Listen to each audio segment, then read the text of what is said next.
Chapter 533. Master, young Master David, it's time for lunch. Following the butler's reminder, the conversation between David and Baron Dubois came to an end. Where's Miller?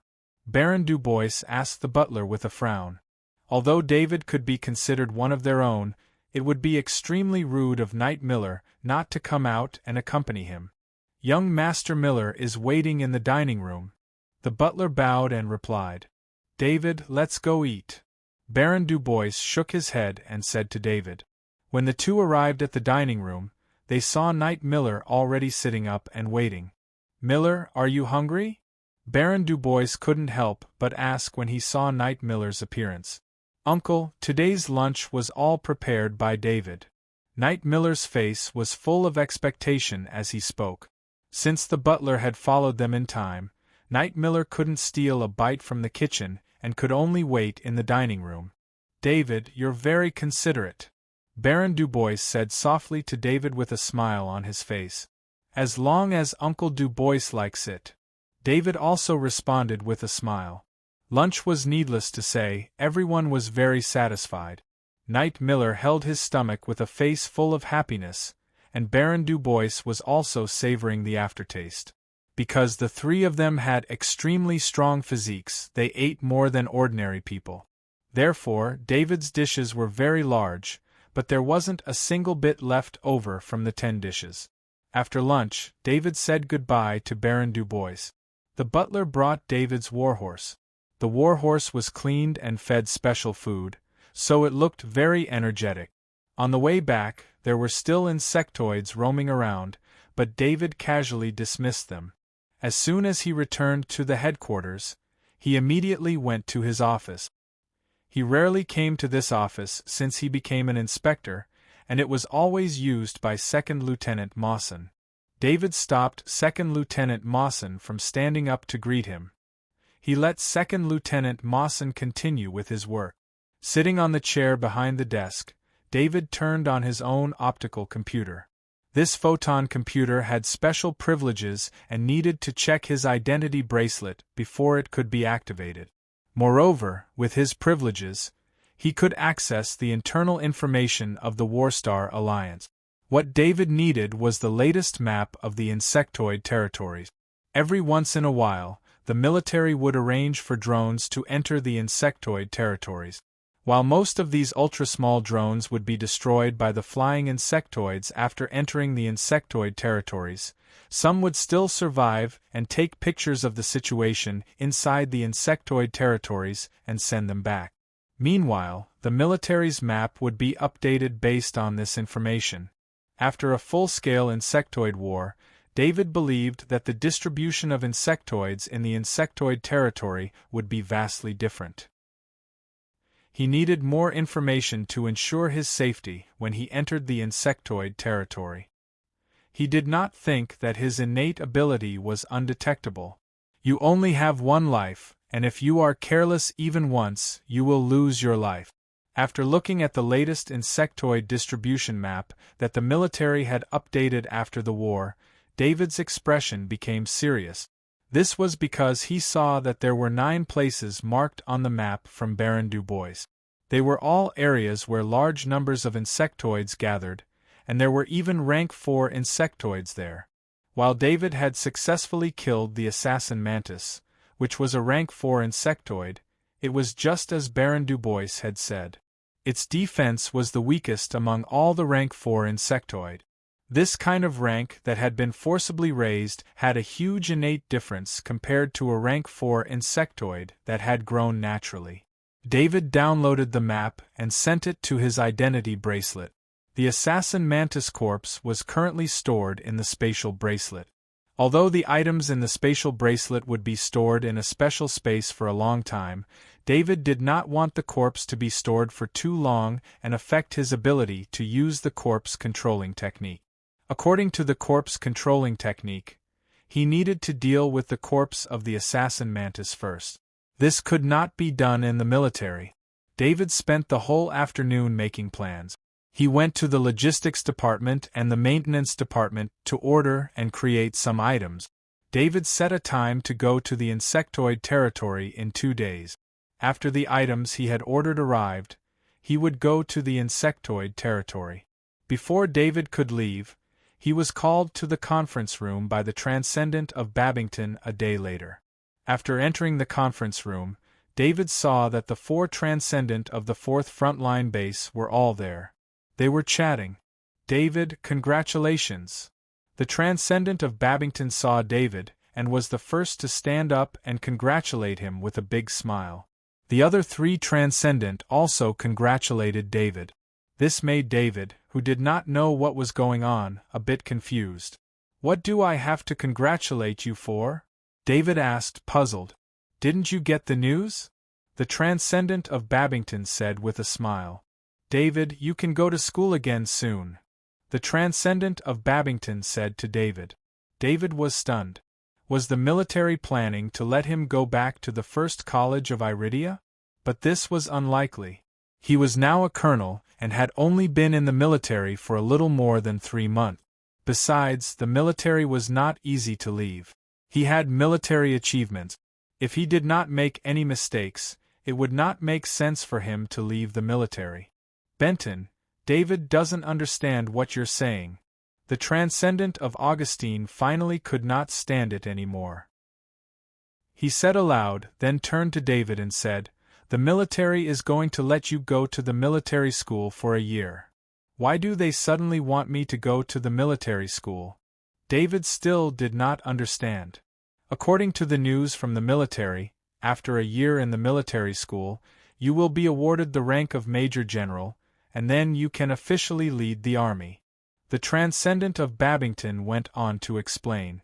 The contents of the military meeting could not be concealed at all. There were representatives of many forces there. After the meeting, David's reward plan was spread out. It was just that David had been busy these 2 days, so no one told him about this. The Transcendent of Babington also came to inform David after receiving the official notice. For any soldier, becoming a general was a big deal. Even if David did not care about his position in the military, he could not help but feel happy when he heard that his rank of Major General had been decided. He also dreamed of being a general. Becoming a general was the dream of almost all boys. "Which military school is it? Has the time been decided?" David calmed down and asked. The Transcendent of Babington passed a document to David through his ID bracelet and replied, "You are going to the Federation Military School. It is the number 1 military school in the Interstellar Federation. It is a military school dedicated to cultivating elite military talent. The time is in a month." David opened his ID bracelet and saw an admission notice signed by the Interstellar Federation Military School. A military school with the Interstellar Federation's name could be seen from its name. David had heard of this military school. It was very strict to enter this military school. It required multiple reviews and high grades to enter. Of course, David's way of entering the Federation Military School was actually gilding. With the qualifications of the Federation Military School, he could easily grow in the military in the future. This was also part of General Adams's painstaking efforts. This kind of express class was only attended by the elites of the military. Almost every soldier who participated was a reserve talent of their respective military.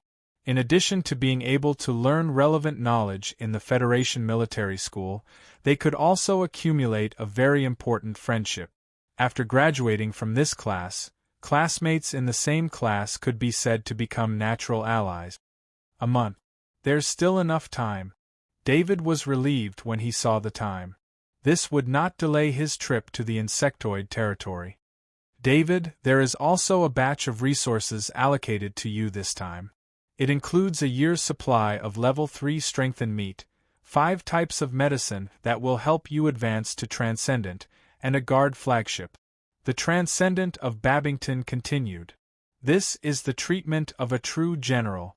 The Transcendent of Benton sighed. David knew what the Transcendent of Benton meant. All generals in the military could have their own warship. They would not be able to use them on the Warstar, but they would need them after leaving the Warstar. A guard flagship like this was a strengthened warship among frigate. In addition to having more firepower, it also had a stronger defense. It could be considered a premium among frigates. This was not the most important thing. Take David's warship for example. Although it was called a warship, it was actually streamlined in many ways.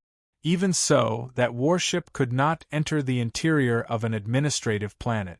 It could only dock near an administrative planet and then enter the planet via a landing ship.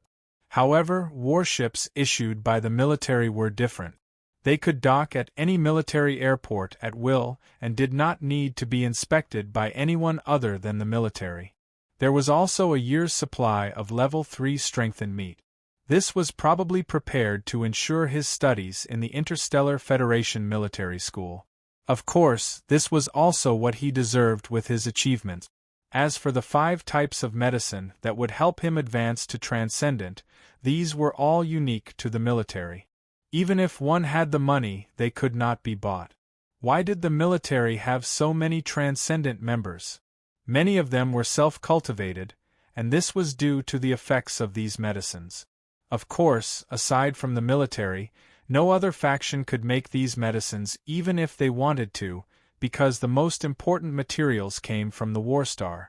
A year's supply of Level 3 strengthened meat. You can take it all at once or store it in the military system and wait until you reach the Interstellar Federation Military School before taking it in batches. In my opinion, you should choose to take it in batches, the Transcendent of Buffington said. There's no need. I want to take it all at once. David shook his head. David knew that Level 3 strengthened meat was a resource. Aside from right after a major battle, there was a limit to how much it could be obtained. If he reached the Interstellar Federation Military School and found that there were no more resources when he took the Level 3 strengthened meat, that would be troublesome. Unless you store the Level 3 strengthened meat in a spatial item, it will quickly decay and lose its effectiveness, the Transcendent of Buffington reminded him. Actually, I didn't tell you that I also have a spatial item. It's a reward from the Great World of God after I completed a joint mission between the Great World of God and the Federation. David said, a little embarrassed. Heavens, what kind of mission would make the Great World of God give you such a reward? The Transcendent of Buffington asked with wide eyes. It was not just the Transcendent of Buffington. The other 3 Transcendent also had looks of disbelief. David was not a Transcendent, nor did he have the bloodline of the Great World of God. The spatial item that the Great World of God could reward David was a spatial item that ordinary people could use. This kind of spatial item was extremely rare in the Federation. They were all passed down from the Great World of God. However, each of these spatial items required a huge price to obtain. These spatial items were in the hands of some of the top figures in the Federation. They would not appear in other places. David saw that the Transcendent of Buffington's reaction was so intense, so he did not tell them the size of his spatial bag. He was afraid that it would irritate them. In that case, I will apply to the military. They will send it over soon. The Transcendent of Buffington shook his head and said with a smile. He fiddled with his identity bracelet for a while, then took out 5 bottles and handed them to David. David knew that these were the 5 types of potions that would help him become a Transcendent. He carefully put them away. These 5 bottles of potions were enough to make any Kaji go crazy. Even if David was confident that he could become a Transcendent, he would not let go of a chance to have more confidence. Buffington, I want to take a week off. There are some things that I need to deal with, David said to the Transcendent of Buffington with some embarrassment. David had just taken a day off.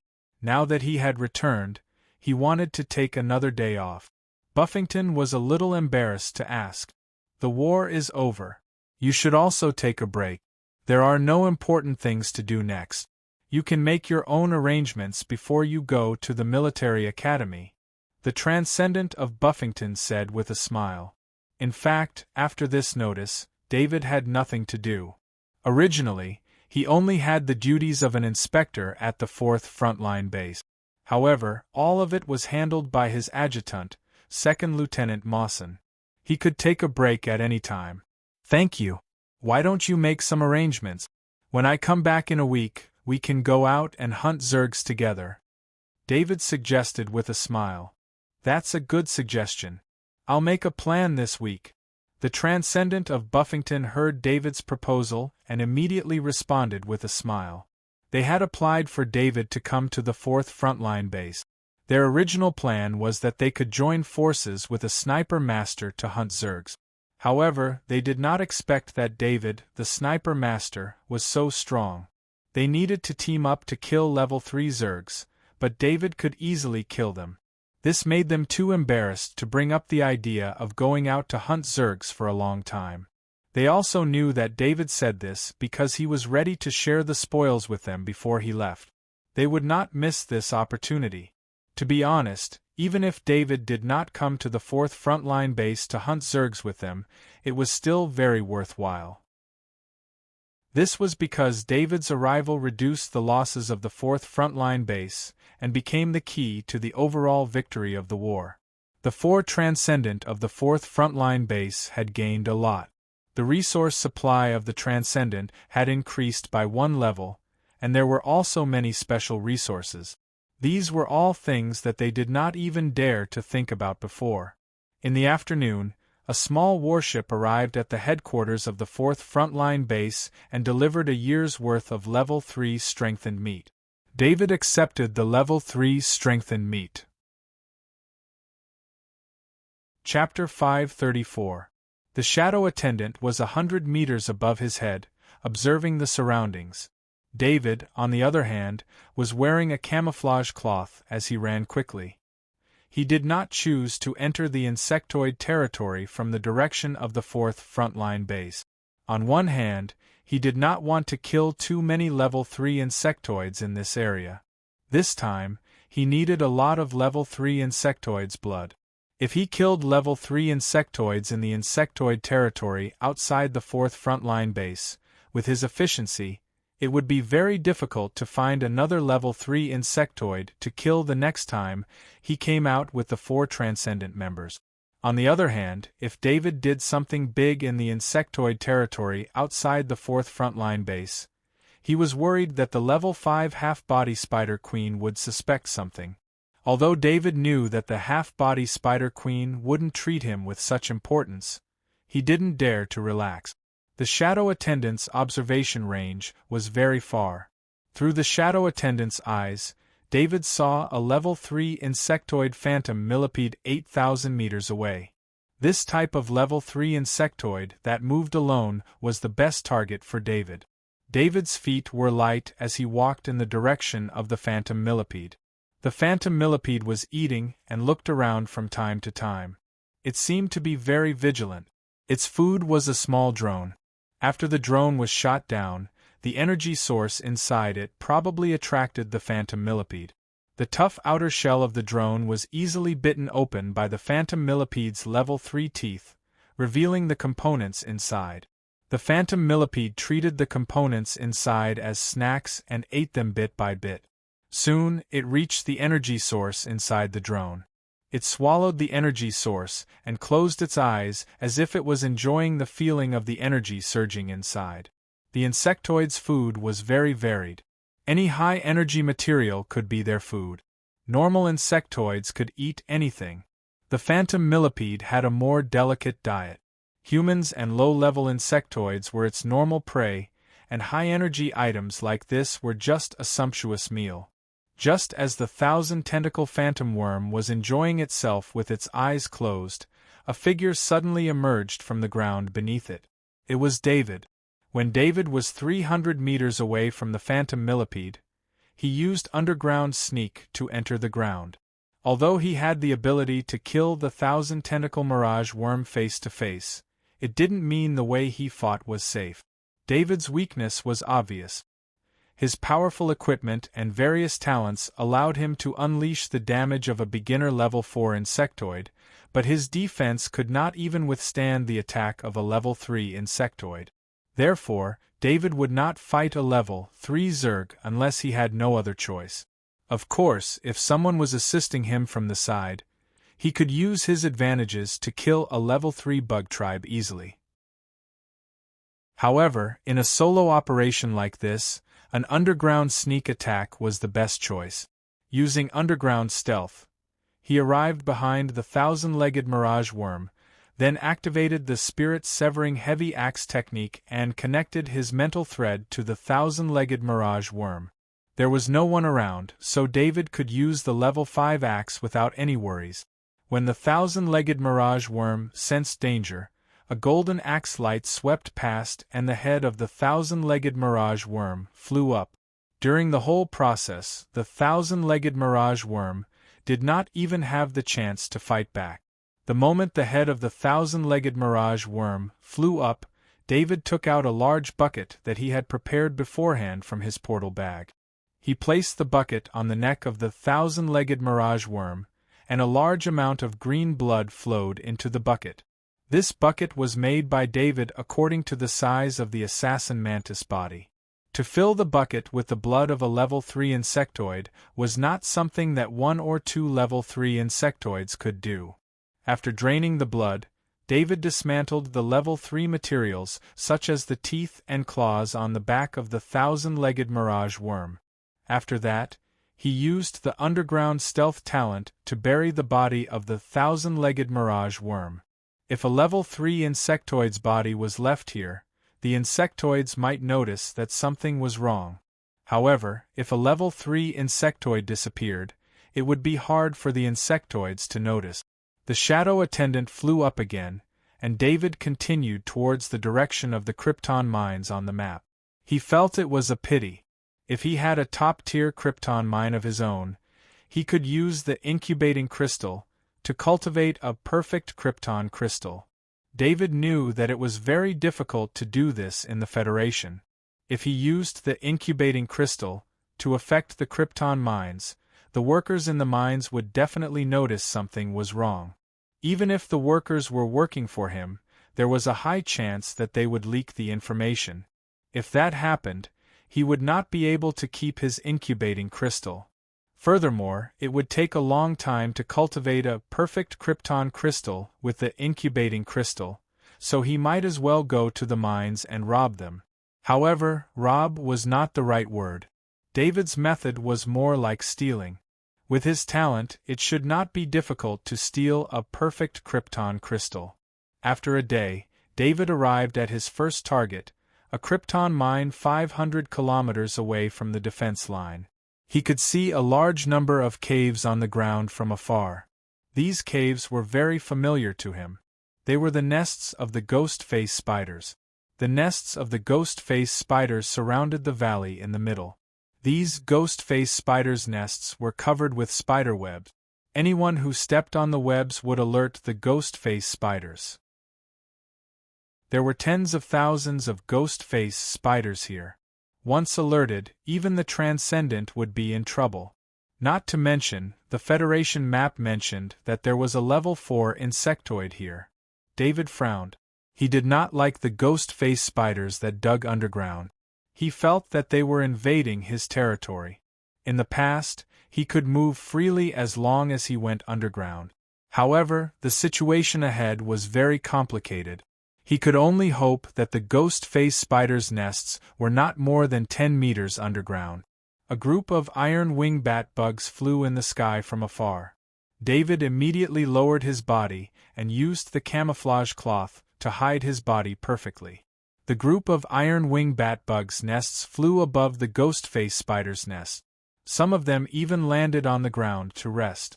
Just when David thought that these two insectoids would fight, the ghost-face spiders did not seem to notice the iron-wing bat bugs. This was definitely not normal. The iron-wing bat bugs were very xenophobic insectoid.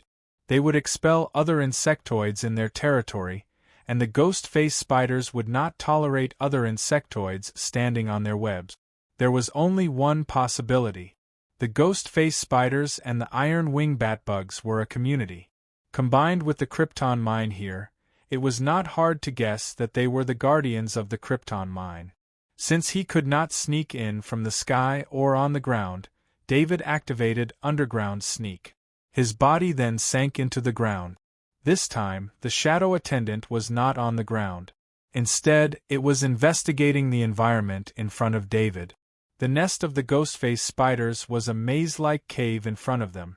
The nests of the ghost-face spiders were all connected, and it wasn't as simple as the ones above ground. It was a huge project underground. The shadow attendant's investigation found that the walls of the ghost-face spiders' nests were covered with spiderweb. As long as someone came into contact with the walls of the underground nests, they would be discovered by the ghost-face spiders. One must know that the ghost-face spiders walked with special legs. It was completely different from normal contact. David drew a simple underground map on his faceplate based on the shadow servant's exploration in front of him. He carefully avoided the ghost-face spider's nest. There were ghost-face spiders' nests in these underground nests. The ghost-face spiders' nests were very deep. They were more than 10 meters deep. This made David have to sneak around the complicated underground maze.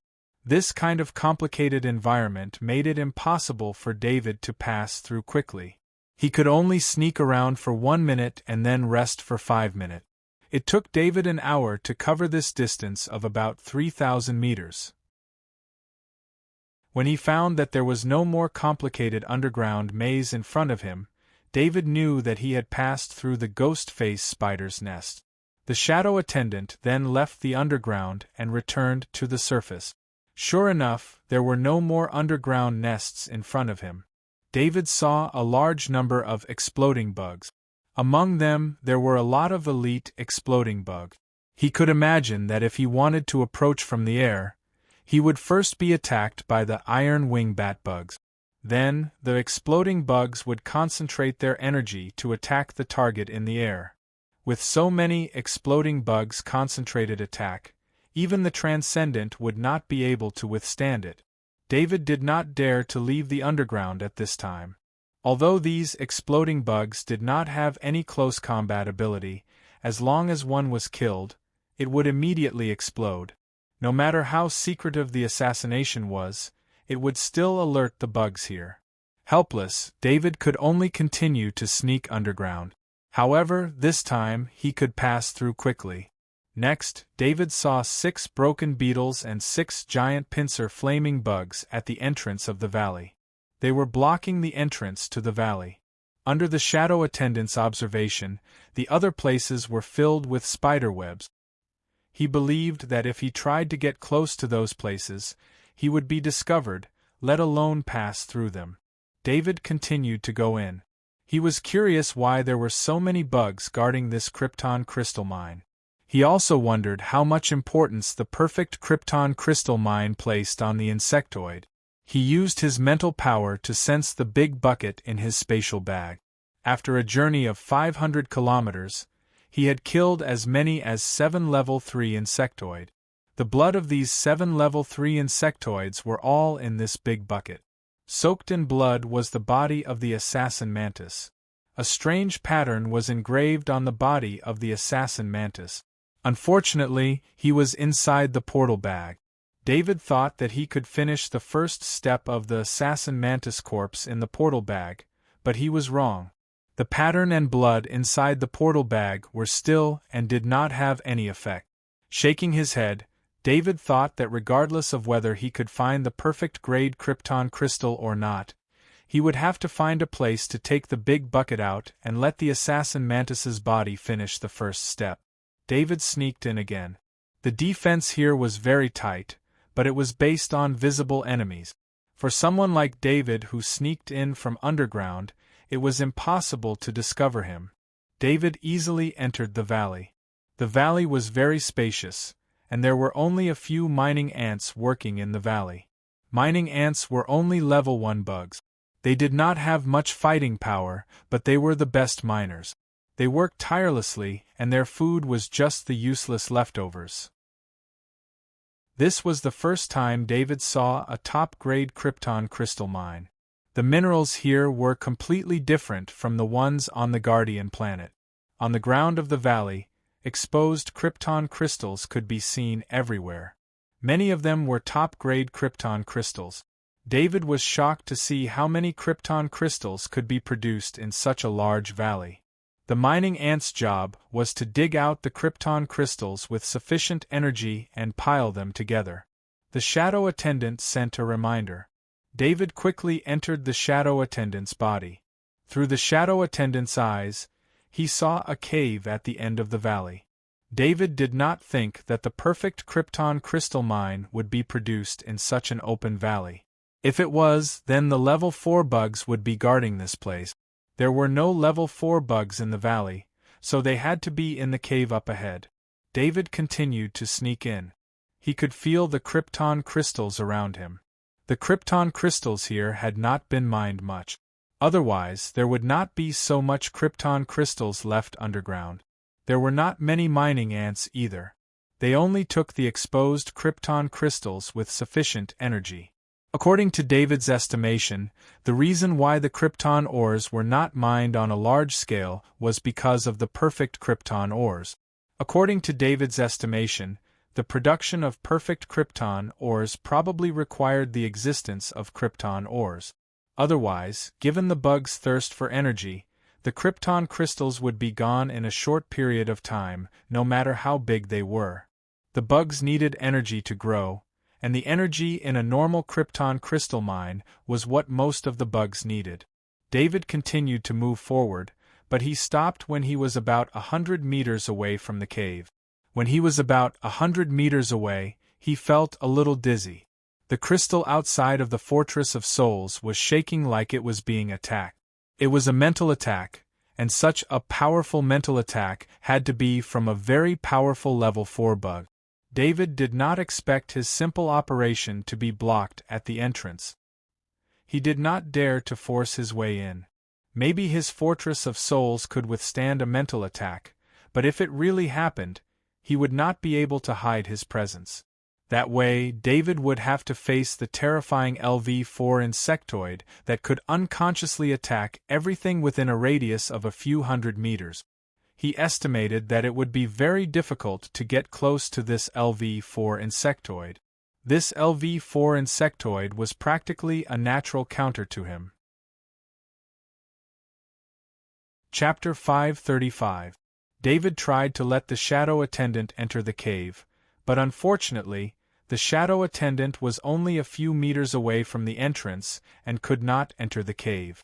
This was the first time David encountered such a situation. He did not even see the level 4 insectoid before he was blocked outside. He could not think of a solution at the moment, so he could only stay underground and wait for the right opportunity. Time passed by slowly, and the effect of the underground move talent had long expired. David was pressed down by the soil underground. Luckily, the exoskeleton armor provided him with enough oxygen through the internal circulation system, so he could stay motionless for a long time.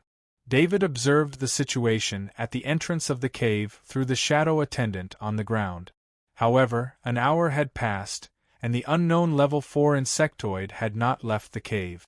There's movement.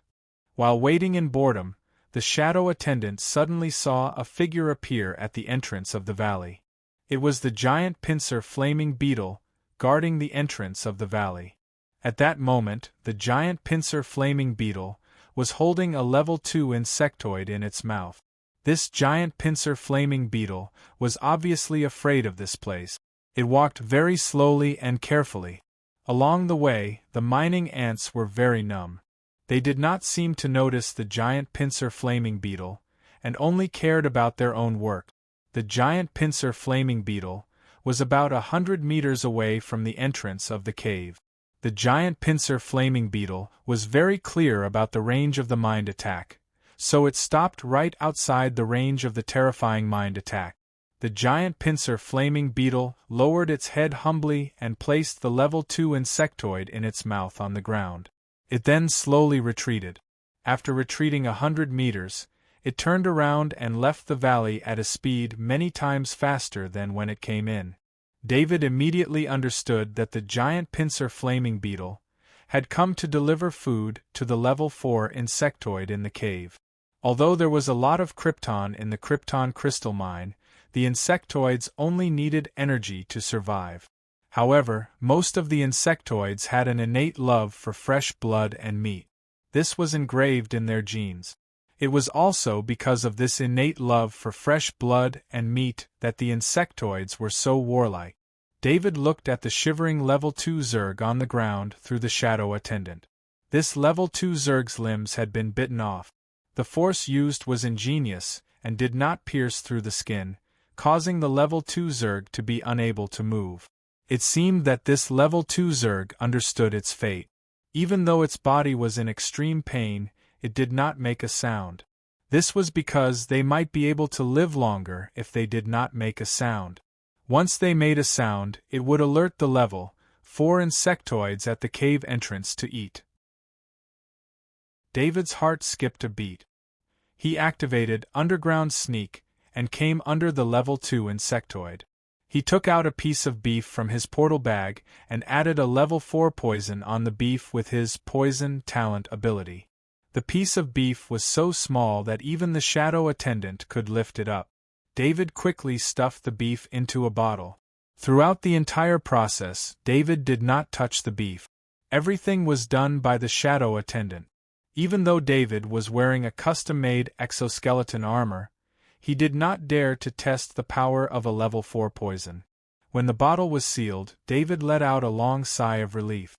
No matter when, being so close to a level 4 poison would cause his danger perception to constantly send out warnings. This kind of poison that could easily take his life at any time was too dangerous. Without hesitation, David went under the level 2 Zerg. He then took out the Transcendent Stiletto and pierced a wound under the level 2 Zerg's body. He then put the bottle in. The sudden pain made the level 2 Zerg unable to hold back. It let out a miserable howl. David's movements were very fast. After doing all this, he immediately went back underground. Only the shadow attendant was left to observe the situation. Less than 2 seconds after the level 2 Zerg's howl, a figure appeared in the cave. David had already retreated further away. The shadow attendant saw the full appearance of this level 4 Zerg. It was a phantom butterfly. The phantom butterfly was a level 4 Zerg that was proficient in mental hallucinations. Its hallucinations formed 2 different layers around it. The outermost layer was affected by the phantom butterfly's mental attack. Any creature that entered this layer would be affected by its mental attack. If they could not resist, they would become a corpse. The inner layer was formed by combining the mental attack with the powder on the phantom butterfly's wings. In this layer, the enemy would hallucinate and be controlled by the phantom butterfly. Of course, the phantom butterfly was not an Zerg that made puppets. Its control was only within the range of its hallucinations. Its main purpose was to make the enemy kill each other or even commit suicide. David recalled the information about the phantom butterfly and was secretly shocked. This information was only available in the military's database after his access level was increased. The military's records did not record the presence of a phantom butterfly. They only determined that there was a level 4 Zerg here based on the fact that even level 3 Zergs did not dare to come close. If he had known that the phantom butterfly was guarding this place, David would not have made this place his first target. David had a few ways to attack. One was to snipe from afar. This method was useless against level 4 Zergs. Even the strongest sniper rifle could not fire level 4 bullets. Before a level 4 bullet left the barrel, it would rub against the barrel. With the strength of a level 4 bullet, it would only take one hit to damage the barrel. No one had ever used level 4 materials to make a sniper rifle. This was because the bullets fired from a sniper rifle could not have enough impact to break through a level 4 Zerg. Even level 4 bullets could not achieve this. David's melee attacks were even worse. As long as he got close to the phantom butterfly, he would be continuously attacked by the phantom butterfly's mental attack. Even if he approached from underground, he would not be able to avoid this attack. Just as David was thinking, the phantom butterfly had already entered the cave with the level 2 Zerg in its mouth. David did not know if his plan would work. If it did not, he would have to change to another krypton mine.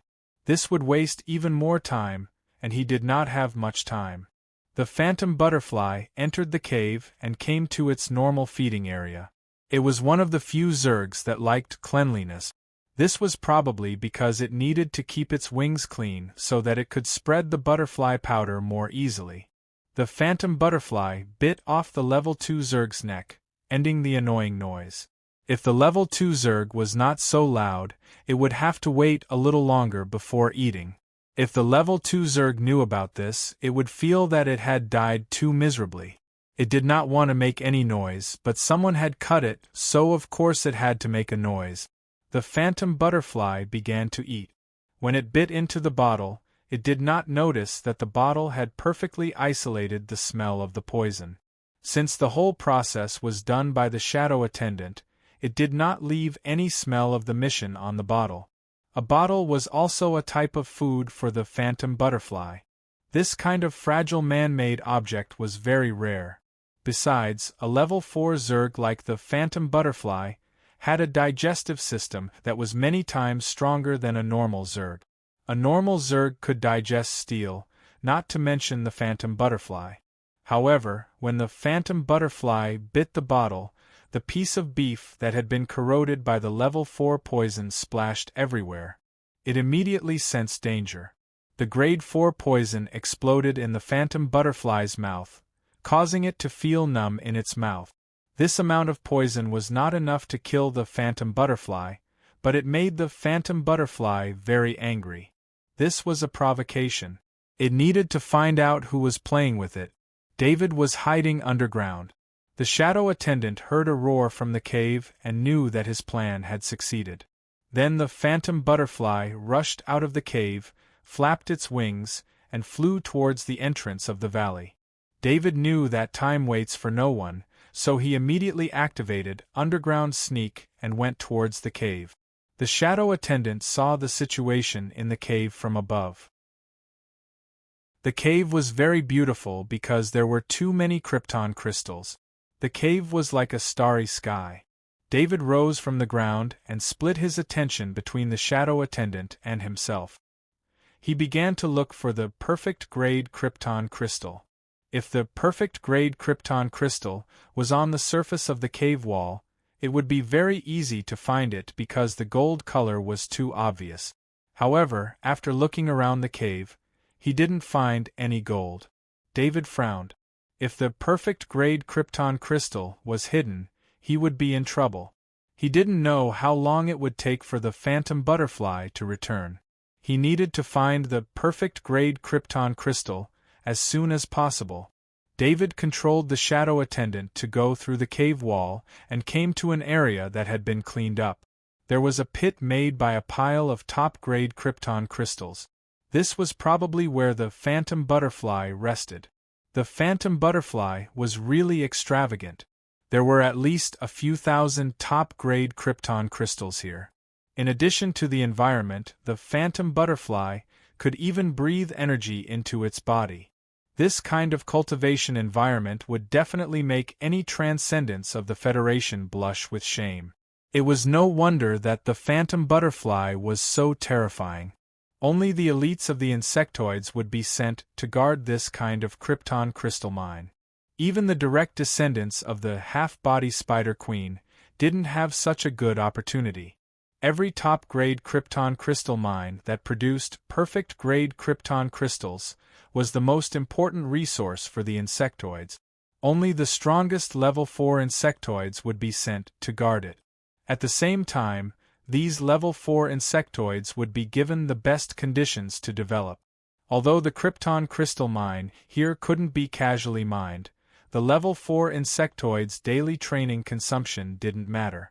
This top-grade krypton crystal mine produced enough krypton crystals to support a level 4 insectoid's daily training consumption. Because this place was too important, the level 5 insectoids couldn't directly assign it. It could only be arranged by other level 5 insectoid. David was a little surprised by the environment here. He had seen too many insectoid nests. It was normal for them to be dirty, messy, and smelly. However, The phantom butterfly's nest in front of him was very clean. Even the smelly smell was very little. The place where the phantom butterfly rested was cleaned up. Tens of meters away from the top-grade Krypton crystal mine, David saw the Level 2 insectoid that was half-eaten. Beside the Level 2 insectoid, there were some teeth and claws that emitted a faint blue light and a small amount of green light. The rest of the bones had been cleaned up. It was probably because the mirage butterfly liked these glowing items that it left behind these materials. This was just the surface. David peeled off the surface of the materials and saw even more. There were probably no less than 50 Level 3 insectoids that died here. The Level 3 materials here were enough to make 7 to 8 heavy weapons. Although David didn't care about the Level 3 materials, he still casually put them away. The shadow attendant looked around and didn't find any perfect-grade Krypton ore. This made David anxious. Could it be that there are no perfect-grade Krypton ores here? He thought to himself. If that was the case, he had wasted so much time. Finally, David looked at the place where the phantom butterfly rested.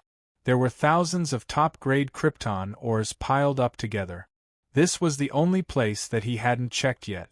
David flipped open the top-grade Krypton ores and found that there weren't only thousands of top-grade Krypton ores on the surface. He kept flipping the top-grade Krypton ores to the side and quickly dug down. After digging for about 5 meters, a gold color appeared in front of his eyes. Got it! David sped up his digging. At this time, he heard a cry from outside the cave. It was the phantom butterfly's warning to the nearby insectoid. The phantom butterfly didn't find anything after checking, so it remembered its responsibility and came back first. David couldn't help but feel anxious. He couldn't help but pat his head and summon the shadow attendant. The shadow attendant went underground and put the gold light into the portal ring. However, it was too late for David to leave. With the phantom butterfly's ability, as long as it came in, it could cover an area of a few hundred meters.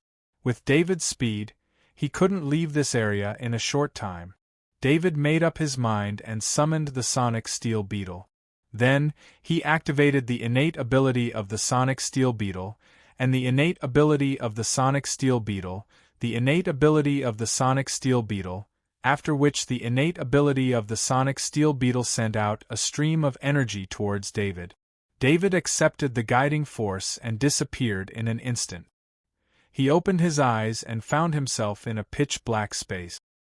He turned on the light on his exoskeleton armor and found himself in a space the size of a field.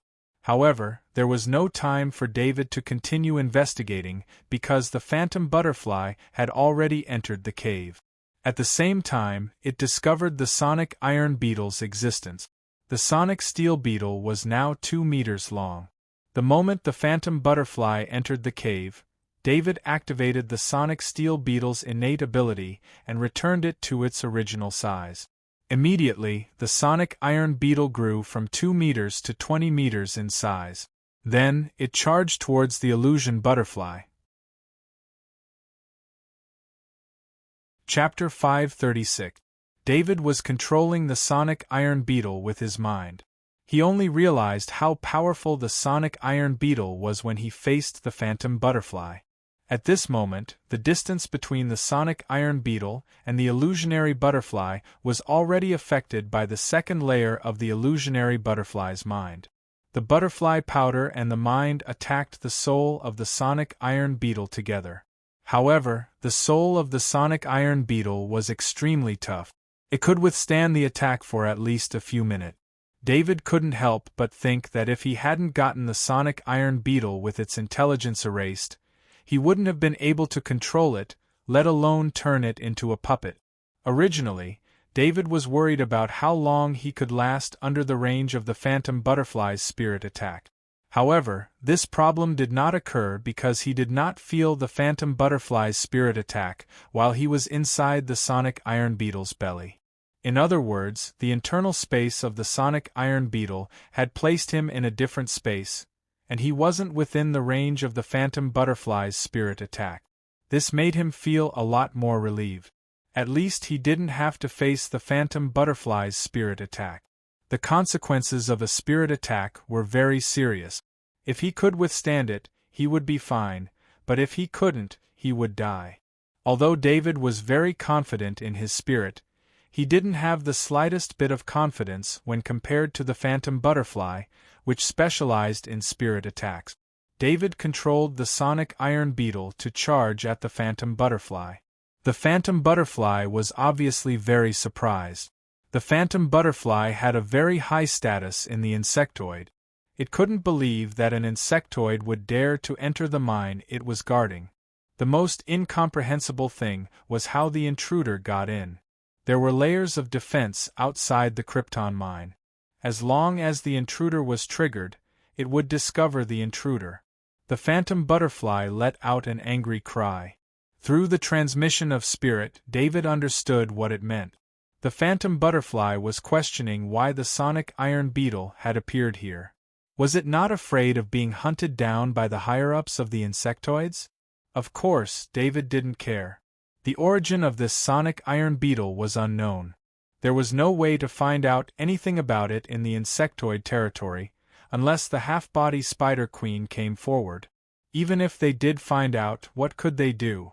Would David control the sonic iron beetle every day in the insectoid territory? In another month, David would be leaving planet Battlestar. The sonic iron beetle ignored the phantom butterfly's cry and continued to charge at it. The phantom butterfly had no choice but to dodge. Compared to the sonic steel beetle, the phantom butterfly was a level 4 insectoid with a special innate ability. However, the collision at this distance was a competition of physical strength, so the phantom butterfly had no choice but to dodge. In fact, as long as the phantom butterfly fought with the sonic iron beetle for a while, the phantom butterfly would definitely emerge victorious. However, David didn't want to fight the phantom butterfly at all. He had already gotten what he wanted, so he didn't want to stay any longer.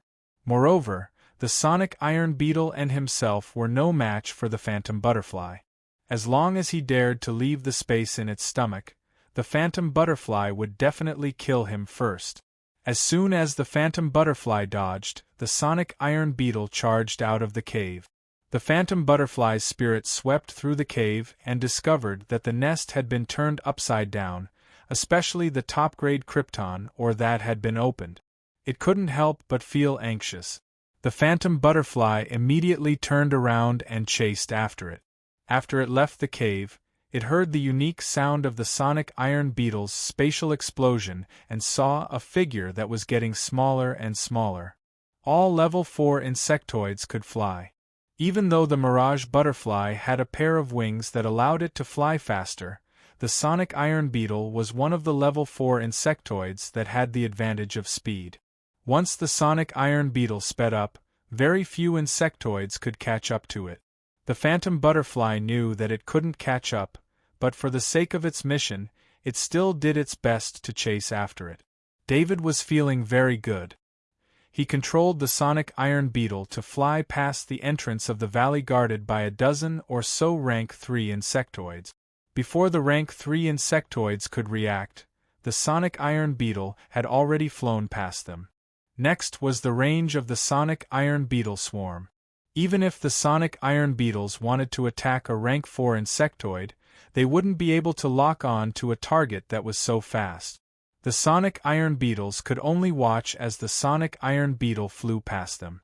Then, they heard the angry roar of the phantom butterfly. It was an order for them to attack. The sonic iron beetles didn't dare to disobey the order. They could only shoot a few energy beams at the sonic iron beetle as it flew past.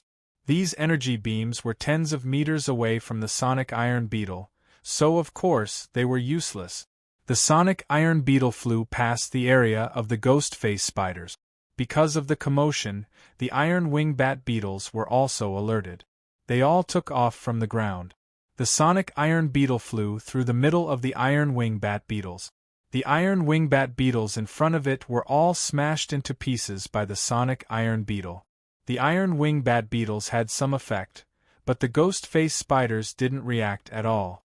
The sonic iron beetle continued to accelerate.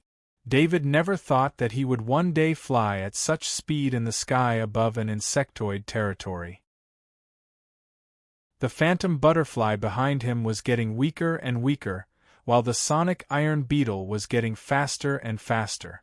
After 5 minutes, David could no longer sense the phantom butterfly's presence.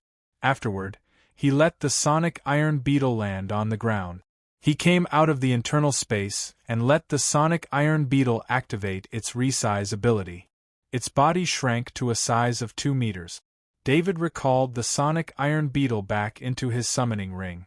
He didn't dare to keep using the sonic iron beetle in the arachnid territory.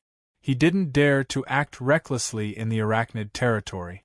Given the importance of the Krypton crystal mine, he believed that the insectoids would soon surround the sonic iron beetle. David looked at his surroundings.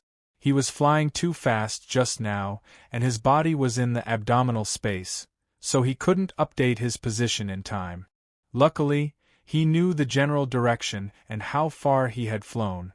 He didn't want the sonic iron beetle to fly into the depths of the insectoid territory. David put on the camouflage cloth again and ran quickly on the ground. He needed to find a temporary foothold. In this insectoid territory, insectoid lairs could be seen everywhere. David chose an inconspicuous underground lair. Inside the lair was a level 1 insectoid called a black-skinned tarantula. He didn't kill the black-skinned tarantula. Instead, he used the bewitching rune to turn it into a puppet.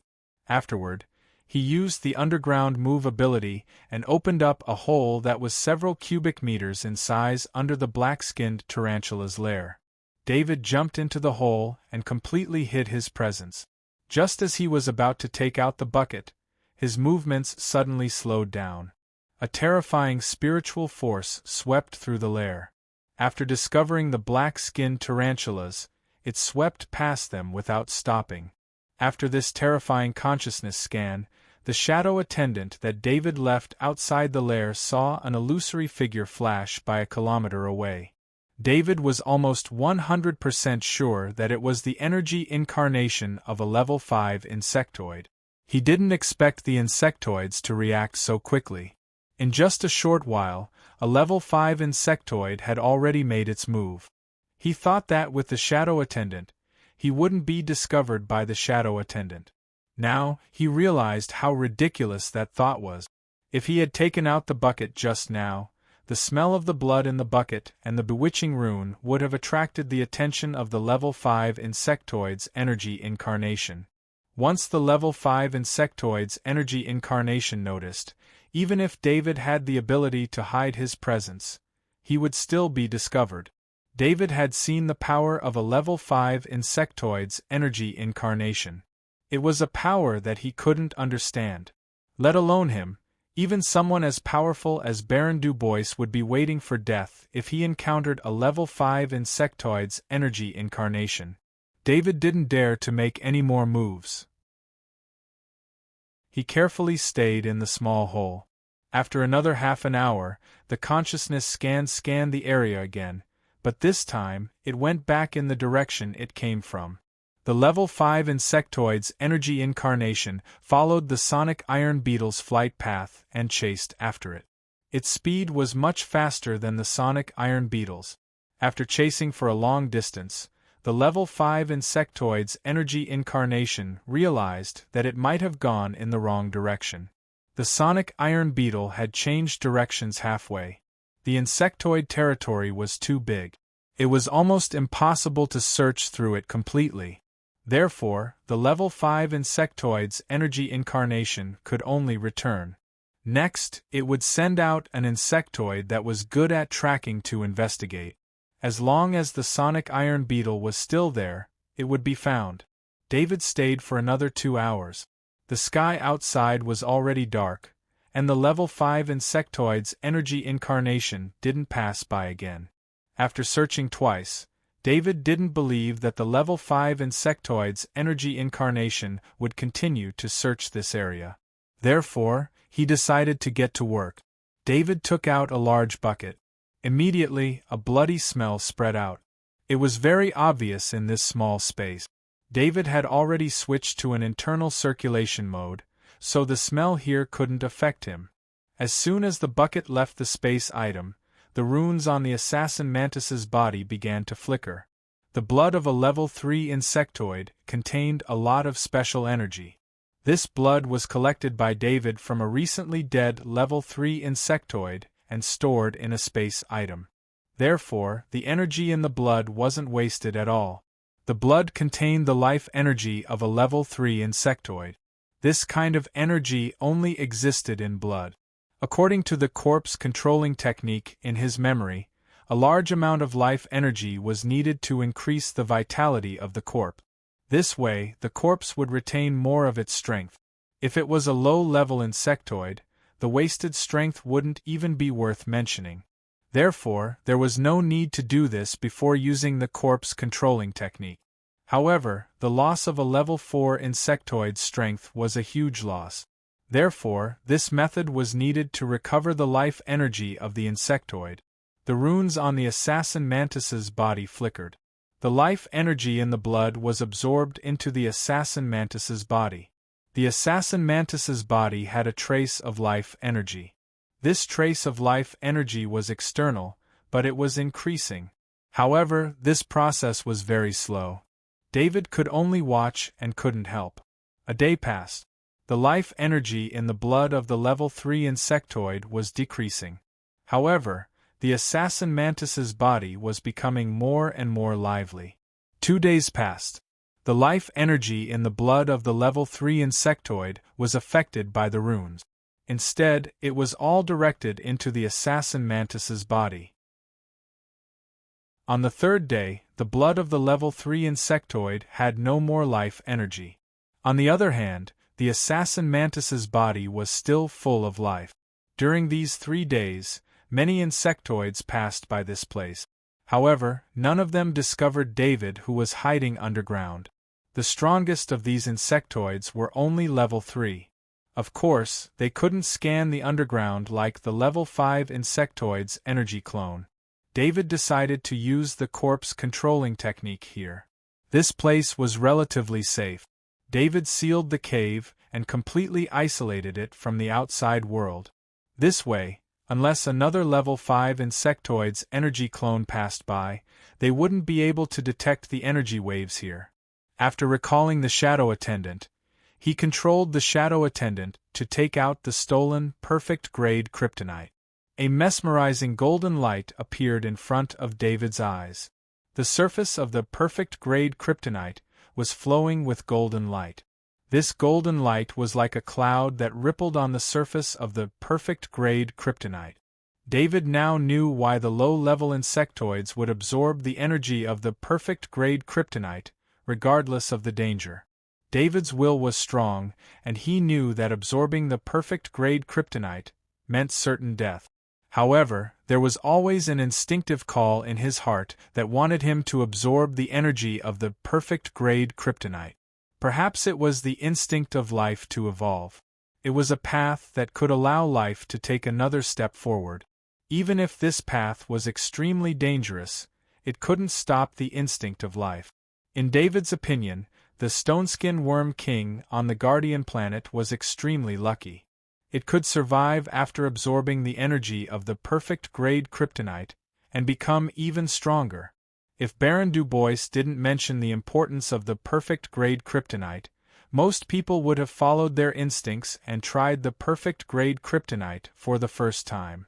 David shook his head and suppressed the effect of the perfect-grade kryptonite on him. He knew that danger was very easy for humans to control.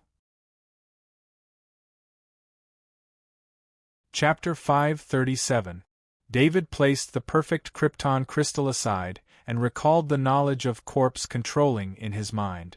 Although the knowledge was accumulated over countless years under the effect of the knowledge orb, he still had to be extra careful in times like this. In the corpse controlling technique knowledge system in his memory, casting the corpse controlling technique on the body of a level 4 insectoid and turning it into a puppet was an extremely risky operation. If it was not for the fact that David had coincidentally obtained the assassin mantis, a fourth-level Zerg with a small body and extremely powerful combat power, he would not have considered this point. A normal level 4 insectoid's body was already an insurmountable problem for him. He couldn't turn a 20-meter-long monster into a puppet because he couldn't bring it back with him. After recalling the corpse controlling technique knowledge, David directed his consciousness to his finger and used it to draw the most important corpse controlling pattern on the assassin mantis body. Just like the insectoid pattern David learned before, this corpse controlling pattern required a special wave of consciousness to draw. Coupled with the complexity of the corpse controlling pattern, it was impossible for any other race to copy this pattern. When David began to draw the corpse controlling pattern, he immediately felt his consciousness rushing towards his finger. With his mental strength, just a few strokes would drain his mental strength, but this corpse controlling rune had hundreds of strokes. Without any hesitation, he immediately pressed his other hand on the shadow servant's body. For such a long time, David resisted the urge to absorb the soul energy in the shadow attendant's body just for this moment. David didn't know how much soul energy the shadow attendant absorbed.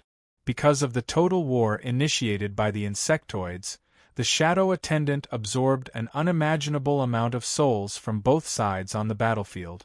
Not to mention, the souls of 2 level 4 insectoids were also absorbed by the shadow attendant. After that, David entered the insectoid territory and killed some level 3 insectoids, and their souls didn't escape the shadow attendant's absorption. The moment David pressed his hand on the shadow attendant, a surge of soul energy entered his body. He suppressed the urge to absorb the soul energy into the soul fortress and instead directed it to his finger. At this moment, David's mind was divided into two. On one hand, he had to force the soul energy to slow down and slowly flow to his finger. On the other hand, he had to maintain the corpse controlling pattern in his hand. He couldn't make a single mistake. At this moment, David forgot about his surroundings as he wholeheartedly devoted himself to drawing. As the corpse controlling pattern was about to be completed, the level 4 insectoid assassin mantis had a slight connection with the corpse controlling pattern, and this connection produced a terrifying presence. At the same time, a shadow was flying towards Abel from the sky. It was the level 5 insectoid. It sent out an insectoid with the talent of tracking to determine the flight path of the sonic iron beetle. The insectoids also had a talent similar to David's pet Little White. This ability was a transcendent level tracking ability. As long as there was a trace of the target's presence, it could track it down. If David hadn't stored the sonic iron beetle in his summoning ring, he would have been discovered by the insectoids. David's talent of hiding his presence allowed him to avoid being tracked by the insectoids, but he couldn't hide the flight path of the sonic iron beetle. That was why the level 5 insectoid sent out another energy clone. David, who was fully focused on drawing the corpse controlling pattern, didn't feel any danger.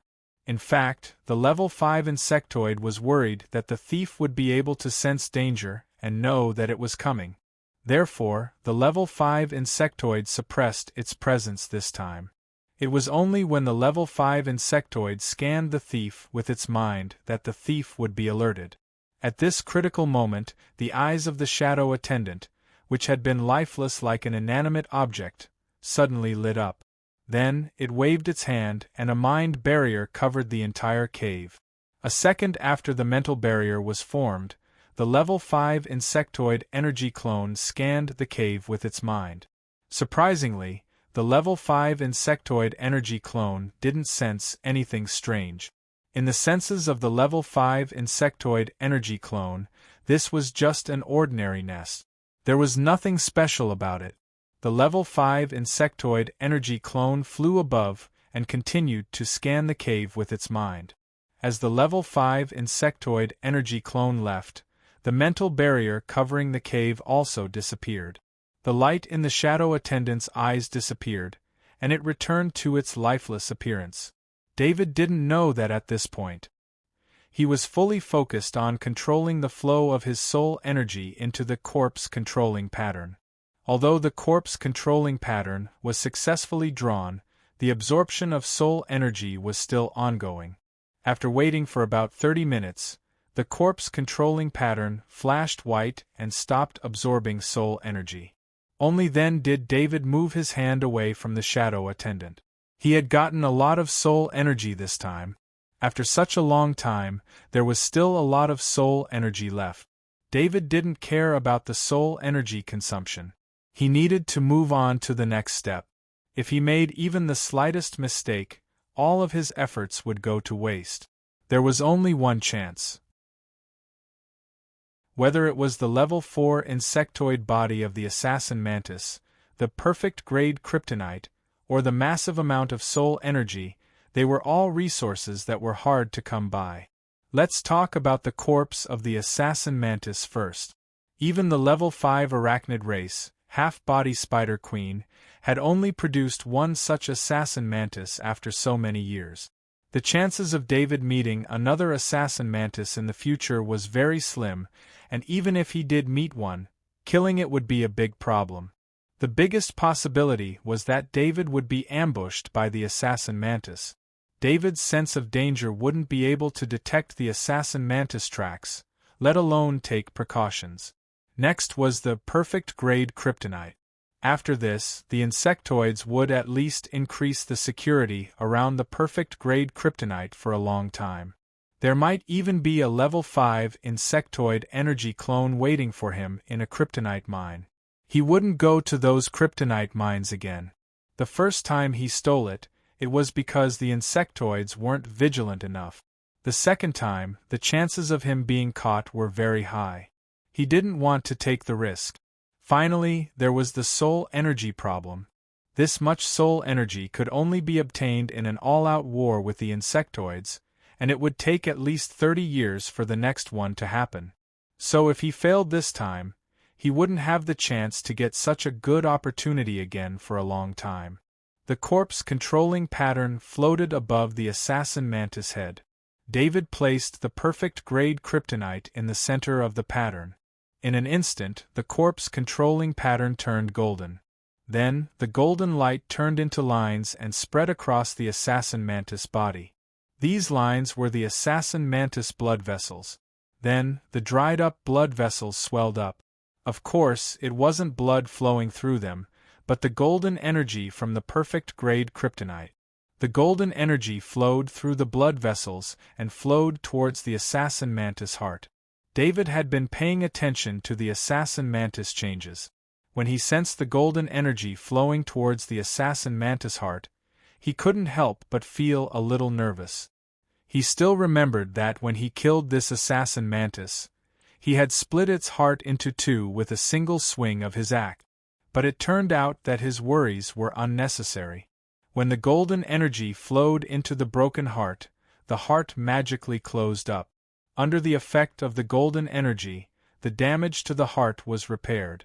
After that, the heart that hadn't beat for a long time started beating again, and the golden energy flowed into the blood vessels all over the body. The golden energy replaced the blood in the assassin mantis body, but the level of the golden energy was too high. With David's senses, unless he was close to the assassin mantis, he couldn't sense its presence. When the golden energy flowed through the assassin mantis body, the corpse controlling pattern and perfect grade kryptonite descended towards the assassin mantis brain. Finally, the corpse controlling pattern and perfect grade kryptonite went through the assassin mantis skin and skull and entered its brain. David saw it clearly. Throughout the whole process, the assassin mantis was not damaged at all. He didn't know how it worked, but the combination of the corpse controlling pattern and perfect grade kryptonite seemed to have turned into energy and ignored the assassin mantis defense. The assassin mantis eyes suddenly opened, but there was no intelligence in them. At the same time, David felt the connection from the corpse controlling pattern. He could put his mind into the assassin mantis body and control its movement. Of course, David could also give the assassin mantis an order, but it couldn't be too complicated. For example, it could kill everything in sight or hide. The assassin mantis intelligence was completely replaced by the corpse controlling pattern. The corpse controlling pattern extracted the assassin mantis instincts and made it control its body instinctively. This allowed the assassin mantis to have its original combat power, but it lost its ability to analyze things. David looked at the assassin mantis in front of him. Or rather, it was a puppet assassin mantis. It was completely different from the sonic iron beetle because the sonic iron beetle was a living creature no matter how one looked at it. The assassin mantis puppet, on the other hand, had blood flowing in its body, but it was dead. The body of the assassin mantis puppet only relied on the corpse controlling pattern and the energy in the perfect grade krypton to keep its body alive, but it did not have a trace of a living creature's aura. Using the corpse controlling spell to resurrect the original life was only left with the body's instincts. Its talent was gone. For example, the assassin mantis puppet should have had the ability to hide its presence, but it was gone now. However, David sensed the current state of the assassin mantis puppet. He guessed that it didn't need the ability to hide its presence like before because it was standing right there. As long as one was more than a meter away from it, no one would be able to sense its presence. David summoned the shadow attendant and sensed the space inside the summoning ring. He couldn't help but give up on the idea of putting the assassin mantis puppet in the ring. The space inside was too small. How could I forget that it's not alive? David suddenly said softly. He immediately asked the shadow attendant to try putting the assassin mantis puppet in the portal ring. If the assassin mantis puppet was alive, it wouldn't be able to be put in the portal ring. As for why he asked the shadow attendant to put the assassin mantis puppet in the portal ring instead of David putting it in his own portal bag, it was because David didn't want to put the assassin mantis puppet on himself. This was the same reason why he put the summoning ring on the shadow attendant. Whether it was the sonic steel beetle or the assassin mantis puppet, they were secrets that couldn't be discovered by others. The Federation had the equipment to check the contents of portal items, and he didn't want anyone to find out about it because of his own mistake. This was especially true in peaceful areas where the presence of insectoids was not tolerated. As long as an insectoid appeared, it would be a huge matter. As long as the insectoids appeared, the planet would be quarantined. The insectoid larvae and eggs couldn't be cleaned up. If he didn't want to cause this kind of panic, David had to put away his two puppets. After he was done with the assassin mantis puppet, David placed his hand on the shadow attendant again. Then, a large amount of soul energy rushed towards him. David enjoyed the refreshing feeling of the soul energy entering his soul fortress. The soul fortress became stronger in the reign of soul energy, but it didn't change much. However, the refreshing feeling didn't last long. When the soul energy stopped flowing into the shadow attendant, David opened his eyes. He ordered the shadow attendant to open the status panel. His current attributes appeared in front of him. His will had increased to 821. This time, the soul energy provided by the war with the insectoids had increased his will by 0.14. David believed that if he didn't use the soul energy to draw the corpse controlling rune, he would have gained a lot more. However, he didn't regret it at all. The increase in spirit could indeed increase his overall ability, and it was also an increase in his own body. However, it did not have a substantial increase in his strength. However, having a level 4 insectoid puppet, especially a short one like the assassin mantis puppet, would give him a lot of protection. It was definitely worth it to give up some opportunities to improve his spirit in exchange for a level 4 insectoid assassin mantis puppet. Chapter 538. David didn't know how difficult it was for him to successfully use the corpse controlling technique to create an assassin mantis puppet. At least among the insectoids, there were quite a few who wanted to create a level 4 insectoid puppet, but only a few of them could succeed. Unless it was a level 5 insectoid, the success rate was unimaginably low. Level 5 insectoids didn't need a level 4 puppet at all. They had more useful energy clones. If David knew the success rate was so low, would he still spend a lot of soul energy and risk his life to steal the perfect Krypton crystal? That was something that needed to be weighed. He was looking at the huge amount of knowledge orbs in the shadow attendant's body. There were so many knowledge orbs that his eyes were dazzled. There were more than 6,400 Kaji that died in front of the 4th frontline base alone.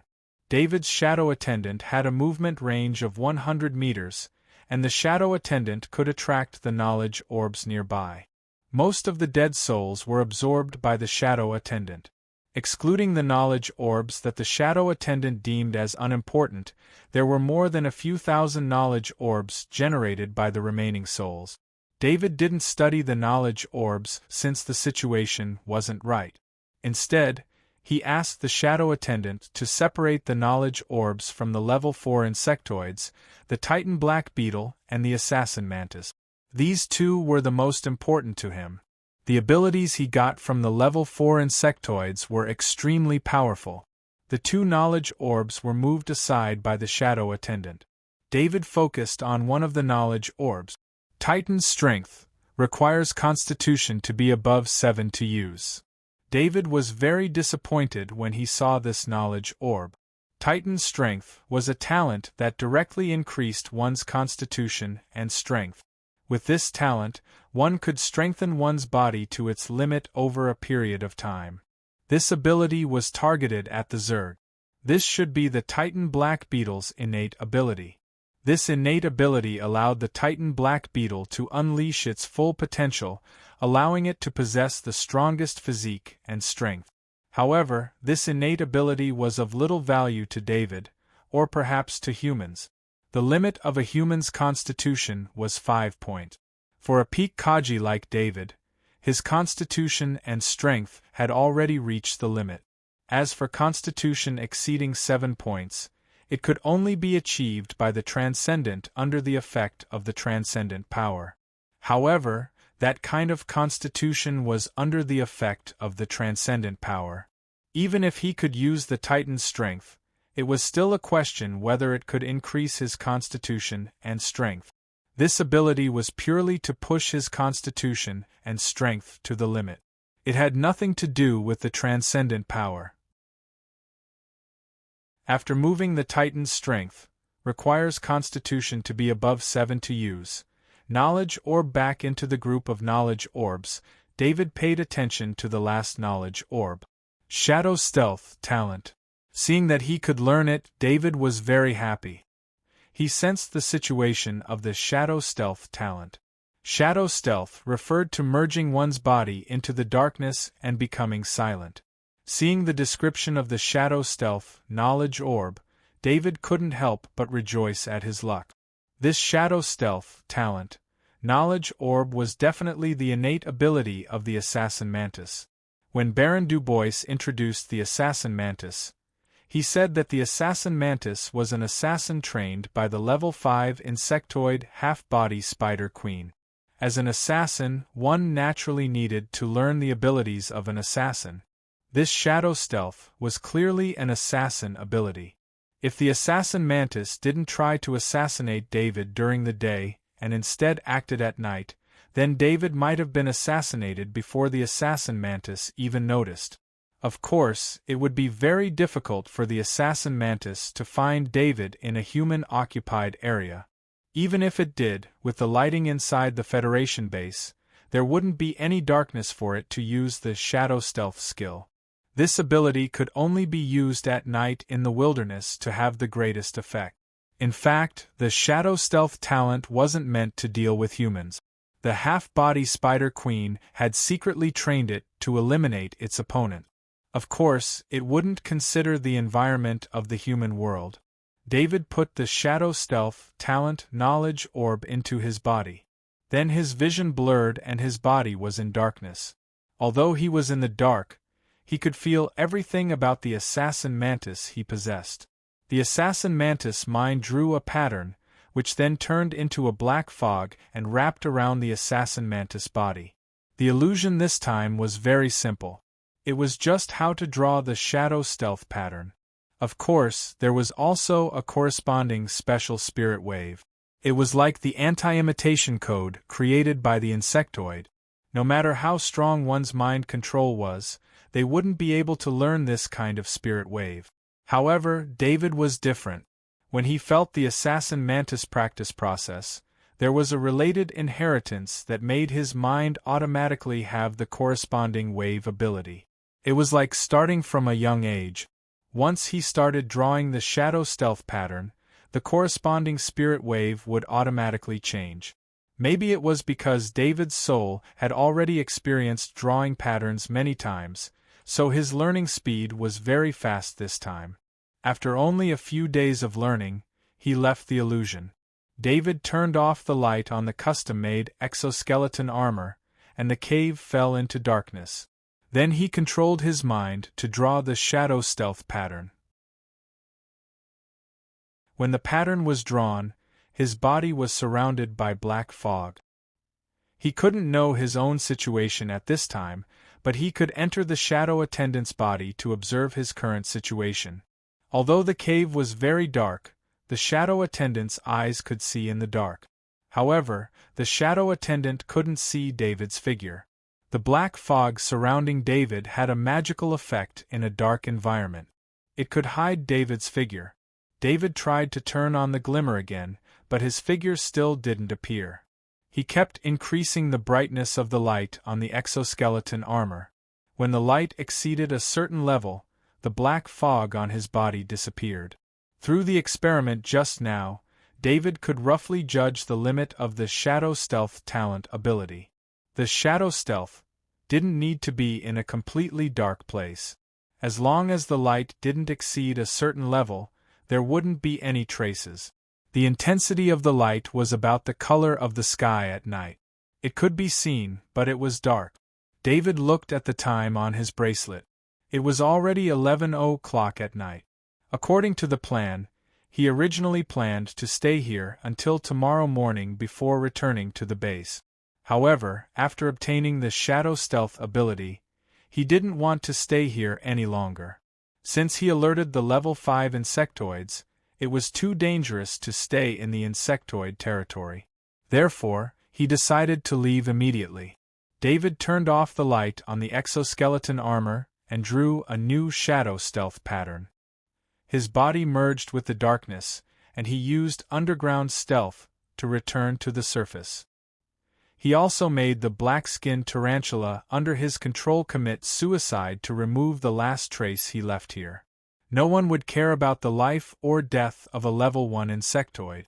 David checked the map while running towards the base.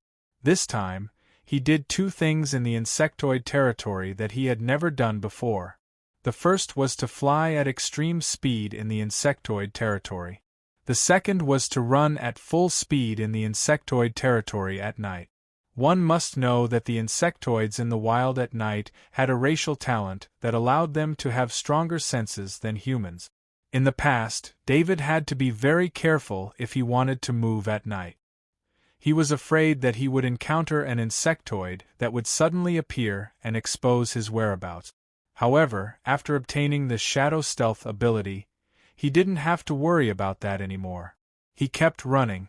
The black fog around him not only isolated his figure, but also the sound of his running. David ran past the insectoids a few times without attracting their attention. This discovery made him even more relieved. He then activated extreme speed to increase his speed. After a few hours of running, David saw the defensive line in front of him at 5 o'clock. At this time, the sky was starting to brighten. He cancelled the shadow stealth mode and headed towards the defensive line. He flew into the air and flew over the defensive line. The defensive line sent out a scan to verify his identity. At around 6 o'clock, David returned to the headquarters of the 4th Frontline Base. He didn't rest after returning to his dormitory. After drinking the earth vein tree leaf soup and the level 3 strengthened meat, he began his daily cultivation. He hadn't slept the entire night, but he was still very energetic. When he walked out of his dormitory at 7 o'clock, he saw Second Lieutenant Emosen standing outside the door. "Second Lieutenant Emosen, why are you here?" David asked in surprise. "Colonel, I heard that you came back this morning, so I came to report to you," Emosen replied. "I'm about to leave Warstar, so you don't need to report to me about the patrol. Instead, if you have any plans for the future, you can tell me. I'll take care of them for you before I leave." David smiled at Second Lieutenant Emosenator. Although Second Lieutenant Emosen hadn't been with him for very long, it had still been 3 months. During this time, Second Lieutenant Emosen had been of great help to him. Much of the military's knowledge had been taught to him by Second Lieutenant Emosen, and because he had been too busy cultivating to attend to work, Second Lieutenant Emosen had taken care of everything for him. Now that David was about to leave Warstar, he wanted to make arrangements for Second Lieutenant Emosen before he left so that he could repay Second Lieutenant Emosen for his hard work. "Thank you for your concern, Colonel. My work is with the military, so I'll return to the military after you leave. You don't need to worry about me anymore," Second Lieutenant Emosen gratefully said. However, Second Lieutenant Emosen knew his own situation. He had a special status and couldn't stay on the front lines forever. After David left, he would definitely be transferred back to his intelligence post. "Since that's the case, I won't force you. If you have any trouble in the future, just let me know." David nodded. "I will." Second Lieutenant Emosen firmly nodded. He had been following David this entire time, so he naturally knew just how powerful David was.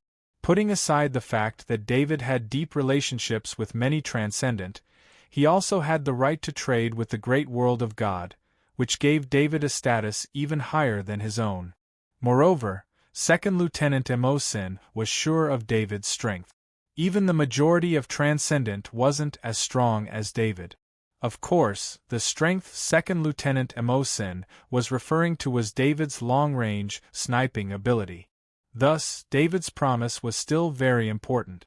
Second Lieutenant Emosen could sense David's sincerity. Second Lieutenant Emosen finally remembered his mission and hurriedly said, "I almost forgot. I didn't come here to report on my work, but to tell you about your escort flagship." "Where's the escort flagship?" David asked excitedly. "Your escort flagship isn't on planet Warstar.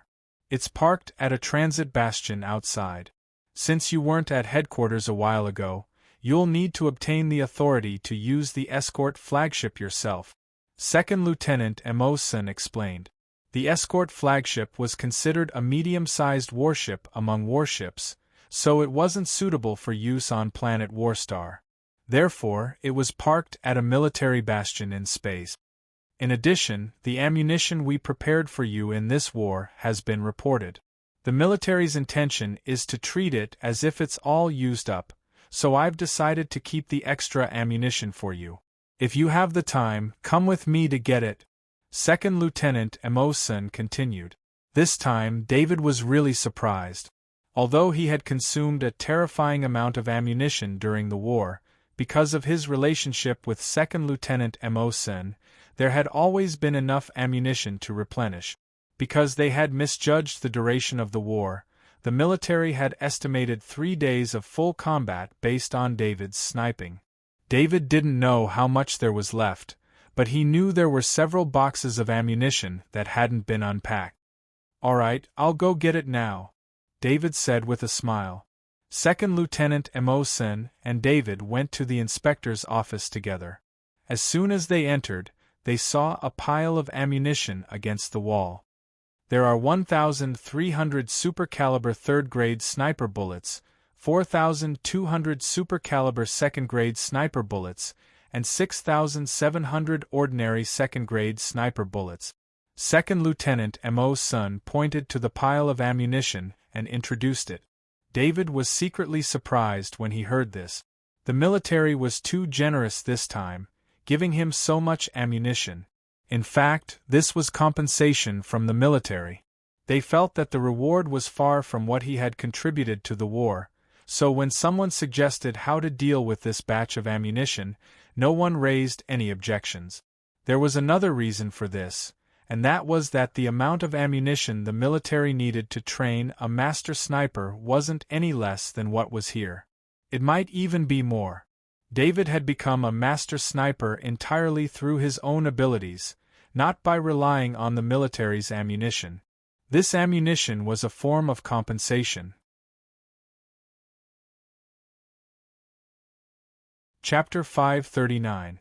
There's a Cyclops giant beetle up ahead. Let's kill it. Benton Transcendent looked at his ID bracelet and pointed to the front left. For this hunting operation, the 4 Transcendent bought drones at their own expense and used them to strengthen the 4th Frontline Base's field reconnaissance. The focus was on the position of the Level 3 insectoid. Of course, it was also convenient for them to see if there were any Level 4 insectoids so that they could avoid them in advance. Benton, you have to check if there are any Level 4 insectoids nearby. Don't screw us all up. Garth Transcendent reminded. Why would I? I've been studying this area during the days David left. Benton Transcendent said unhappily. David proposed to go out with the 4 Transcendent to hunt Level 3 insectoids before he left. The Transcendent did a lot of preparation for this. The drones were one-time consumables, so they kept releasing them for many days. Even now, they still kept the drones in the sky for reconnaissance. David rode on his warhorse and smiled as he watched them talk. The warhorse's movement speed was much faster than his own, so he preferred to use it as a means of transportation. Okay, get ready to move. Buffington Transcendent looked at the time and said in a deep voice. David and the 4 Transcendent ran in the direction of the Cyclops giant beetle. The shadow attendant in the sky saw the Cyclops giant beetle from far away. Transcendent Buffington waved his hand and the team stopped. He turned to David and asked, David, how do you think we should fight? This was the difference in status. Although David was only a peak Kaji, his real combat ability made the 4 Transcendent feel ashamed, so they asked for David's opinion before they acted. I'll try to snipe once. If I succeed, I'll immediately clean up the next target. If I fail, I'll rely on you guys to block it. David suggested with a smile. David didn't have many days before he left, so he wanted to kill more Level 3 insectoids to repay the 4 Transcendent for taking care of him. That's fine too. Babington Transcendent didn't care about the contribution of the 4 Transcendent in the battle. Anyway, they had already seen David's strength. This time, it was obvious that David had brought them to make a fortune. No one would be embarrassed. David didn't get off the horse. Instead, he laid on the horse's back and placed the Roar sniper rifle on the horse's neck. Benton Transcendent saw David's actions and wanted to say something, but he was stopped by Buffington Transcendent. Although he didn't understand why David did this, Transcendent Babington believed that David had his own reasons. Of course, David had his own ideas. Ever since he got the warhorse, he had done some research on it. The warhorse's body was much stronger than his. It was almost comparable to a Level 3 insectoid. With this kind of body strength, it could completely withstand the recoil of the Roar sniper rifle. In fact, if David had this kind of body strength, he wouldn't have to lie on the ground to snipe at all. He could use a standing position to snipe and use his own body to withstand the recoil. For a long time, the biggest weakness of Sniper Kaji was its movement. Sniper Kaji was only safe before the first shot. After the first shot, his position would be exposed, and he would become the enemy's target. It wasn't that no one had thought of increasing Sniper Kaji's movement ability, but unless it was a heavy armored vehicle, light vehicles couldn't withstand the recoil. Besides, when fighting against the insectoids, it was easier to expose the target with an armored vehicle or a hover car. These vehicles couldn't protect the passengers, and they weren't faster than exoskeleton armors. The warhorse was different. It had a strong body and sufficient speed. In addition, it could be stored in a summoning ring at any time. What could be better than a warhorse for sniping? Previously, when he was alone in the insectoid territory, David had some scruples and didn't dare to use this method. However, now that he was working with the four transcendent, it didn't matter if he made a mistake.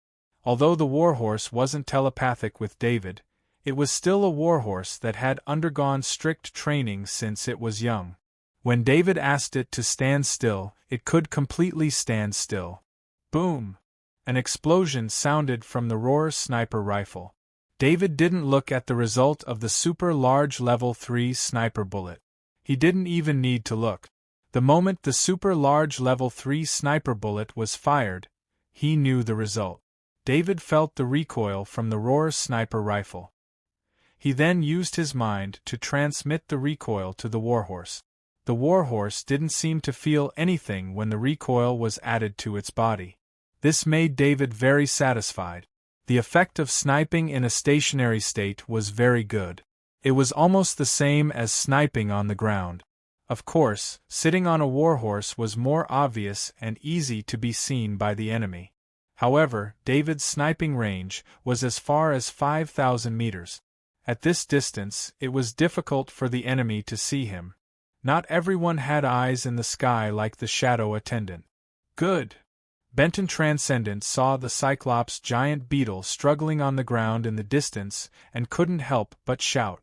The Cyclops giant beetle was resting when it was hit in the neck by a super large level 3 sniper bullet. Its neck was penetrated, and its spine was broken. It couldn't control its body. Benton Transcendent ran over with its spear. Transcendent Garth followed. Transcendent Buffington and Transcendent Augustine looked at David. David's sniping this time broke countless years of restrictions on sniping Kaji. If this sniping method can be promoted, it will greatly increase the combat power of sniping Kaji. Buffington Transcendent said with a sigh. However, he immediately smiled bitterly because he thought of the warhorse under David. This warhorse was only available in the great world of God. It was not easy to trade for this warhorse. In countless years of trading, he had never heard of a warhorse trade. This warhorse was stripped from a knight who made a mistake. David explained as he patted the warhorse's neck. Transcendent Buffington and Transcendent Augustine looked at each other. They completely understood that David's sniping method could not be promoted. In fact, David did not mention that the warhorse was only one aspect. Without a matching supply of feed, the warhorse would slowly lose its uniqueness. Before they came, David had clearly stated that he would not participate in the distribution of the spoils. Therefore, Transcendent Buffington and Transcendent Garth did not distribute the materials of the Cyclops beetle on the spot. Instead, they decomposed the materials and put them into their space bracers. Transcendent Buffington took out his identity bracelet to check again and quickly said, "Go to the next target. It's 2 giant claw flaming beetles." This was real-time information, so the information was very accurate. As long as they were fast enough, they would not miss. "This time, I'll snipe first," David suggested. "Okay." Babington Transcendent nodded in agreement. David let the warhorse gallop. He did not put away the roaring sniper rifle. Instead, he tried to set it up on the warhorse. The warhorse galloped very smoothly. Of course, this kind of balance was relative. In fact, there were still some small ups and downs. For a normal sniper Kaji, these small ups and downs would have a huge impact on his sniping. This was especially true for targets that were 5,000 meters away. Even a slight error could lead to a world of difference. However, David was different. His powerful spirit made his calculation and analysis extremely strong. The slight ups and downs of the warhorse could be completely calculated into the analysis of his sniping. However, this was the first time, so David needed to get used to this kind of sniping. The 4 Transcendent looked at each other and guessed that David wanted to snipe while moving. They were already very surprised that he could snipe while still on the warhorse. They were only slightly surprised, but they immediately chased after him. As they chased, they realized that the warhorse was indeed very fast. David let the warhorse gallop at full speed, and the four transcendent could only follow from a distance. When the shadow attendant in the sky saw the two giant pincer flaming bugs, David also rushed to 5 kilometers away on the warhorse. Then, without any hesitation, he fired a super large caliber grade 3 sniper bullet. The two giant pincer flaming bugs were moving forward one after the other. They did not expect a sudden long-range sniper shot. One of the giant pincer flaming bugs tried to dodge, but it was still hit in the shoulder by the super large caliber grade 3 sniper bullet. David's first shot was aimed at the giant pincer flaming beetle's heart, but the two giant pincer flaming beetles were very vigilant, so David's first shot only managed to injure one of them. The other mega pincer flaming bug was startled by the sudden attack and it quickly dashed towards David's direction. The transcendent Babington heard the sniper shot from behind, so he anxiously shouted, "Not good. Why did David not wait for us?" Although he knew that David was very powerful, there were conditions. For example, David needed to be in a complicated environment to be able to unleash his most powerful long-range sniper ability. Grandmaster Heavy Axe's ability also depended on what kind of insect his opponent was. For example, the giant pincer flaming bugs, which had the ability of transcendent flaming bugs, would be very troublesome if they did not have a corresponding defensive method. At least, with David's constitution, even if he was holding a grade 3 shield, he would still be hurt by the transcendent flaming bugs. The four transcendent rose into the sky together. They needed to help David as quickly as possible. However, after they rose into the sky, they saw another way of sniping.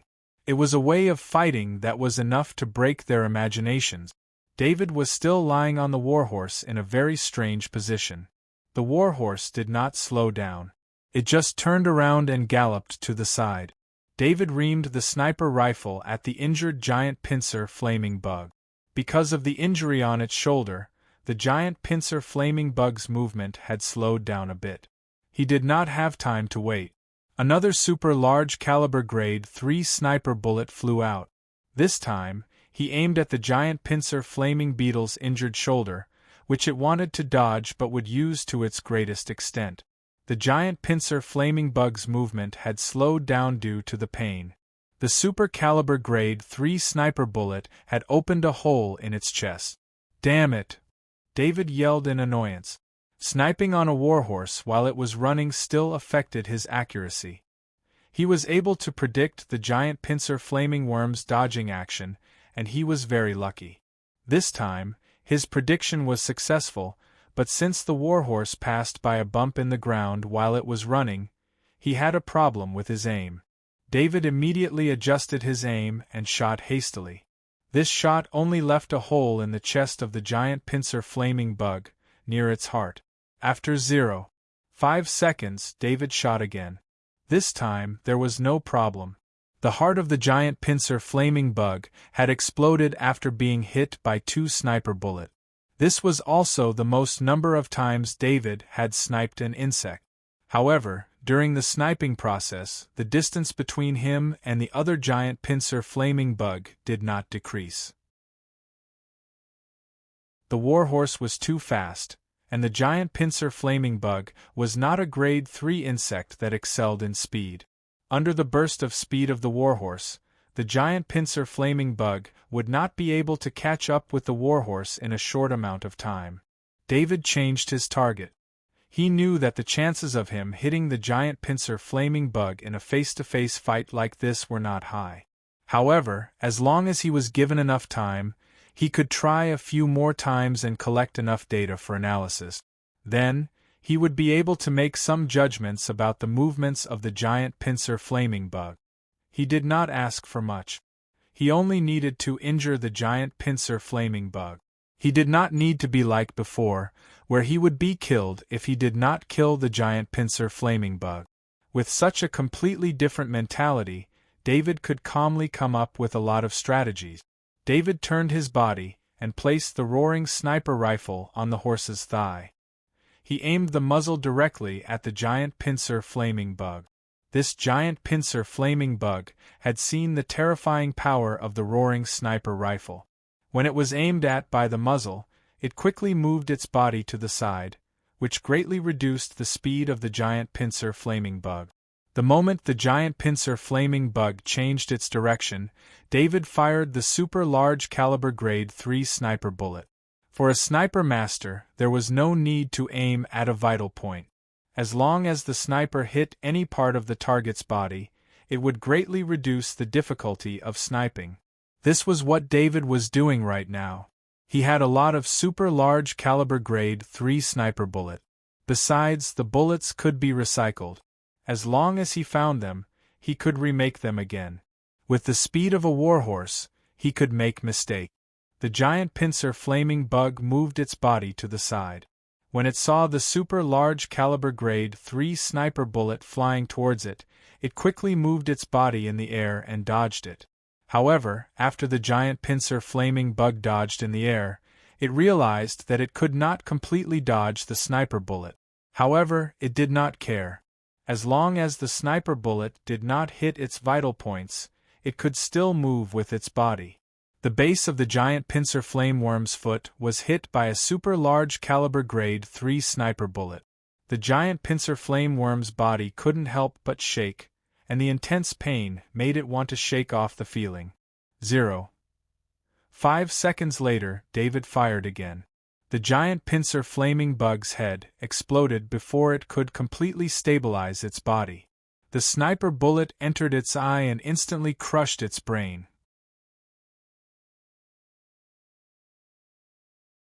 Chapter 540.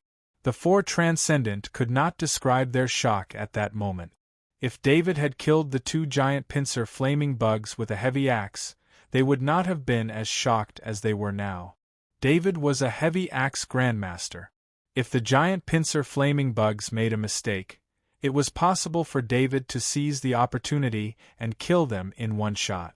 However, the situation in front of them was that David had completely relied on the ability of a sniper master to kill the two giant pincer flaming bugs. This kind of situation where it was 1 versus 2, and a sniper master at that, had completely subverted their understanding. When David saw the four transcendent coming over, he quickly apologized.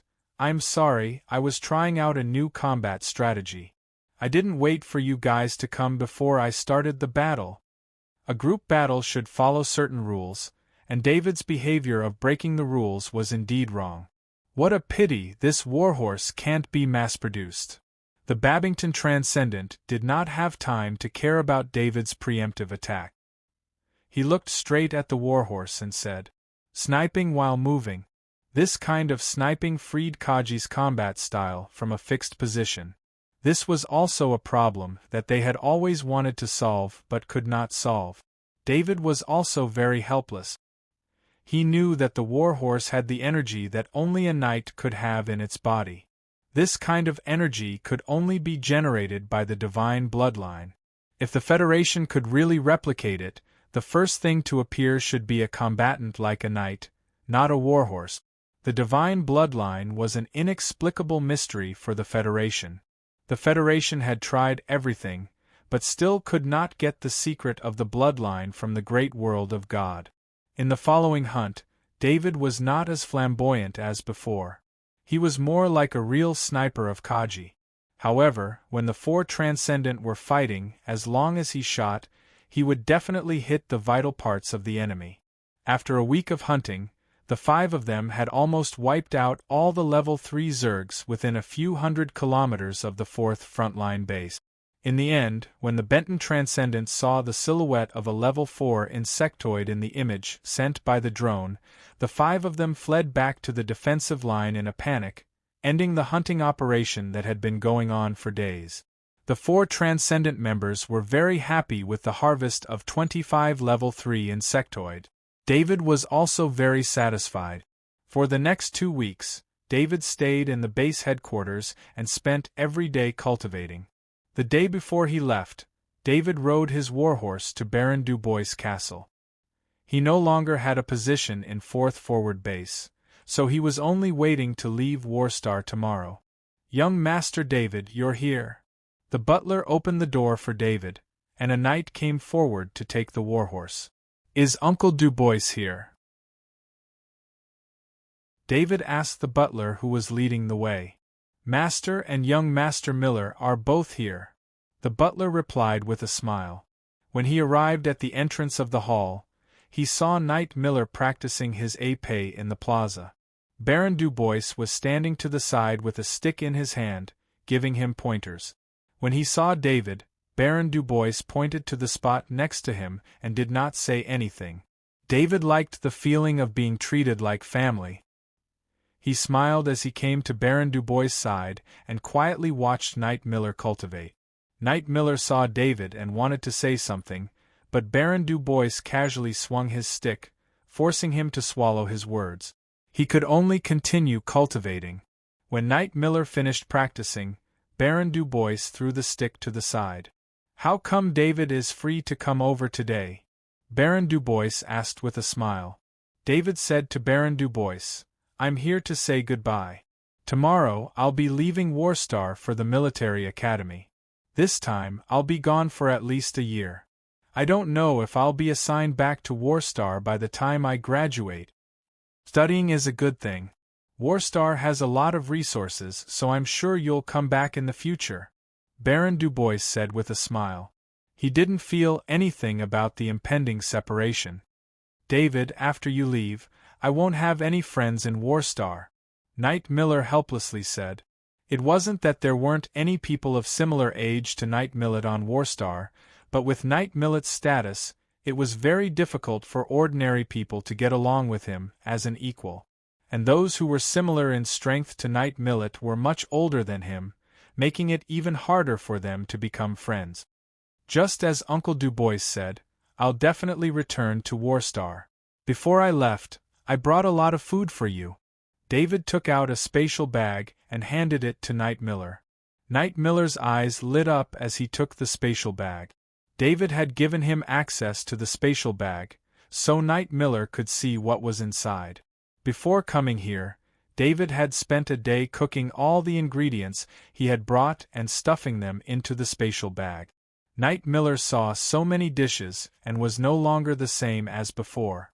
He smiled and said, "You're a good brother."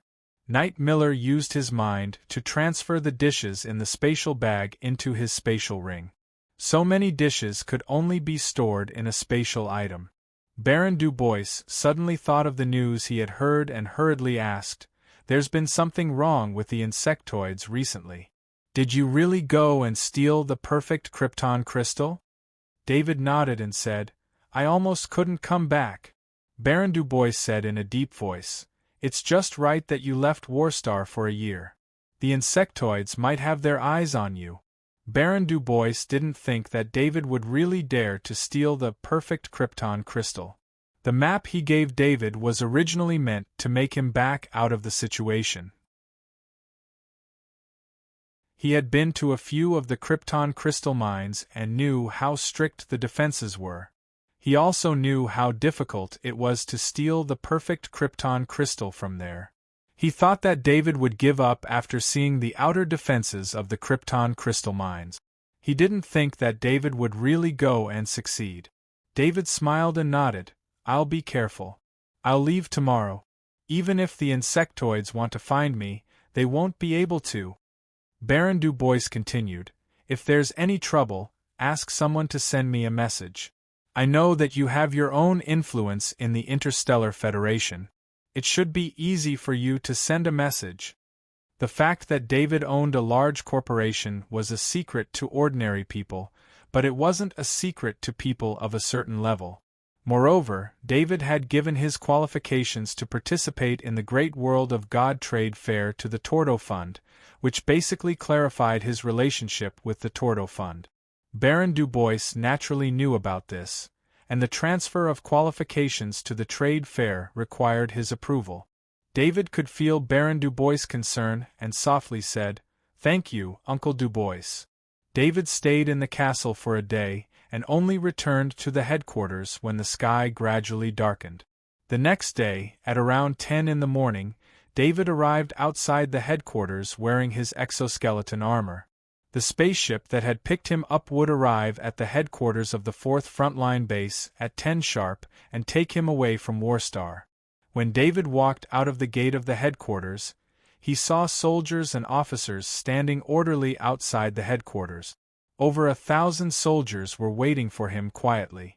Colonel David, on behalf of the 4th Frontline Base, I thank you for everything you've done.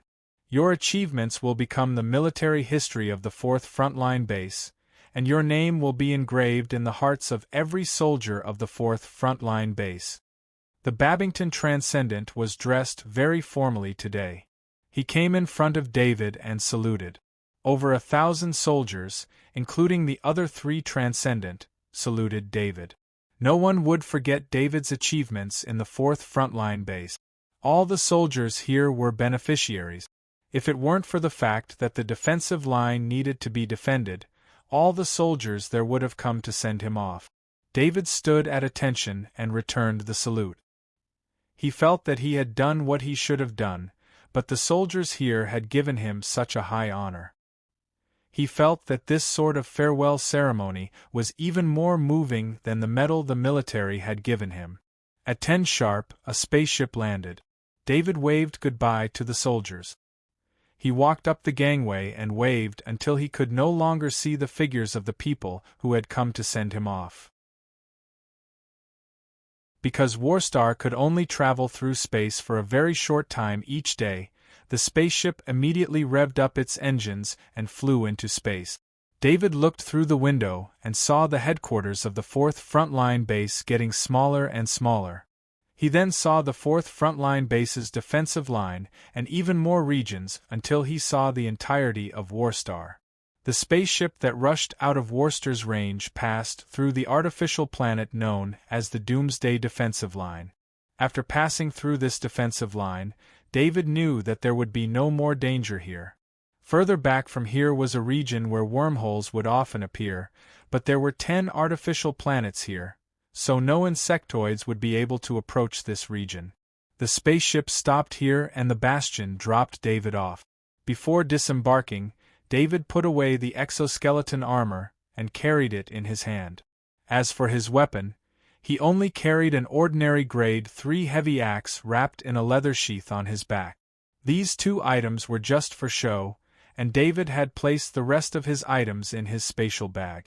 The spatial bag was very convenient, and it also gave David a spatial item that he could show to others, but it was best not to reveal it if he could. This sort of spatial item was truly enviable. Standing in the spaceport of the Bastion, David opened his identity bracelet and connected to the Bastion's Skynet to find the location of his escort flagship. 2 soldiers walked past David, and when they saw the Hero of the Nation medal on his chest, they hurriedly saluted him. David smiled and returned the salute. Before leaving, the Babington Transcendent had instructed him to wear the Hero of the Nation medal normally. This was out of respect for the Hero of the Nation medal, as well as for the military. Afterward, as David walked down the road, every soldier who saw him stood at attention and saluted him. Even the civilians saluted him with their eyes. This place was close to Warstar, so the medal was more important than anywhere else. David patiently responded. Finally, he saw the escort flagship D-1314 somewhere in the spaceport. It was the flagship that had been assigned to him. David walked up to the escort flagship and saw 2 soldiers standing on the bridge. He walked over. "Colonel, you're not allowed to enter." One of the soldiers saw David and immediately saluted. "I'm David. This warship was assigned to me by the military. This is my authority. If there's no problem, let me pass," David said with a frown. David didn't understand why the 2 soldiers guarding here didn't know he was coming to take over the escort flagship. "I'm sorry, but no one is allowed to enter without the permission of the captain."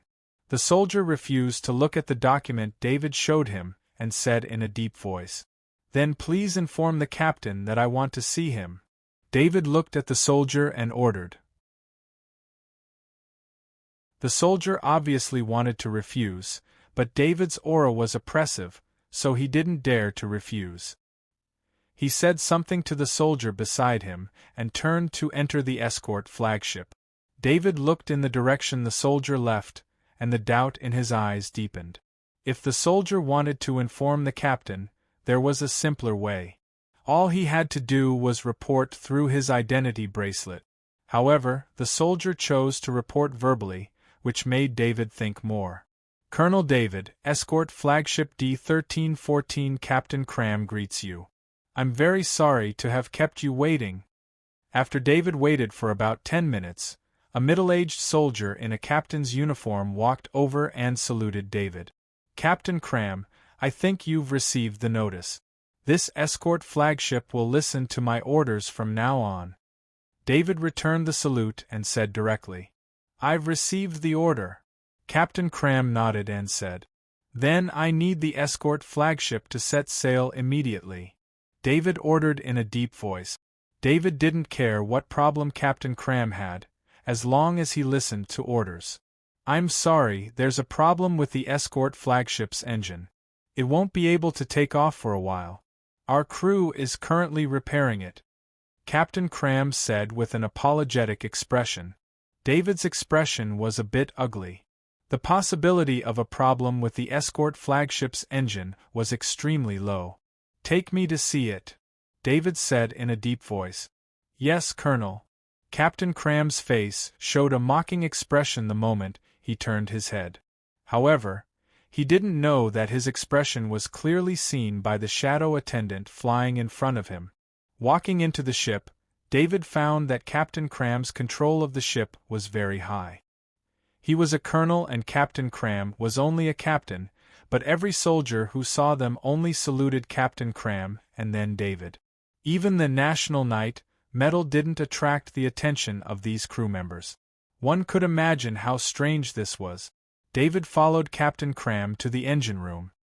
Here, he could see that the engine had been completely dismantled, and a large number of parts were piled up everywhere. If David didn't have the spaceship repair master ability, he would have been deceived by the scene in front of him. The escort flagship's engine had been dismantled like this, and it would take at least a week to reinstall it. This also required professional debugging to complete, and David didn't see any professional equipment here. This meant that the crew deliberately dismantled the engine. Someone wanted to make David unable to use this escort flagship.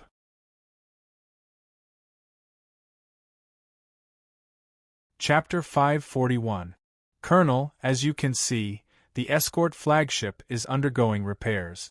It won't be repaired for at least half a month, Captain Cram said to David as he pointed at the crew members who were still working. Captain Cram, you haven't been a captain for long, have you? David asked calmly. How did you know? Captain Cram was stunned when he heard David's question. Captain Cram had indeed not been a captain for long. He had only been transferred here because of the all-out war with the insectoids. To put it more plainly, he was here to gild his skills. The faction behind him was very powerful, and he was assigned to a non-combat fleet as a captain.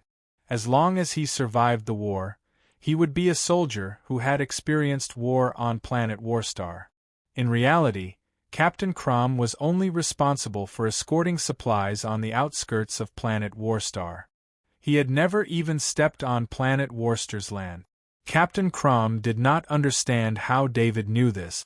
When he heard David's question, he instinctively thought that David knew something and could not help but panic. Your subordinates aren't too professional, are they? David continued to ask. Captain Cram still did not understand what David meant. His subordinates seemed pretty good to him, and they were very obedient. Colonel, I'm afraid it's inappropriate for you to say that. The crew members are all good. Captain Cram raised his voice. The crew members who had just heard David's words looked at David with unfriendly gazes, but when they heard Captain Cram's words, they all smiled. This is the engine's pressure stabilizing component. The material inside cannot come into contact with the air. Originally, it worked in a vacuum state. However, your men took the pressure stabilizing component apart. This pressure stabilizing component is worth 20 million credits, David introduced as he pointed at a disassembled component on the ground. This voltage stabilizer component was originally broken. Captain Crom looked at the voltage stabilizer component on the ground, his heart pounding, but he still said this. The face of the crew member who disassembled the voltage stabilizer component instantly turned pale. He looked at the voltage stabilizer component helplessly. Even if Captain Crom said this, such a huge value still made him panic. Originally, it was the voltage stabilizer assembly that was broken. Since it was the voltage stabilizer assembly that was broken, why did you remove the rotor? Don't you know that this rotor system can't come into contact with anything? Once it comes into contact with anything, it will be scrapped? David sneered and pointed to another part. The rotor system was the core structure of the engine. During operation, it was filled with a special gas to act as a lubricant. David did not think that the crew would dare to dismantle it like this. There are some problems with the rotor system, so I took it down for inspection. Captain Cram was already sweating as he quickly explained. Captain Cram, you probably don't know the value of the rotor system.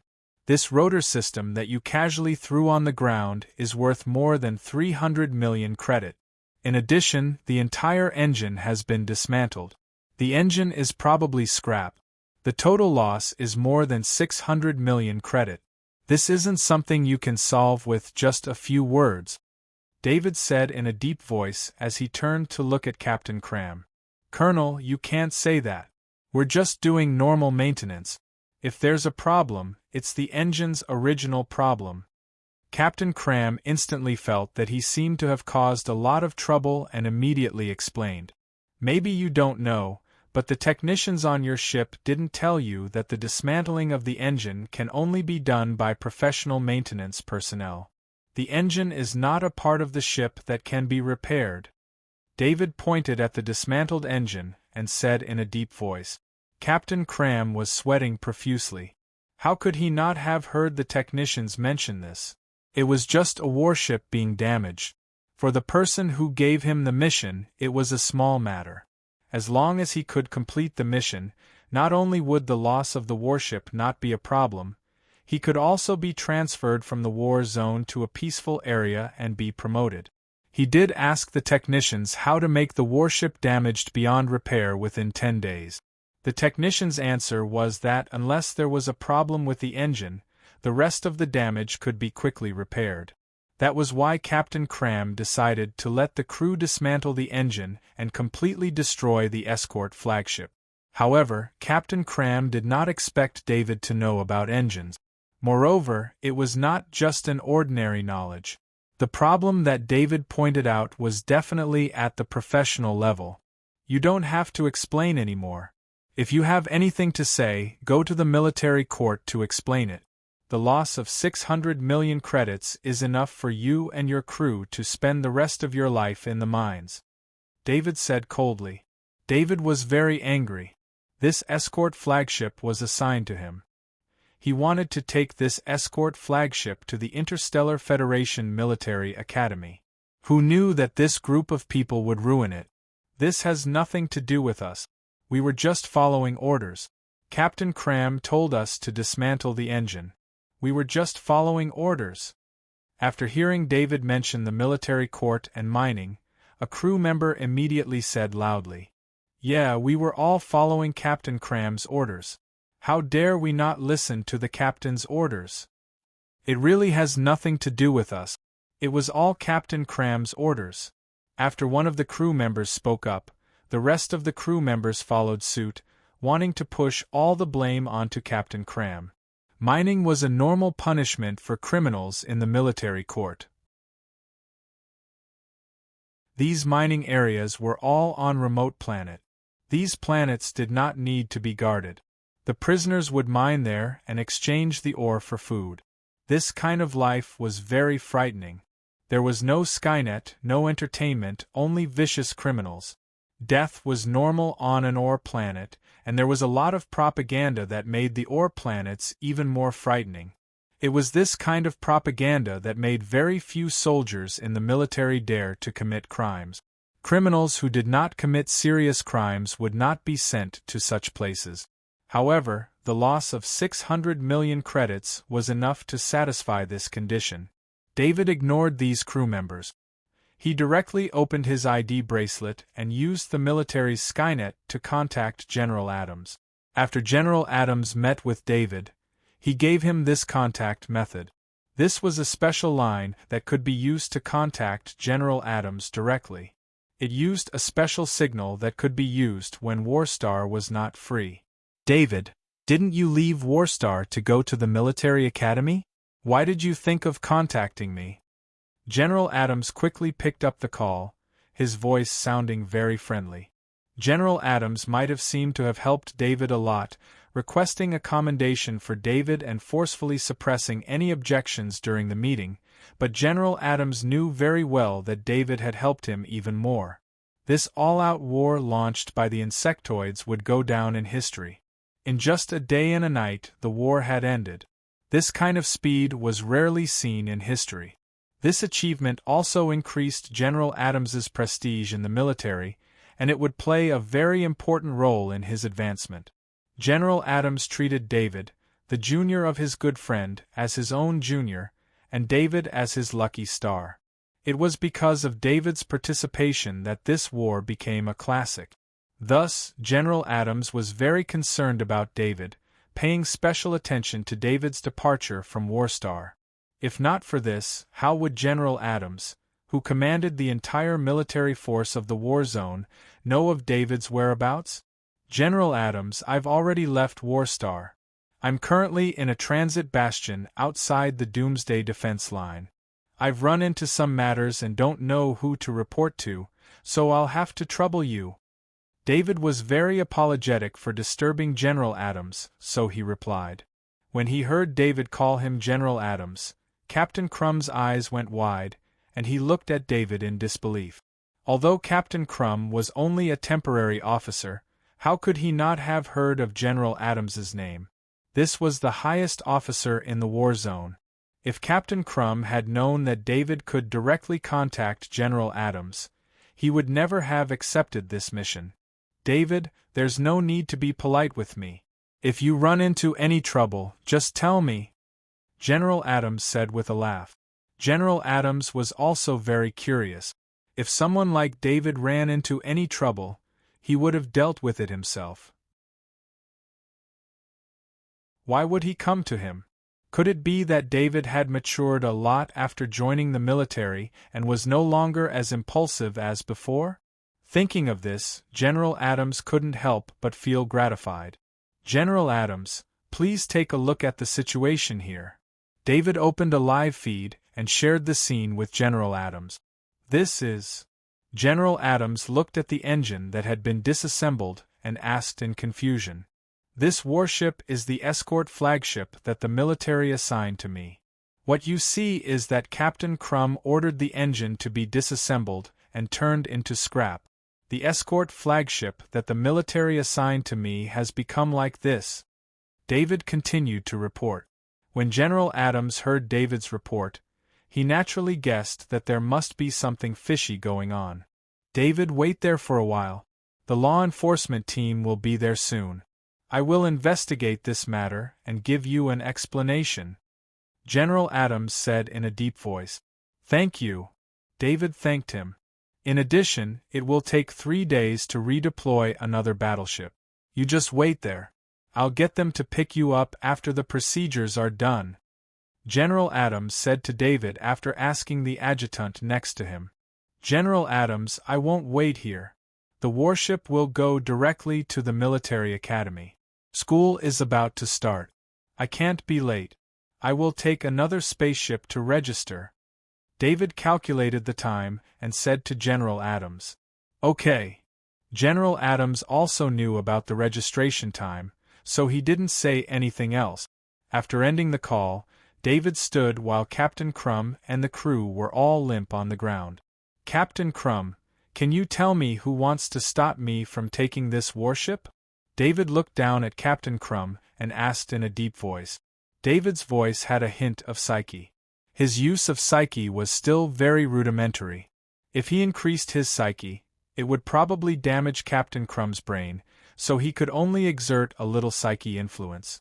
It's... Captain Crumb was just about to speak when he suddenly shut his mouth, his face pale. David frowned slightly. Captain Crumb's attitude made him understand that someone was indeed trying to mess with him. However, Captain Crumb was a soldier, and so was he. If this was Warstar, he could find a place with no one around and torture Captain Crumb. With Captain Crumb's mentality, he would only need a moment to make Captain Crumb spill everything. Captain Crumb felt all the hair on his body stand on end. He felt like he was being stared at by a ferocious beast. His heartbeat quickened and his mouth went dry. At this moment, a team of Kaji law enforcers wearing white exoskeleton armor arrived. The two soldiers who were originally standing guard outside were now in the hands of a law enforcer Kaji, and they no longer looked the same as before. Colonel David, I've been ordered to take over this case. The law enforcer captain with the insignia of a lieutenant on his chest came in front of David and saluted. I'll have to trouble you. David returned the salute. The law enforcer captain came in front of David and said softly, after this case is investigated, we'll send you a case report. David didn't say anything and only nodded. He understood that this was General Adams's intention. The law enforcers had no obligation to report anything to him. The law enforcer captain waved his hand, and a law enforcer Kaji stepped forward to put electronic shackles on Captain Crumb. The rest of the crew didn't receive such treatment and were only escorted out. A law enforcer Kaji stayed behind to collect evidence. David saw that there was nothing else for him to do, so he turned and left the flagship. After walking out of the flagship, David turned to look at it. He didn't quite understand what the mastermind wanted to do. What were they thinking by not letting him ride on the flagship? The law enforcer captain personally stood behind Captain Crumb. This matter was highly valued by the upper echelons of the war zone, so it naturally needed to be treated with extra importance. Thus, he personally escorted Captain Crumb. Captain, I really admire his courage. He actually dared to tamper with Colonel David's warship. He really doesn't know what's good for him. A law enforcer walking beside the law enforcer captain said with a chuckle. The other law enforcers also deeply agreed with his words. Be careful of your surroundings, the law enforcer captain said in a deep voice. What do you mean by what you just said? Captain Crumb had somewhat recovered by now. Since he had been captured, it would depend on whether the mastermind behind him had the ability to save him. Now that he had relaxed a little, he couldn't help but ask this question when he heard the law enforcer's words. The law enforcer couldn't help but give Captain Crumb a strange glance and ask, You've already made a move against Colonel David. Don't you know anything about Colonel David's past? Captain Crumb shook his head. He had only been transferred here before the war, and he had been carrying out an escort mission outside Warstar. How could he have heard anything about David? If Captain Crumb had friends in Worcester's army, he might have heard of David's reputation, but he was a newcomer who had come out of nowhere and snatched the position of captain.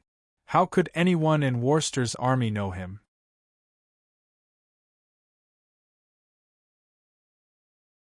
Chapter 542. None of Colonel David's enemies are left alive. Maybe now that he's a soldier, his killing intent isn't as strong as before. Otherwise, we would be here to collect your corpses, the enforcer said with a chuckle. The enforcer captain didn't say anything this time. The enforcer's words were intentional. If they provoked Captain Cram, it would be easier for them to interrogate him. Who said his killing intent isn't strong? If his killing intent isn't strong, how could Colonel David get the Knight of the Nation medal after only 3 months in the army? Another enforcer said unhappily. Speaking of which, Colonel David has killed no less than 100,000 people, right? The enforcer said with a smile. Don't talk nonsense. There's no evidence. Another enforcer said. What evidence do you need? With Colonel David's sniper master ability, would he leave any evidence after killing some people? As long as it's someone who has a grudge with him, they won't be able to survive. Do you still need evidence? Captain Cram was already terrified. He remembered the feeling he had when David asked him that question. It was as if he had seen a beast. In the past, he had always heard people say that killing too many people would create a murderous aura. Ordinary people would tremble in fear if they came into contact with such people. Captain Cram thought it was just a rumor, but now he knew it was the truth. David was that kind of person, and he dared to cause trouble in front of such a person. All right, stop talking. The enforcer captain saw that the time was right and said in a low voice. David opened Skynet at the port and looked for information about spaceships heading to Monolith. There were many spaceships passing by this transit fortress, most of them military spaceship. With his status, it wasn't a problem for him to take a spaceship. It only took a few days to get to Monolith. When he reached Monolith, he could change to his own spaceship. David's black ship was on Monolith. When he got there, he could take his own spaceship. As for the escort ship assigned to him, he could only receive it after he registered. To David's surprise, there was only one spaceship leaving the port for Monolith. It was a cargo spaceship. David checked the ship's information. This was a cargo ship from the Daluo Chamber of Commerce. The Daluo Chamber of Commerce was not some large enterprise, and David did not have much of an impression of this company. However, anyone that could engage in Warstar transportation was not simple. All of Warstar's resources belonged to the military, and the companies that could meddle in this business all had complicated conflicts of interest behind them. David did not consider the connections behind the Daluo Chamber of Commerce. What he needed to do was to greet the captain of this spaceship and see if he could take this spaceship to planet Monolith. David carried the exoskeleton armor's loading box in his hand and carried the Grade 3 heavy axe on his back. He took note that the exoskeleton armor was not the custom-made exoskeleton armor that he usually used. Instead, it was a standard exoskeleton armor. All of his equipment was stored in the portal bag. With the portal bag, he didn't even need the help of the shadow attendant to retrieve his equipment. According to the information on Skynet, David arrived at the port where the cargo spaceship was located. Although it was a cargo spaceship, it was still equipped with some self-defense weapons, which was normal. Some parts of the war zone were still very chaotic. In space, there were often space pirates who engaged in professional robberies, and there were also mercenaries on missions who would do some amateurish robberies. Of course, compared to a real battleship, these weapons were far too lacking. Sorry to disturb you. I want to see your captain. Please inform him. David said to a crew member who was working. Colonel, please wait a moment. The crew member was a little annoyed at being disturbed. When he raised his head and saw David's military rank and that particularly eye-catching Kingdom Knight medal, he immediately changed his attitude and spoke politely. The crew member opened his ID bracelet and softly said a few words. The captain asked me to bring you in. Please follow me. The crew member bowed slightly to David. David followed the crew member into the cockpit through the gangway. Colonel, please take a seat. When David arrived at the cockpit, he saw the big man sitting on the command chair. The big man turned to the crew member beside him and said, Go get me a glass of water. Thank you, David said as he sat on the empty seat beside him. My name is Chester. Is there anything I can help you with? Captain Chester said politely. My name is David. I would like to take your ship to planet Monolith. Is that okay? David said directly. You are a Kingdom Knight. Of course, there is no problem. The spaceship will depart in an hour. If you have any luggage, please bring it over as soon as possible, Captain Chester said with a smile. I don't have any other luggage. I only have this. David smiled as he pointed at the exoskeleton armor beside him. That's good. Please take a rest here. I will prepare a room for you when the spaceship starts cruising, Captain Chester said with a smile. After that, Captain Chester ordered the crew to make the final preparations. A crew member brought over a glass of water and placed it beside David. David watched with a smile as he waited for Captain Chester's arrangement. Time passed quickly. The cargo spaceship took off. First, it slowly left the port. Then, it accelerated into the depths of space.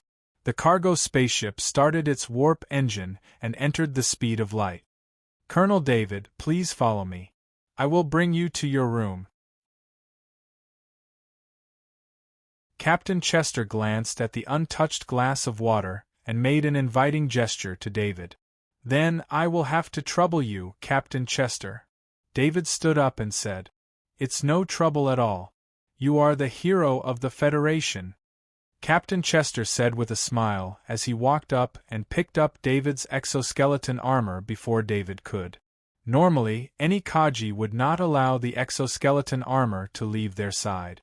However, Captain Chester's politeness made it impossible for David to snatch the exoskeleton armor from him. David could only let Captain Chester do as he pleased. He followed Captain Chester into the tunnel. Captain Chester said flattering words as he flattered David along the way. As David listened, the smile on his face did not change. It's right up ahead, Captain Chester said as he pointed at a door in front of them. David's smile became even wider because the shadow attendant had already arrived at the room. This room was not the guest room that Captain Chester had mentioned. Instead, it was a training room. There were 12 Kaji armed with rank 2 weapons waiting inside. From the aura of those Kaji, David could tell that they were all elite Kaji. In fact, David had already sensed many things when he entered the cargo spaceship. For example, many of the crew members were Kaji. This was very rare on a cargo spaceship. Normally, Kaji were only responsible for escorting and did not work as crew members. Even though Kaji were basically cannon fodder on Warstar, they were still highly valued in other places. With a Kaji around, no one dared to do anything to them. As for the 12 elite soldiers, they were all equipped with second-grade weapons. This was not something that should appear on a cargo spaceship. In addition, David's powerful mental strength had already sensed Captain Chester's malice. Even though Captain Chester had a smile on his face, the malice in his heart was still there. Perhaps Captain Chester himself did not feel it, but in front of David, his attitude was as bright as a lamp in the dark. This was a problem of his own level. Captain Chester was only a Kaji. He did not know the use of mental strength. David, on the other hand, wasn't worried. He followed Chester into the training room. Captain Chester, what's the meaning of this? David asked without any change in expression. Colonel David, you're really calm. I'm very impressed. If you hadn't offended someone you shouldn't have, I wouldn't have treated you like this, Captain Chester said as he retreated behind the 12 elite Kaji. Looks like Captain Chester knows some things. That makes me feel a lot more at ease, David said with a smile. You don't have to pretend to be calm. Your exoskeleton armor is in my hands. You should just surrender. I won't make it too difficult for you, Captain Chester said with a cold smile. Captain Chester, you probably think that your acting is very successful. You should know that any assassination is useless against a weapon master. Just like the glass of water you gave me in the cockpit. Do you know why I didn't drink it? David said with a shake of his head. Captain Chester had heard that weapon masters had an instinctive reaction to assassination, but he had scoffed at it. How could a person even defend against assassination? However, when he heard David's words, his expression changed. If you knew that the glass of water was poisoned, why did you still let me take the exoskeleton armor? Captain Chester gripped the exoskeleton armor in his hand tightly, as if he was afraid that it was fake. He asked in confusion. Because I wanted to know more. As expected, you've told me so much. Now that I know that you know the mastermind behind this, I can kill everyone else and leave only you alive, David said with a grin. His white teeth gleamed coldly. When he smiled, the temperature in the room seemed to have dropped. Kill him! Captain Chester yelled in shock. The 12 elite Kaji split into 2 groups. They cooperated with each other and surrounded David. Meanwhile, the door behind David slammed shut. In an instant, David was trapped on the spot. He didn't even have a way out. David reached behind his back, and a grade 3 heavy axe appeared in his right hand. He still had a smile on his face. To be honest, after 3 months with Warstar, his combat power had long since surpassed the level of Kaji. Even if he didn't wear armor, his strength was still not something that these elite Kaji could compare to. Perhaps David's strength wasn't as good as these elite Kaji in exoskeleton armor, but his technique was far superior to these elite Kaji. He could definitely make up for this difference. When the 12 elite Kaji saw the grade 3 heavy axe, they couldn't help but be stunned. They were all secretly complaining that Captain Chester didn't take David's weapon with him. However, they were still confident that they could kill David. 12 fully armed elite soldiers, facing the sniper master who was not wearing any armor and was being closed in on. If they still couldn't kill David, then their title as elite soldiers would be in vain. David didn't get careless. He activated his extreme speed, which allowed him to keep up with the elite Kaji in exoskeleton armor. For David, who was wielding a grade 3 heavy axe, these Kaji were all weak points. As such, he didn't even activate his spirit-severing heavy axe technique. He only relied on his strength as a Grandmaster Heavy Axe Master to proactively charge at the elite Kaji. The elite Kaji on the left didn't expect David to be so fast without armor. Their miscalculation caused their reaction to be a beat slower. A green light flashed and 2 elite Kaji fell to the ground. Their bodies were split in half from the waist. This kind of fatal injury wouldn't cause immediate death. They would need to struggle for a period of time before their blood ran dry and they died. The other 10 elite soldiers all felt a chill in their hearts. Although they were elite soldiers, seeing a comrade who was as close as brothers fall to the ground so tragically as soon as they came into contact with him still made them extremely emotional. David took a step forward. He swung his grade 3 heavy axe and broke the weapons of 3 elite Kaji. He also cut 2 elite Kaji in half from the waist. He then kicked the weaponless elite Kaji. The timing of this kick was very precise. It was at the moment when the weaponless elite Kaji lost its balance. This kick caused the elite Kaji to take a few steps back. When the weaponless elite Kaji retreated, it happened to block the attack path of the last elite Kaji. David took another 2 steps forward. The grade 3 heavy axe cut the retreating elite Kaji in half from the waist. The grade 3 heavy axe continued forward. The last elite Kaji was just about to make a move when the grade 3 heavy axe cut into his waist.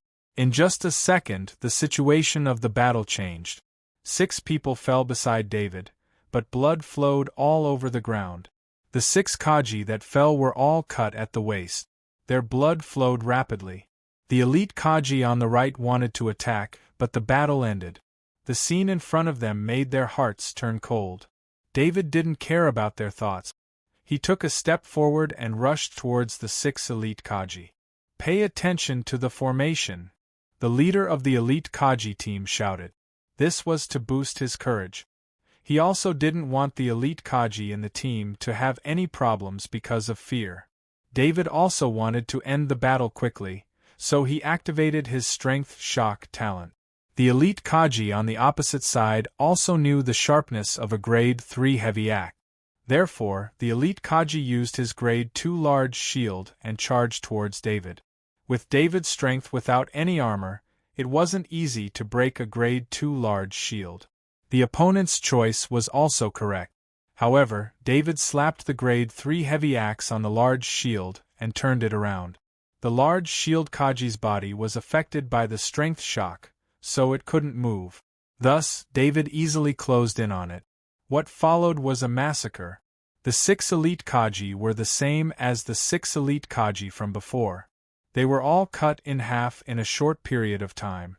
Captain Chester looked at David standing on top of the 12 corpses. His whole body trembled. He had forgotten that he was also a Kaji. Perhaps he also knew that to David, a Kaji was no different from a normal person.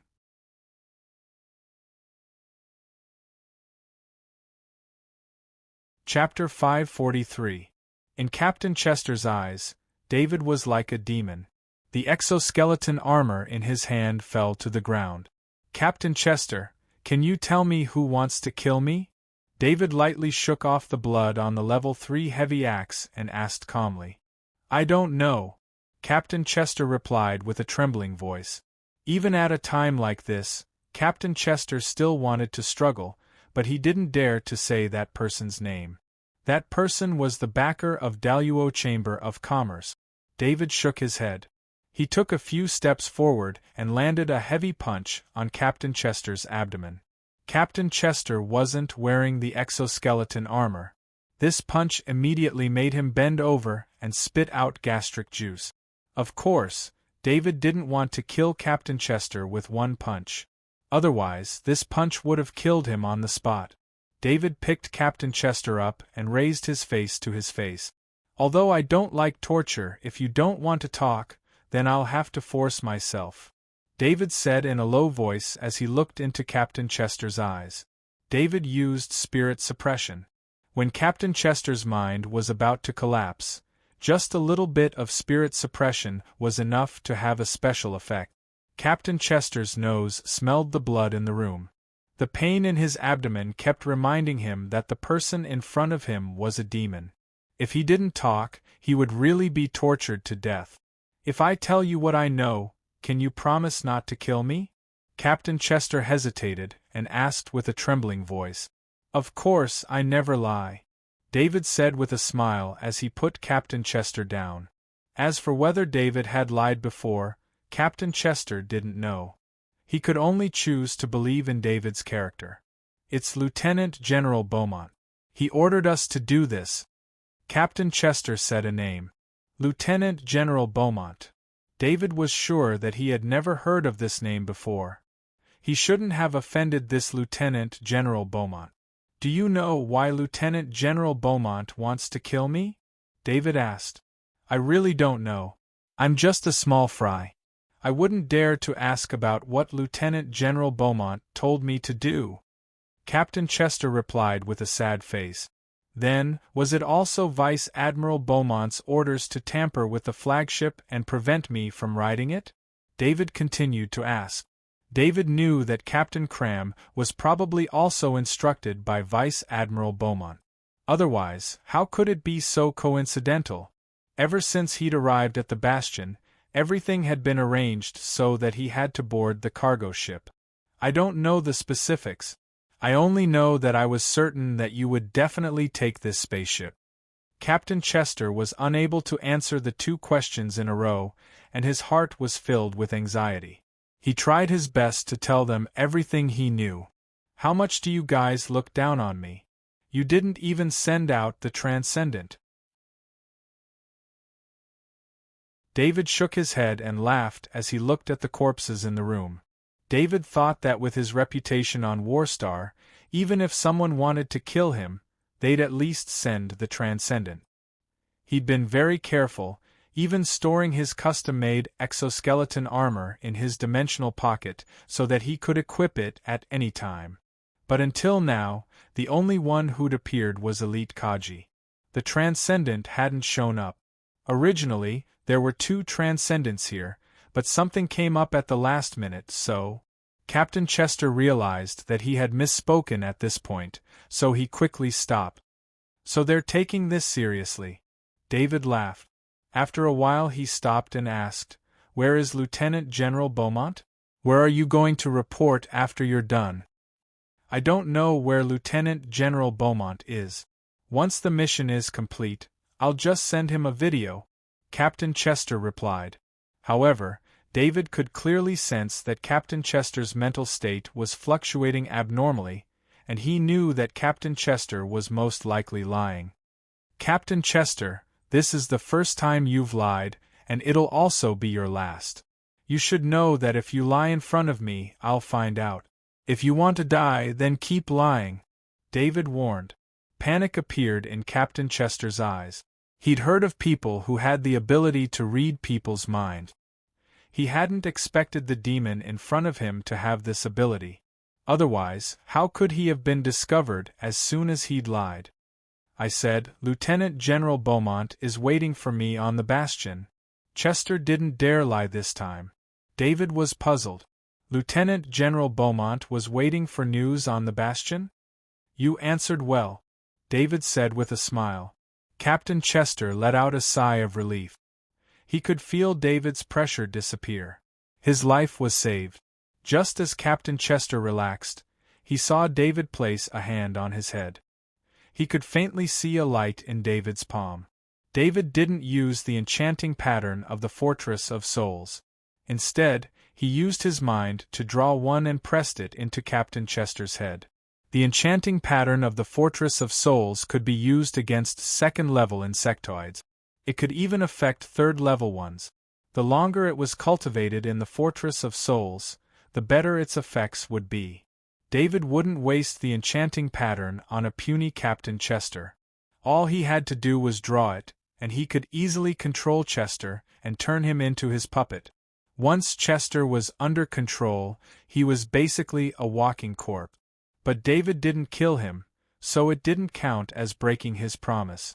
But whether this life of Captain Chester's was what Captain Chester thought it was not what David thought it was. A sliver of David's mind entered Captain Chester's soul. He controlled Captain Chester to activate his identity bracelet and transfer the highest authority of the ship to him. In fact, David could have controlled the cargo spaceship with his Master of Electronic Countermeasures ability, but there was a simpler way, and he didn't need to do such a complicated operation. Then something unexpected happened. They watched as David and Chester walked out of the training room side by side. It was as if there was no conflict between them. "All crew, gather in the cockpit." Captain Chester used his bracelet to issue an order. After a while, the 45 crew members of the spaceship came to the cockpit. Some of them knew something in advance, while others didn't know what was going on. But Chester's orders had to be obeyed. This was how he'd always been. "Everyone, the 12 elite Kaji on the ship have been killed by me." David was wearing a custom-made exoskeleton armor. He held a level 3 heavy axe in his hand. He looked at the nervous crew members and announced. The crew members became restless, but when they saw the green glow of the level 3 heavy axe, they quickly quieted down. "Very good. I don't want to kill people for no reason. All of you, hand over your ID bracelets and stay in this room next to the cockpit for the next few days," David ordered in a deep voice. He was very satisfied with the crew's reaction. Captain Chester walked in front of the crew members and began to collect their bracelet. The 45 crew members were very tactful. Facing a powerful Kaji that could kill 12 elite Kaji, especially when he was wearing an exoskeleton armor, they didn't have any thoughts of resistance. Plus, Chester was very obedient, so they followed suit. David really didn't want to kill people for no reason. As long as they didn't try to harm him, he didn't care. There was food in the room and 45 crew members were cramped. But if they could survive, who cared? Without their bracelets, David took back their authority. Once the room was closed, they couldn't leave unless they opened it from the outside. David sat in the captain's seat and turned the cargo ship around. They hadn't left the bastion for long. About an hour and a half later, the cargo ship was 100 kilometers away from the bastion. For a spaceship, this distance was very close. David stopped the cargo spaceship in space. He gave an order to Captain Chester to guard the place. This order would make Captain Chester do his best to guard the crew. Chester put on his exoskeleton armor and stood outside the room with a hammer in his hand. David left the cargo ship. He couldn't reveal what he was about to do, or else he might go from hero to criminal. He draped the camouflage cloth over his body and the short wings on the back of his exoskeleton armor spat out energy to propel him toward the bastion. As the Deputy Director of Worcester's Logistics Department, Lieutenant General Beaumont was one of the top 15 high-ranking officers on Worcester. He was currently sitting in an office. This bastion was part of the Logistics Department, so he often worked here. In truth, Lieutenant General Beaumont didn't like to stay on Worcester. Instead, he often came here. His position on Worcester was very awkward. Although he was a lieutenant general, his position wasn't particularly high. He didn't have the right to participate in high-level meetings to decide important matters on Worcester. The main force of Lieutenant General Beaumont's faction wasn't in the war zone, but in the upper echelons of the Federation. This restricted his actions on Worcester.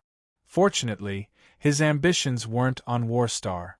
As long as he had some experience here, he would return to the Federation. Moreover, danger was everywhere on Worcester, so Lieutenant General Beaumont was very afraid of death. Only in the doomsday line of the 10 artificial planets could he feel safe. The person standing in front of Lieutenant General Beaumont's desk was Captain Crumb, who had been taken away by Kaji. Captain Crumb was currently bowing with a fawning expression on his face. "Crumb, your matter this time is very troublesome. Immediately leave Worcester and return to Planet Cradle," Lieutenant General Beaumont sternly said to Captain Crumb. If it weren't for the fact that the person behind Captain Crumb had a very close relationship with him, he wouldn't have been able to use his authority to rescue Captain Crumb from the law enforcers. In order to rescue Captain Crumb, Lieutenant General Beaumont had offended General Adams. However, Lieutenant General Beaumont didn't care, because the end of the Insectoid War had given him quite a bit of merit. Even if he hadn't gone to Worcester, his logistics work was still very important. Lieutenant General Beaumont believed that he would be transferred back immediately, so it didn't matter if he offended General Adams. "If I go back like this, what about my position?" Captain Crumb asked softly. Captain Crumb was now a criminal. Even if he returned to Planet Cradle, he would still be tried by a military tribunal. However, their relationship there was very deep, so this matter could be settled. Captain Crumb didn't want this to happen, however. If he went to trial, with the evidence of his crimes in the military system, even if it was settled, he wouldn't be able to establish himself in the military. "Now you're still thinking about this? If you don't go back immediately, the consequences will be 40 years of hard labor." Lieutenant General Beaumont angrily slammed the desk. Captain Crumb was very unconvinced. He had been following Beaumont's orders, so now that something had happened, of course he had to go to Beaumont. David silently approached the bastion. He used one of the ships that had entered the port to easily avoid the bastion's scanning. He didn't move on the ground, because his appearance would attract too much attention. He had done some research on bastions, so it wasn't difficult for him to find a maintenance entrance. Using a few tricks, David opened the door and walked into the bastion's maintenance corridor. David found the middle of the corridor, where he flipped through a map of the bastion. He also used Skynet to look up information on Beaumont.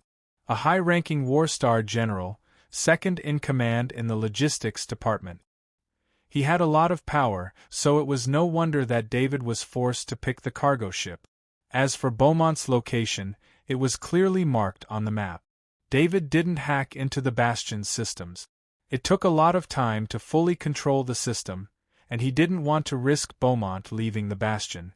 So he chose the quickest way. After finding the map, he used the bastion's maintenance corridor to get to Beaumont's location.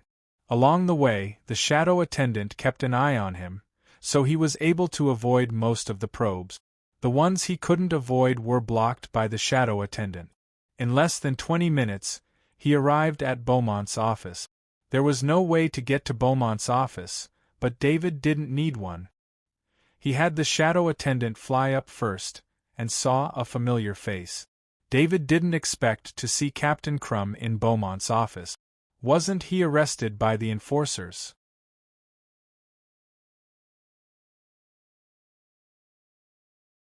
Chapter 544.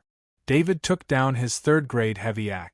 With its sharpness, the special alloy structure here couldn't stop him.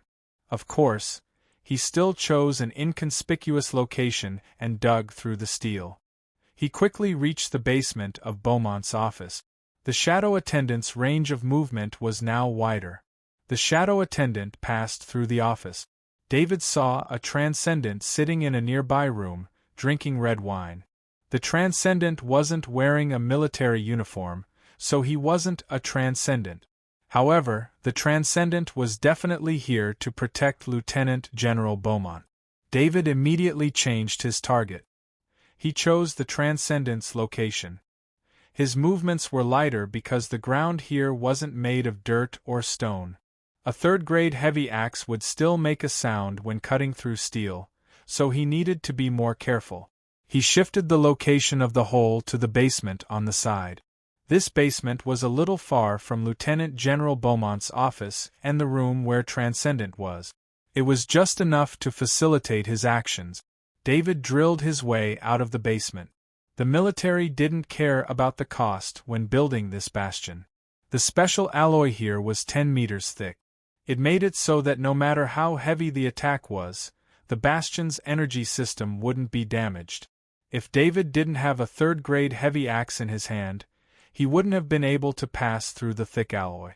After leaving the basement, David was much more relaxed. With the sniper master's ability to hide his presence, he could easily hide himself as long as he wasn't discovered. The shadow attendant first observed the security facilities here. He didn't find any surveillance cameras. Beaumont didn't like surveillance cameras. Or it could be said that many people didn't like to install surveillance cameras in private places. In Beaumont's opinion, this was the center of the defense. There were too many checks on the periphery. Outsiders couldn't enter, so there weren't too many security systems. Of course, the most important thing was that he had the personal protection of a transcendent consecrator. This consecrator was sent by their faction to protect him, and he was considered a very important member of their faction. Since no one was peeking in, David boldly walked down the corridor to the Transcendence room. When he was 10 meters away from the Transcendence room, David opened his mouth and released a high-frequency sound wave at the Transcendent. David didn't know how strong this Transcendent was, but he didn't dare be careless. He was very clear about his own strengths, and his weaknesses were also very obvious. Only by making good use of one's advantages could one defeat the enemy. The moment the high-frequency sound wave was released, David had already activated his extreme speed, vitality enhancement, strength shock, strength enhancement, and strength overlap. He sped up and rushed towards the room. In the room, the Transcendent, who was leisurely drinking red wine, suddenly felt a wave of energy. He was just about to search for the source of the energy when he felt a sharp pain in his ear. The pain was too sudden, and he wasn't prepared for it at all. Following the pain, he felt a wave of dizziness. The Transcendent realized that someone was attacking him, but he couldn't react. At that moment, the door was split open by a green axe, and David rushed in. The axe didn't stop because the door was avoided, and it still rushed towards the Transcendent. This unknown Transcendent didn't even have time to make a move before he was decapitated. When the Transcendent's head flew into the air, his eyes finally regained their clarity, but it was all too late. Almost no Transcendent would be able to withstand David's attack when he was caught off guard. The shadow attendant flew over and absorbed the Transcendent's soul. David casually chopped off the Transcendent's arm with his axe, put away the dimensional bracer, and turned to leave. "What's going on? Why is it so noisy?" Lieutenant General Beaumont asked loudly outside the door. Until now, Lieutenant General Beaumont didn't think that he was attacked. He only thought that someone accidentally knocked over something. At that moment, the door was violently pushed open, and David, who was wearing a black exoskeleton armor and holding a blood-stained level 3 heavy axe, walked in. "Who are you? Who let you in?" Lieutenant General Beaumont, who was sitting in a chair, immediately shouted when he saw David. Lieutenant General Beaumont shouted so loudly to attract the Transcendent's attention. Captain Cram, who was standing, looked at David in horror. David didn't pull up the exoskeleton armor's visor, so his face was exposed. Captain Cram naturally recognized David. "Lieutenant General Beaumont, he is David," Captain Cram reminded in a very soft voice. "David." Lieutenant General Beaumont didn't seem to remember who David was for a while, then he suddenly realized, "So you are David." If it wasn't for Captain Cram's reminder, Lieutenant General Beaumont would have forgotten about David. For someone like him, arranging subordinates to deal with a Kaji was simply a small matter. If Captain Cram wasn't arrested by the law enforcement team, he wouldn't have participated too much in this matter. As long as he arranged it, someone would naturally complete it. Besides, it wasn't that he wanted to deal with David. It was just that someone else asked him to do it, so he just casually gave the order. "Lieutenant General Beaumont, you want my life, so I'm here." David ignored Captain Cram and said to Lieutenant General Beaumont in a deep voice, "David, you rashly broke into my office. Do you know that your actions alone are enough to make you wanted by the military? If you turn back now, it's still not too late." Lieutenant General Beaumont's expression didn't change much as he advised. Lieutenant General Beaumont, who had been in a high position for a long time, was actually very nervous. This kind of desperado made him feel very unsafe. Especially the bloodstains on David's grade 3 heavy axe, plus the fact that the Transcendent still hadn't arrived after such a long time, gave him a bad feeling in his heart. "Then don't let anyone know," David said with a smile.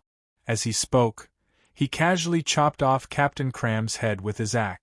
Blood rose from Captain Cram's neck and splashed onto Lieutenant General Beaumont's face. Lieutenant General Beaumont's face twitched. He had never encountered such a situation before. At their level, no one dared to act in front of them. At most, they would stir up trouble behind their back. On the surface, they had to maintain a peaceful appearance. David didn't wait for Lieutenant General Beaumont to speak. He strode over to Lieutenant General Beaumont and took off his bracelet. Afterward, he took out a life bag from his portal bag.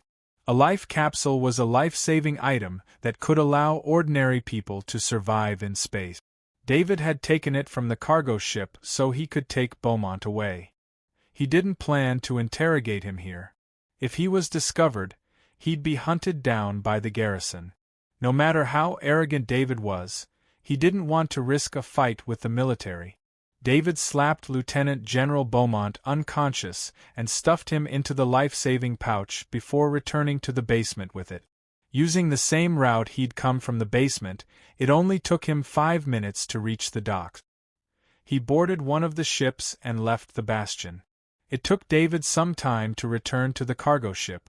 When he entered the cockpit, Captain Chester was still standing at the door, hammer in hand.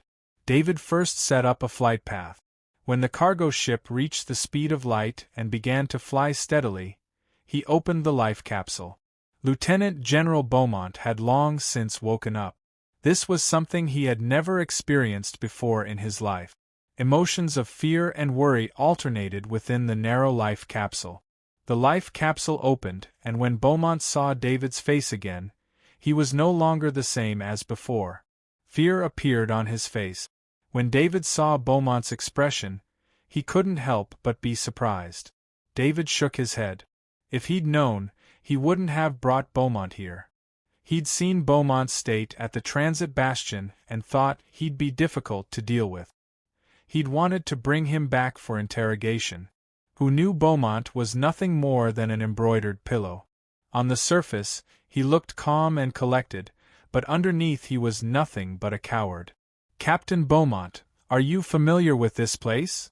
David asked, pointing to the cockpit.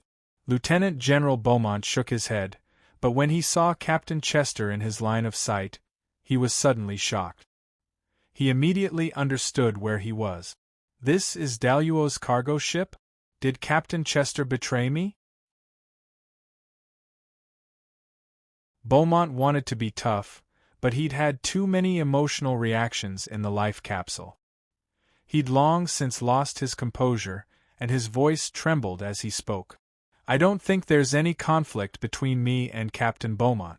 Or do you have your eye on my property and want to take it from me? David asked, confused. In fact, anyone who knew David well would have calculated the price they'd have to pay to get rid of him, and see if it was worth it. The attack David had suffered this time was the weakest he'd ever faced. It was laughable. It was an insult to David's strength. Even if the two Transcendent hadn't left, they wouldn't have been able to do much against David. If David didn't want to leave anyone alive, he'd be able to unleash an unimaginable amount of power. This was an accident. I was entrusted by General Roth to bring you. Lieutenant General Beaumont paused.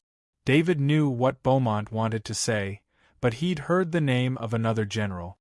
Tell me, who is this General Roth? David asked, looking Beaumont in the eye.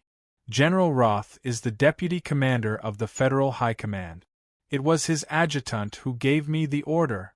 Beaumont wanted David to give up on revenge, so he revealed General Roth's identity. David was really shocked. What kind of place was the Federal High Command? It was the highest authority of the federal military, and the deputy commander there was the real boss of the military. There were 13 deputy commanders in the Federation. He didn't know General Roth's ranking, but no matter what his ranking was, he wasn't someone he could fight against. David's face was very ugly. He didn't understand when he'd become enemies with such a big shot, to actually order the general here to attack him. At this time, Beaumont was also very regretful. He knew that he hadn't paid attention to this operation against David, which was why this situation had happened. He'd given the order to deal with David. In his mind, a single Kaji, even if he was a sniper master, with 12 Kaji in close combat, should be enough to deal with him. Beaumont had even moved 2 Transcendent who'd been prepared to participate in the operation to where he thought they were more needed. Beaumont hadn't looked over David's information, which was normal behavior for people in high positions. In his opinion, as long as he wasn't a Transcendent, he wasn't a threat. Of course, Beaumont's opinion came from General Roth's adjutant, who'd sent word that he'd help take care of Akaji. Whether it was General Roth's adjutant or Beaumont, neither of them had paid attention to David. They were all high and mighty people. If they wanted to take the life of a nobody, they didn't need to worry too much. All they had to do was send him down one level at a time. An ear-piercing alarm went off in the bastion. Beaumont's disappearance and his many corpses had been discovered. The entire bastion went into martial law. Law enforcement officers entered and reported the situation to Worcester's military headquarters. General Adams looked at the report in front of him, his face a picture of wonder. This kid is going to cause a lot of trouble, he muttered to himself. When he saw the report, his first thought was that David had made his move. This was because General Adams could not think of anyone else other than David who could kill a Transcendent without making a sound. As for the connection between Beaumont's disappearance and David's, it was easy to explain. Captain Crumb was the evidence. But like everything David had done before, there was no real evidence to support David's actions. There were even ship records and witnesses to prove that David had left the bastion several hours ago. Beaumont's death had nothing to do with General Adams. On the contrary, he hated people like Beaumont who came to make a fool of themselves. But since it had happened outside of Worcester, he needed to investigate. Adjutant, tell the law enforcement officers to investigate. Don't get too involved, just be realistic. General Adams ordered. Yes, I understand. The adjutant had been with General Adams for many years. He understood the meaning of his orders. It was clear that he wanted the law enforcement officers to not overstep their boundaries. The adjutant didn't know that General Adams had already guessed who was responsible. He only thought that General Adams didn't like Beaumont. Many people knew that Beaumont wasn't welcome in Worcester's military. It wasn't a big secret. The law enforcement officers received their orders and began their investigation. As for David, David's name didn't appear in the report because of David's alibi.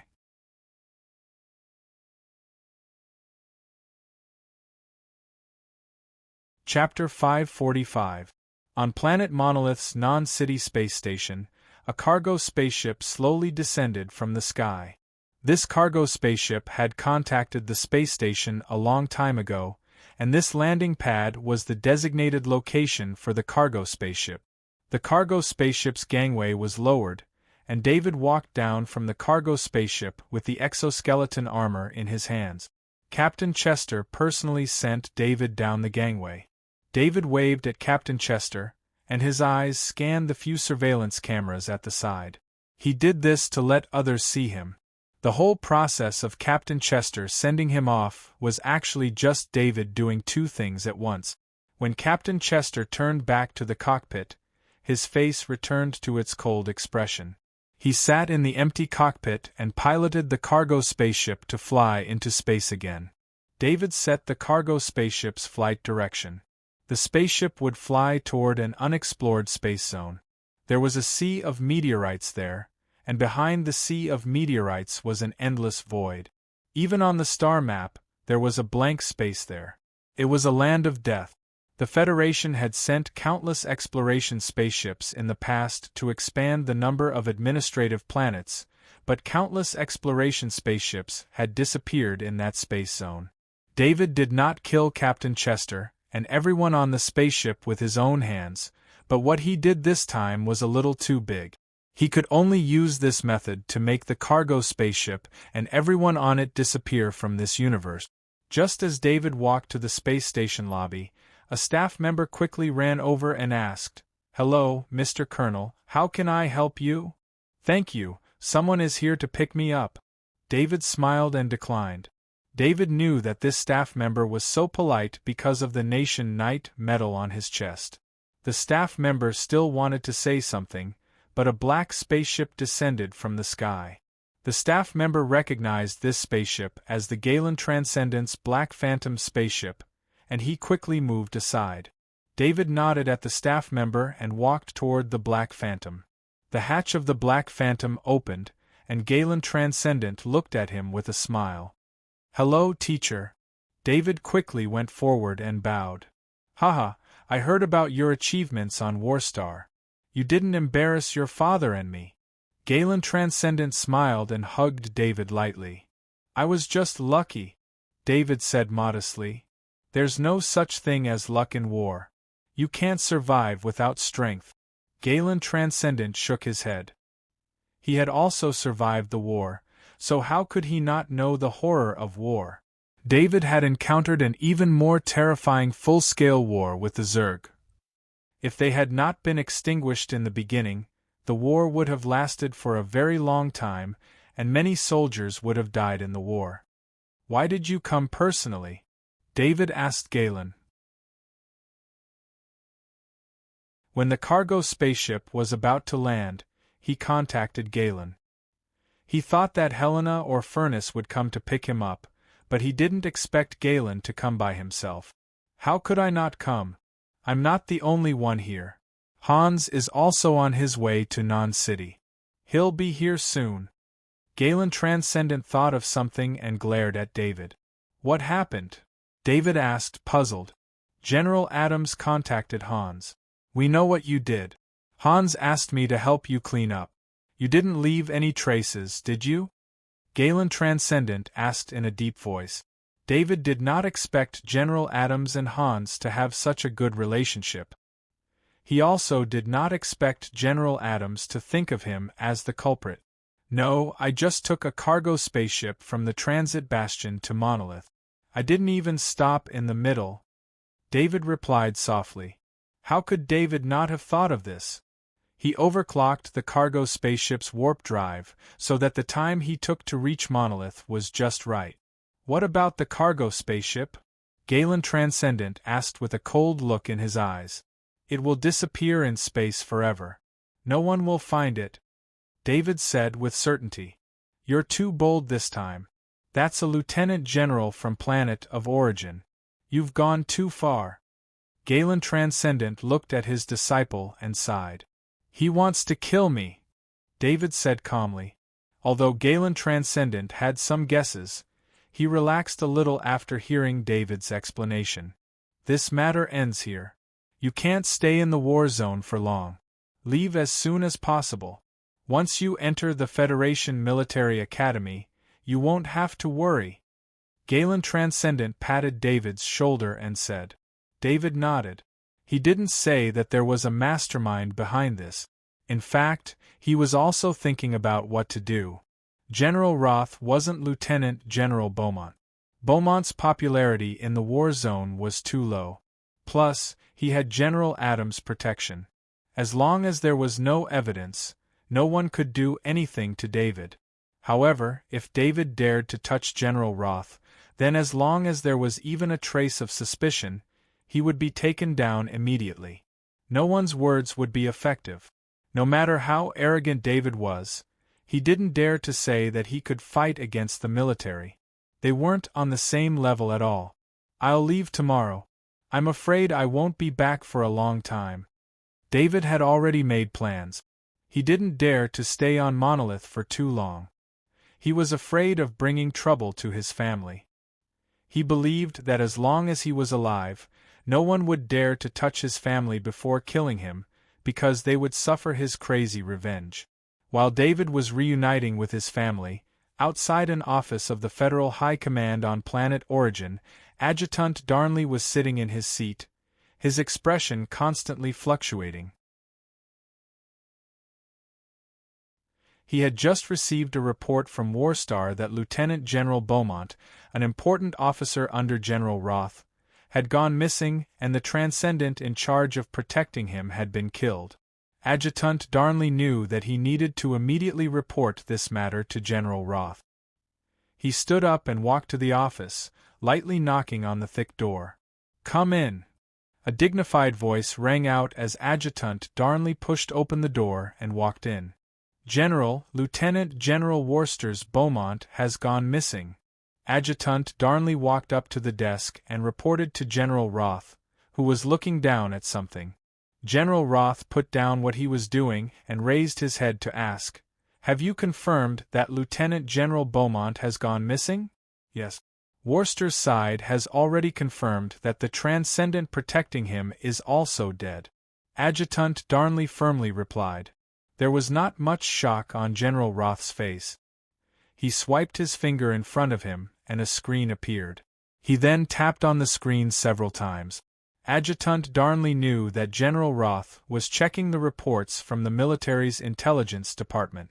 The military had more than one intelligence department, and the many intelligence departments maintained a competitive relationship with each other. This also made each intelligence department very active.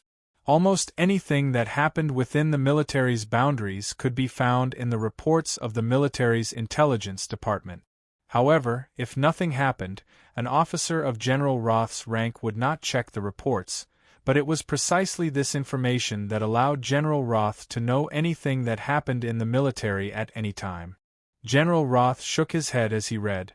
Lieutenant General Beaumont bailed out Captain Crom before he went missing, and Captain Crom died at the scene. This Lieutenant General Beaumont is too reckless on Warstar, actually interfering with the law enforcement system. Lieutenant General Beaumont's death was a loss to their faction, but General Roth did not care. There were many generals who had joined him, and Lieutenant General Beaumont was still being groomed, so he did not hold an important position. Lieutenant General Beaumont also stopped all the spaceships leaving for planet Monolith that day. What was he trying to do? General Roth became more and more confused as he read. Why would Lieutenant General Beaumont do such a small thing himself and be found out by the intelligence department? After all, after doing something like this, it would be recorded in the intelligence department, and it would become a big problem when fighting for an important position in the future. General Roth was not the only one who could check the intelligence department. The other 12 generals and the Grand Marshal could also check it. Adjutant Darnley was a bit uneasy as he stood on the other side. He finally made up his mind. General, actually, before the incident happened, Luke asked me to ask Lieutenant General Beaumont to do something. I saw that it was not a big matter, so I helped Luke contact him. Adjutant Darnley said softly. Didn't Luke go after that singer? What did he want to do? General Roth could not help but frown when he heard Luke's name. Luke was General Roth's youngest son, and also the son he was most dissatisfied with, but because he was the youngest son, his wife doted on him a lot. Luke heard that the singer has a boyfriend on Planet Battle. It's a Kaji, so he asked Lieutenant General Beaumont to help him deal with it. Adjutant Darnley replied carefully. Nonsense. General Roth could not help but curse. He then pointed at Adjutant Darnley and said, How can you help Luke with such a request? He's been spoiled by you all. Darnley's adjutant didn't dare to say anything. He had no choice but to help Luke. This wasn't the first time Luke had done something like this. Even if he didn't help, General Roth's wife would ask him to do it. After many times, Adjutant Darnley decided to help Luke deal with it. Even General Roth would only say a few words about it after the incident, but he would not pursue the matter. Tell me, who is this Kaji that Luke wants to deal with? General Roth continued to ask after he lost his temper. That Kaji is called David Carey.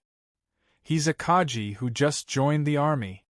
Adjutant Darnley's memory was still very good, so he immediately replied. General Roth's finger entered the name David Carey on the screen, and then a large amount of data appeared. The amount of data shocked General Roth. It should be known that in the military's intelligence system, there was very little data on normal people. Only those who were specially watched would have such a large amount of data. General Roth looked at David's information, and his expression became very interesting. This was not a normal Kaji. This was a legend. Did you not check David's information before asking Lieutenant General Beaumont to do it? General Roth already had a guess when he saw this information, so he asked in a low voice. I've been very busy recently, so I thought this was a small matter. With Lieutenant General Beaumont's influence on Warstar, dealing with a Kaji should be a piece of cake. Adjutant Darnley said softly with his head lowered. Lieutenant General Beaumont is also muddle-headed. Did he not check David's information? General Roth shook his head. Are you suspecting that David kidnapped Lieutenant General Beaumont? Adjutant Darnley asked in disbelief.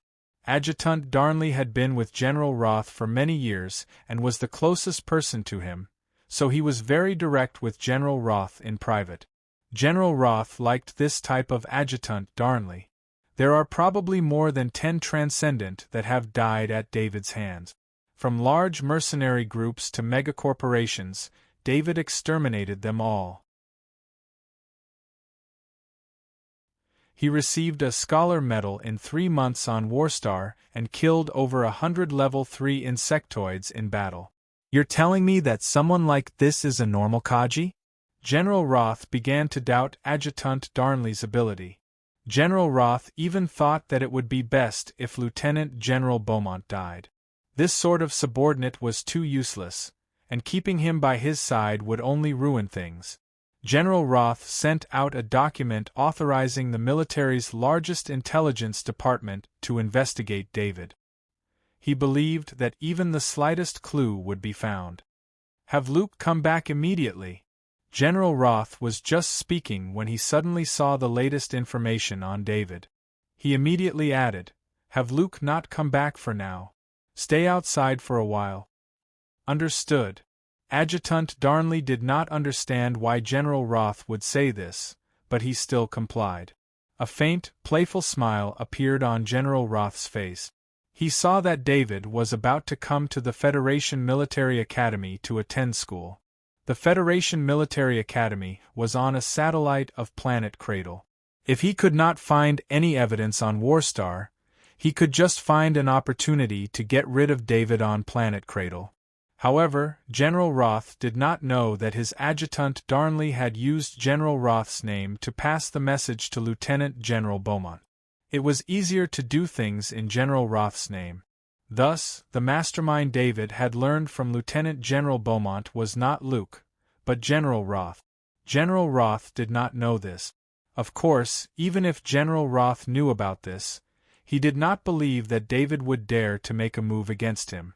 As a high-ranking military officer, if he had not been fighting for more power and did not want any accidents to happen at this juncture, he would have directly ordered his subordinates to bring David here. David did not know that he had already been targeted by the military's intelligence department. He was currently meeting with his father, Hans, at Transcendent Galen's residence. Because of Lieutenant General Beaumont's disappearance, Hans did not show much joy when he saw David receiving the Kingdom Knight medal. He was more worried. "Father, are you feeling well?" David could sense that Hans's aura was completely different from the last time he came back. His strength had already reached the mid-tier Kaji level, but he still asked with concern. "I'll feel better if you don't make me worry," Hans snapped.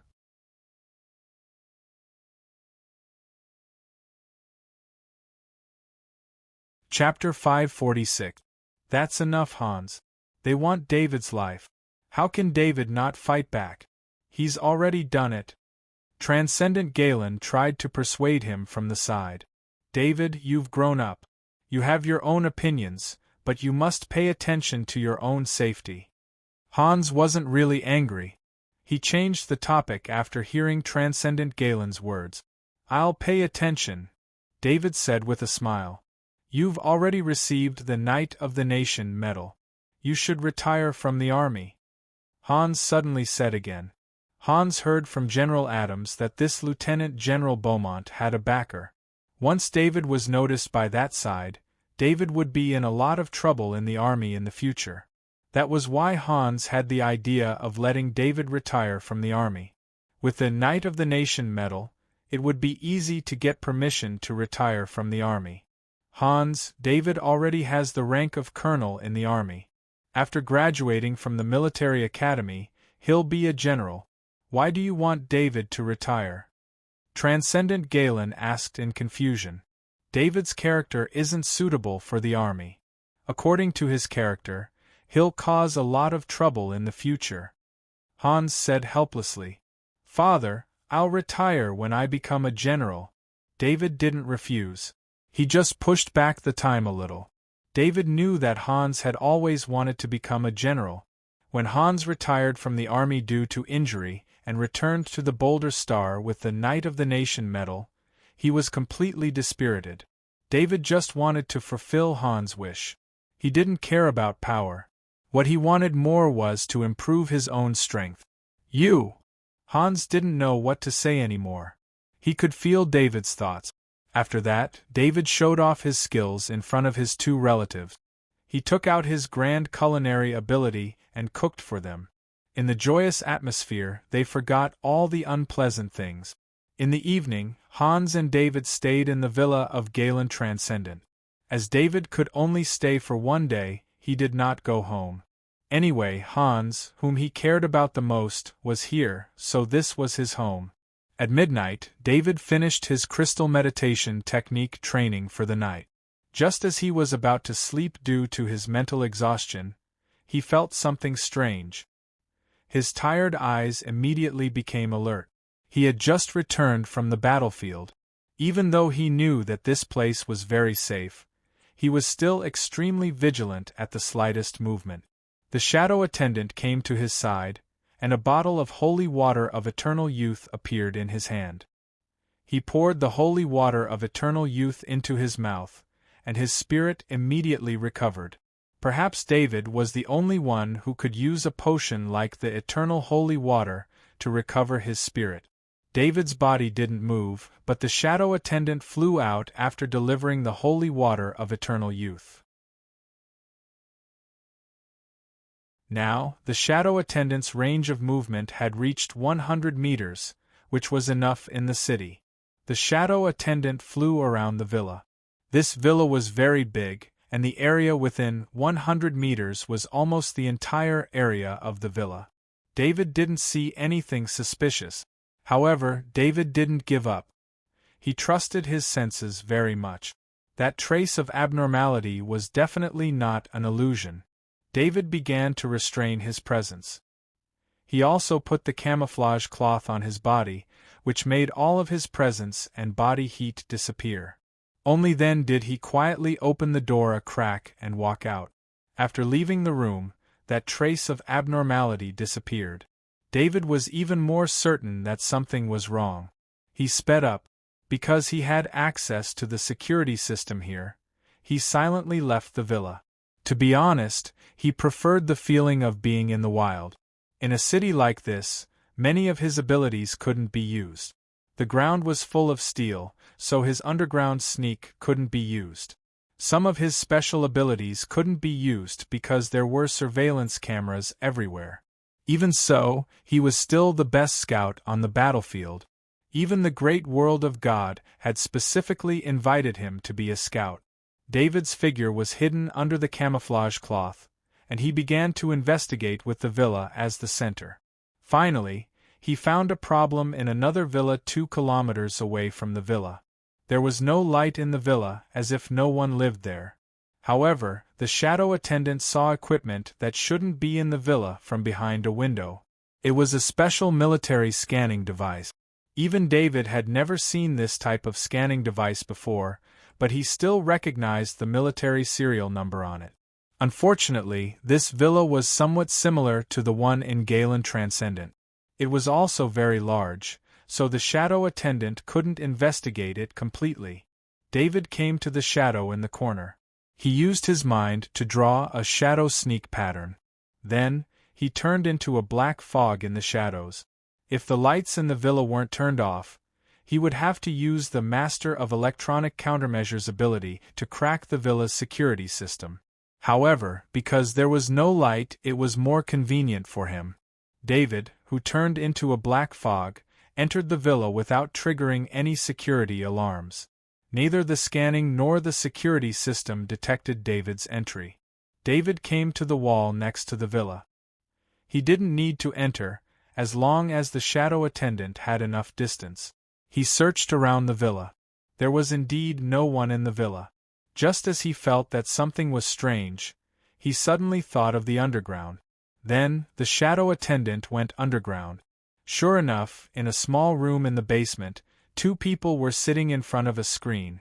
A variety of information was displayed on the screen. There was a biological scan, thermal imaging, sound wave collection, and so on. When David saw the information collected by the sound wave through the shadow attendant's eyes, his heart couldn't help but tighten. If his conversation with Hans and Galen Transcendent was collected by this device, he would be in trouble. Although he didn't mention Lieutenant General Beaumont's name in his conversation with Hans and Galen Transcendent, as long as someone knew about it, they would be able to find out a lot of things from the conversation. David gritted his teeth. He was about to make a move. "Brother, investigate this villa. If we are found out, we won't even know how we died." One of them complained. "As long as that person leaves, we can turn in the mission." Another person said. "Captain Shure is relaxed. He turned in this kind of mission, but he himself is hiding far away. It's because our positions are low. What's the point of this kind of mission? We can only watch them eat and then sleep after eating. There's no entertainment at all.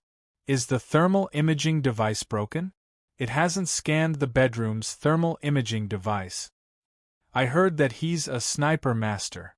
Maybe he's practicing some special hidden ability." David, who was about to make a move, stopped. He recalled that he only talked about Lieutenant General Beaumont at the beginning of the day. After that, he didn't mention it again. It seemed that the surveillance work of these 2 people started when they were eating. Otherwise, they wouldn't have said that. Of course, David didn't just listen to their conversation. The shadow attendant flew into the room. Just as the two people were looking at the screen, a series of codes appeared on a device behind them. David saw the activation time of the device and couldn't help but feel relieved. He didn't want to alert the enemy. Just by looking at the advanced scanning device and the military serial number of the scanning device, he knew that the people here belonged to the military.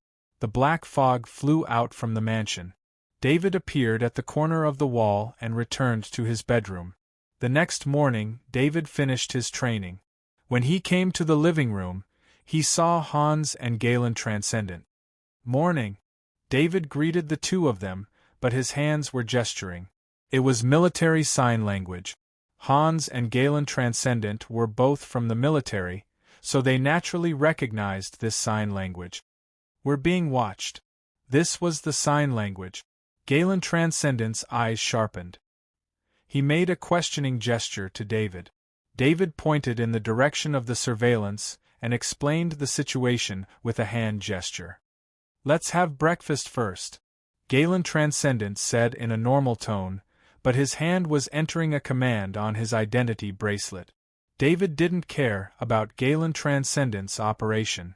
This was Galen Transcendent's territory. Galen Transcendent knew what to do better than him. Just as the three of them were having breakfast together, four armored hover cars flew from the sky and surrounded the villa. Then, Galen Transcendent's direct subordinate, Kaji, jumped out of the hover car and rushed in without caring about the crazy alarm of the security system. With the precise location provided by David, the two intelligence agents were caught very quickly. Kaji and the others took the two intelligence agents away. The whole operation took less than 2 minutes. Other than the alarm, there was no other movement. "Leave early today. I'll let Black Phantom send you away," Galen Transcendent said with a sour expression. Galen Transcendent had a very high status on Planet Monolith. He was a Transcendent belonging to the government and guarded Planet Monolith with the other 5 Transcendent. However, he was being watched in his own home. No matter what the reason was, this was definitely a provocation to him and the government. Just as Galen Transcendent was talking, a message was sent. "David, those two are intelligence agents from the military. Looks like you're being watched by some people from the military," Galen Transcendent said in a deep voice. "Teacher, I'm sorry for the trouble," David apologized. "What are you talking about? Putting aside the fact that you're my disciple, just based on my relationship with Hans, do you think I can get away with anything?" Galen Transcendent glared. "David, we're fine. Galen belongs to the government and I'm a nation knight. Those people from the military won't be able to touch us without any evidence." Hans also comforted him. Hans was actually still worried about David. The two of them were relatively safe on Planet Monolith, but David was in the military and was in greater danger. "Wait, I'll contact Alvin," Transcendent Galen waved and said. Alvin was the military's Transcendent on Planet Monolith and had a very close relationship with Galen Transcendent. "Galen, it's so early. Are you inviting me to have breakfast together?" As soon as the call connected, a cheerful voice could be heard from the other side. "Alvin, there were 2 military personnel in the villa next door who used a scanning device to scan my villa. The military must give me an explanation for this matter." Galen didn't hold back and directly retorted. "There's such a thing? Wait a moment, I'll be there immediately." Transcendent Alvin was also shocked and said, "I'll wait for you in the villa," Transcendent Galen said in a deep voice. After cutting off contact with Transcendent Alvin, Transcendent Galen reported the incident to the government. Then, he informed Daryl Transcendent and Mervyn Transcendent of the Kaji Association, as well as Hadley Transcendent of the Non-Chamber of Commerce. The reason why Planet Monolith could remain stable for so many years was because of the close cooperation of the 6 Transcendent. They drove out anyone who wanted to cause trouble on Planet Monolith. When something happened, the 6 Transcendent could unite. When something like this happened, Transcendent Galen naturally had to inform all Transcendent. 10 minutes later, Transcendent Alvin did not come alone. He came with another Transcendent from the military, Transcendent Barkle. As soon as the 2 military Transcendent came in, the other 3 Transcendent also arrived. Master David, you're here too. The several Transcendent were extremely polite when they saw David. They did not treat him lightly just because he was a disciple of Galen Transcendent. David also greeted the several Transcendent. Galen, I've already asked. They're definitely not from Planet Monolith's military. I can guarantee that, Transcendent Alvin said in front of all the Transcendent. This matter could be big or small. Spying on a Transcendent was tantamount to provoking all the Transcendent on Planet Monolith. Everyone knew that the 6 Transcendent on Planet Monolith were one. Alvin, I don't care who sent them. I just hope this won't happen again in the future. Transcendent Galen said in a deep voice. Don't worry about that. Find out the contact of those 2 on Planet Monolith. No matter who they are, as long as they're on Planet Monolith, we'll make them pay. Transcendent Alvin nodded. Galen, our non-chamber of commerce will stop all foreign spaceships and cooperate with this investigation. Transcendent Hadley said. We'll also send people to participate in the investigation. No matter who it is, if they dare to touch Planet Monolith, we'll cut them off. Transcendent Mervyn added. After less than 10 minutes of this morning's meeting, Planet Monolith was sealed off. All the forces began to move. All the interpersonal relationships of the 2 informants were listed. Even though the 2 informants had undergone torture training, before they could confess, everyone involved in this matter, including the captain that the 2 informants spoke of, was dug out. Knowing that these people were military intelligence agents, the 28 people involved in this operation were all taken away from Planet Monolith. The results were unknown. Planet Monolith was protected by the law. Killing on the surface of Planet Monolith was illegal, but in space, the law could not be enforced. At noon, just as David was about to board Black Phantom and head to the spaceport to rendezvous with Hastings, the operation ended. From this, it could be seen how powerful the 6 Transcendence forces were on Planet Monolith. Even the military's intelligence department was cleaned up by them. David, you have to become a Transcendent as soon as possible. Once you're a Transcendent, your enemies will have something to worry about, and you'll have fewer restrictions on your actions. As long as you're in the right, you can fight back, because all the Transcendent are on the same page. Transcendent Galen said to David as he bid him farewell. The reason why the 6 Transcendents' reaction was so intense was because the military's intelligence department had violated the Transcendents' interests. This was the reason why all the Transcendent would stand on the side of the 6 Transcendent because of this. Even the military's intelligence department would not dare to violate the Transcendents' interests.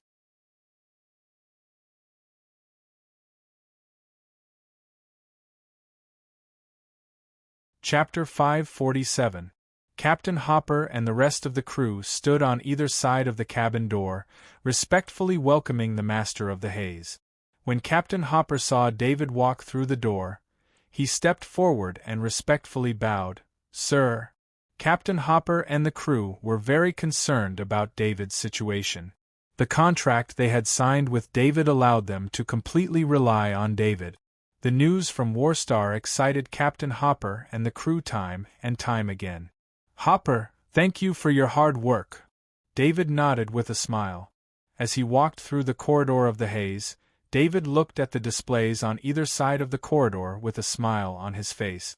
These were all records of his growth. Sir, are we leaving now? Captain Hopper softly asked. Wait a moment. I need to use Planet Monolith Skynet for a few things. David waved his hand. After arriving at the cockpit, David stood in front of a screen and opened the warship's weapons control system. Connect to Planet Monolith Skynet and verify the authority of the ship owner. David ordered the large AI core. This large battleship, Hayes, had been purchased by the Hayes Transcendental from the black market. Although it had been modified after purchase, its core still belonged to the military. It was only after an expert had done some shielding, and with Hayes Transcendent's own strength, this large warship had become a private spaceship. However, David's status was different. Not only was he a soldier, but he was also a colonel and a reserve general who was allowed to own an independent warship.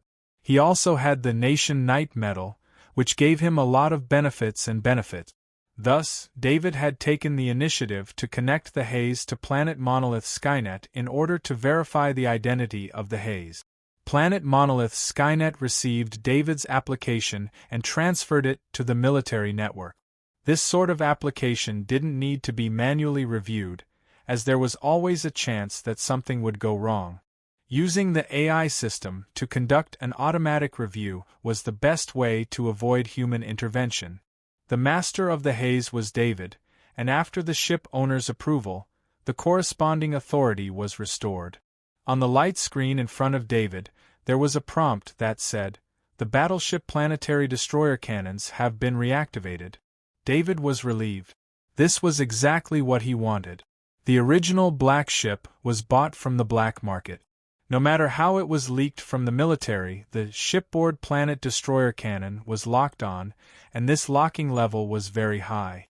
It should be known that the star-annihilating star cannon was the most advanced conventional energy attack weapon. It had the ability to destroy everything within a range of 30 kilometers.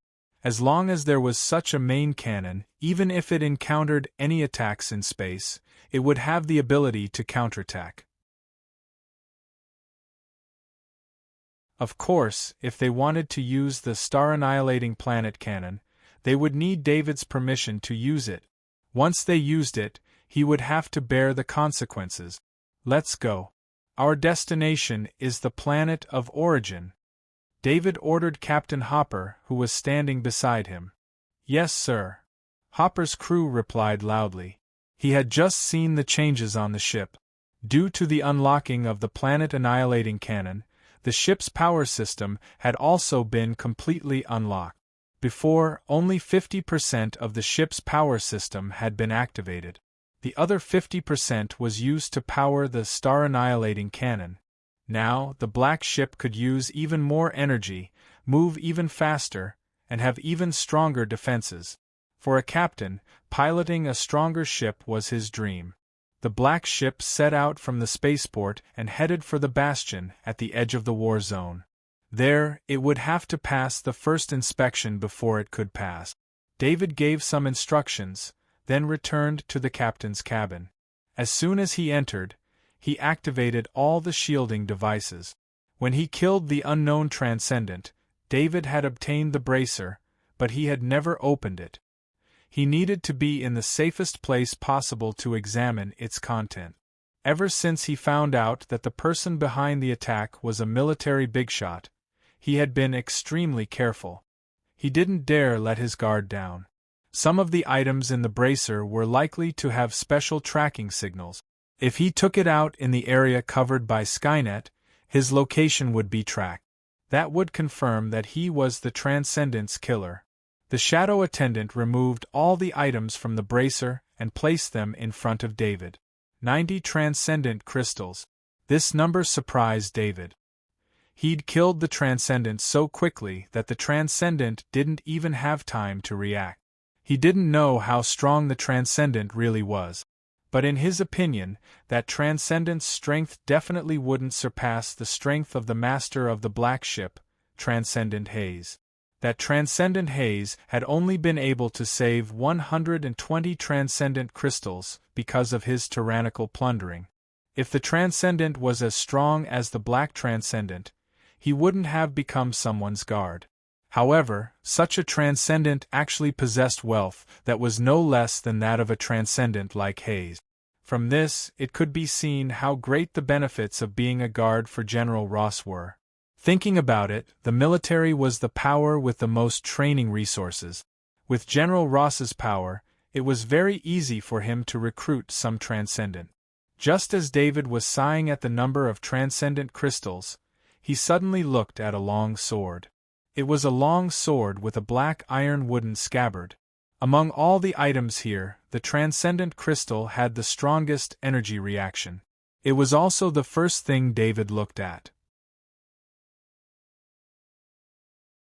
But just now, when David's mind scanned the rest of the items, he felt that something wasn't right. It was the aura of a level 4 material. David really couldn't believe it. How could a transcendent like that have a level 4 weapon? He reached for the long sword and gently pulled it out. A faint purple light appeared in front of his eyes, making him feel a little intoxicated. Although David had a level 5 axe, as long as he took it out, he would definitely be targeted by powerful people. For a level 5 axe, many powerful people would do anything. Even a state knight, metal, or a colonel wouldn't be an obstacle. A level 4 sword was different. Although it was very precious, it wasn't something that couldn't be seen. It wasn't enough for powerful people to throw everything away to get it. A level 4 sword was a light weapon. There weren't many level 4 materials used. It was just right for David. Unfortunately, David's longsword mastery was only at 67%. He was still far from being a master. Also, the appearance of this level 4 sword needed to be changed. Otherwise, it would be recognized as soon as he took it out. David put away the level 4 sword with satisfaction. What he needed to do now was to find a weapon master he could trust to help him. David planned to go back to planet Lunka in the Iridia star sector when he had time and ask Master Macintosh for help. Macintosh was the only weapon master David knew and could trust. David then took out the Transcendent's transcendent armor. This transcendent armor also used a small amount of level 4 materials in important parts. It made the transcendent armor stronger than any other transcendent he had ever seen. Other than that, there was a large amount of level 3 potions and some items that David could not identify. It could be said that the Transcendent's wealth was beyond David's expectations. This also piqued David's interest in this Transcendent, who did not even have the chance to make a move. He placed a hand on the Shadow Attendant's shoulder and ordered the Shadow Attendant in his mind. Separate the Transcendent's knowledge orb. Since he had obtained too many knowledge orbs recently, David did not have the time to organize them. Therefore, all the knowledge orbs floated in the Shadow Attendant's body. Originally, he was not interested in the Transcendent that he had casually killed. Only now did he realize that he had misunderstood something. When David saw the attributes of the knowledge orb, he realized what kind of Transcendent he had casually killed. Longsword Mastery, 99% perfection. The Transcendent was actually a longsword master, and a peak longsword master at that. What David did not know was that the longsword master Transcendent was a Transcendent invested by General Ross. Because this longsword master Transcendent had lived on planet Origin for a long time and lacked experience, and because Lieutenant General Beaumont had gone to a dangerous war zone, he had been assigned to Lieutenant General Beaumont's side.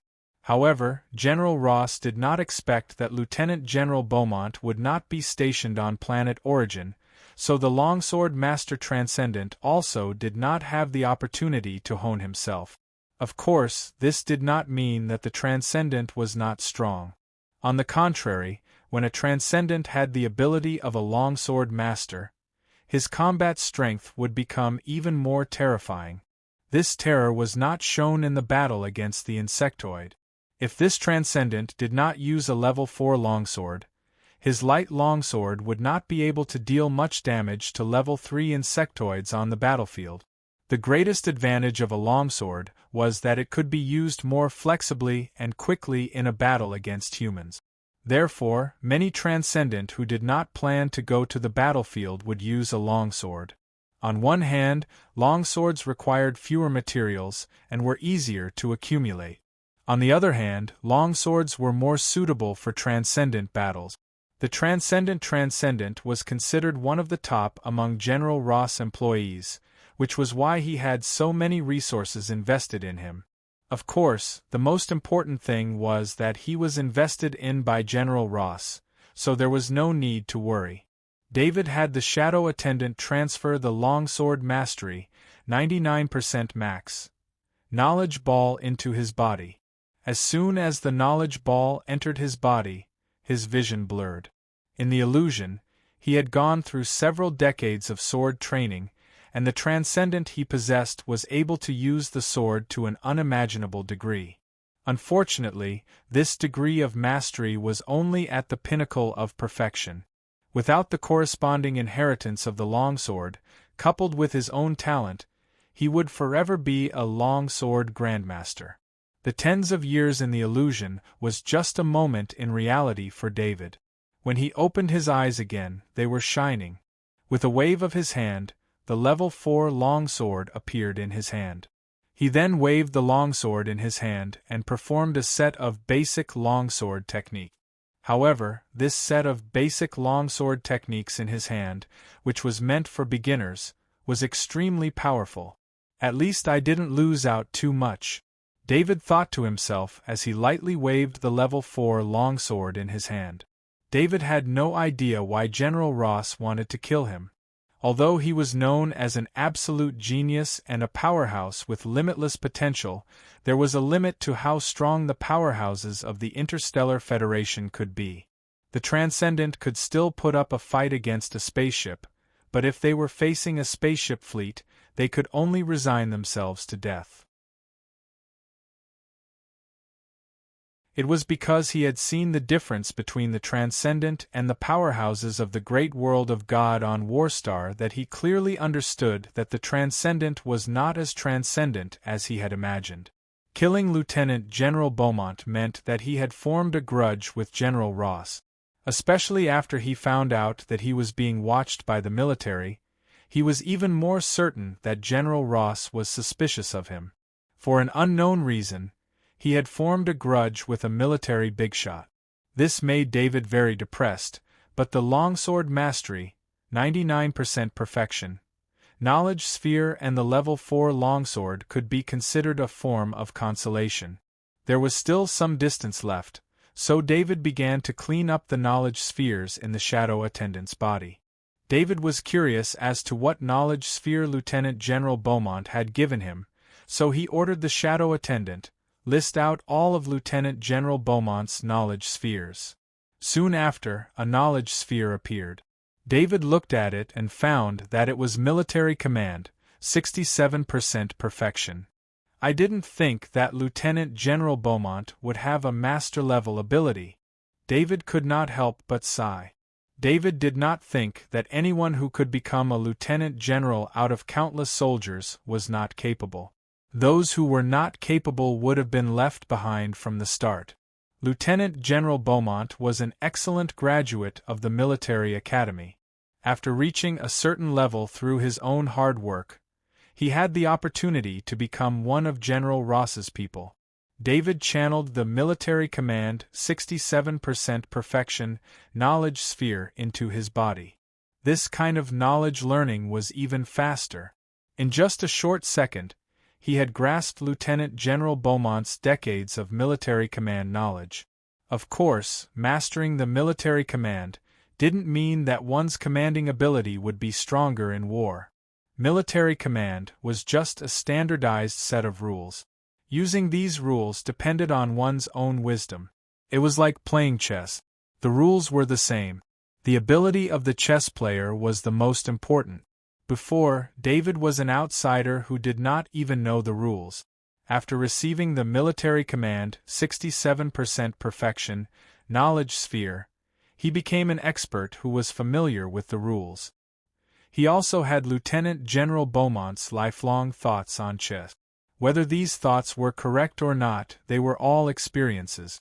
For a chess novice like David, these were very important. David continued to look through the knowledge spheres. He found the engraving, 85% perfection, knowledge sphere. This was the only master-level knowledge sphere he found among the thousands of soldiers' souls.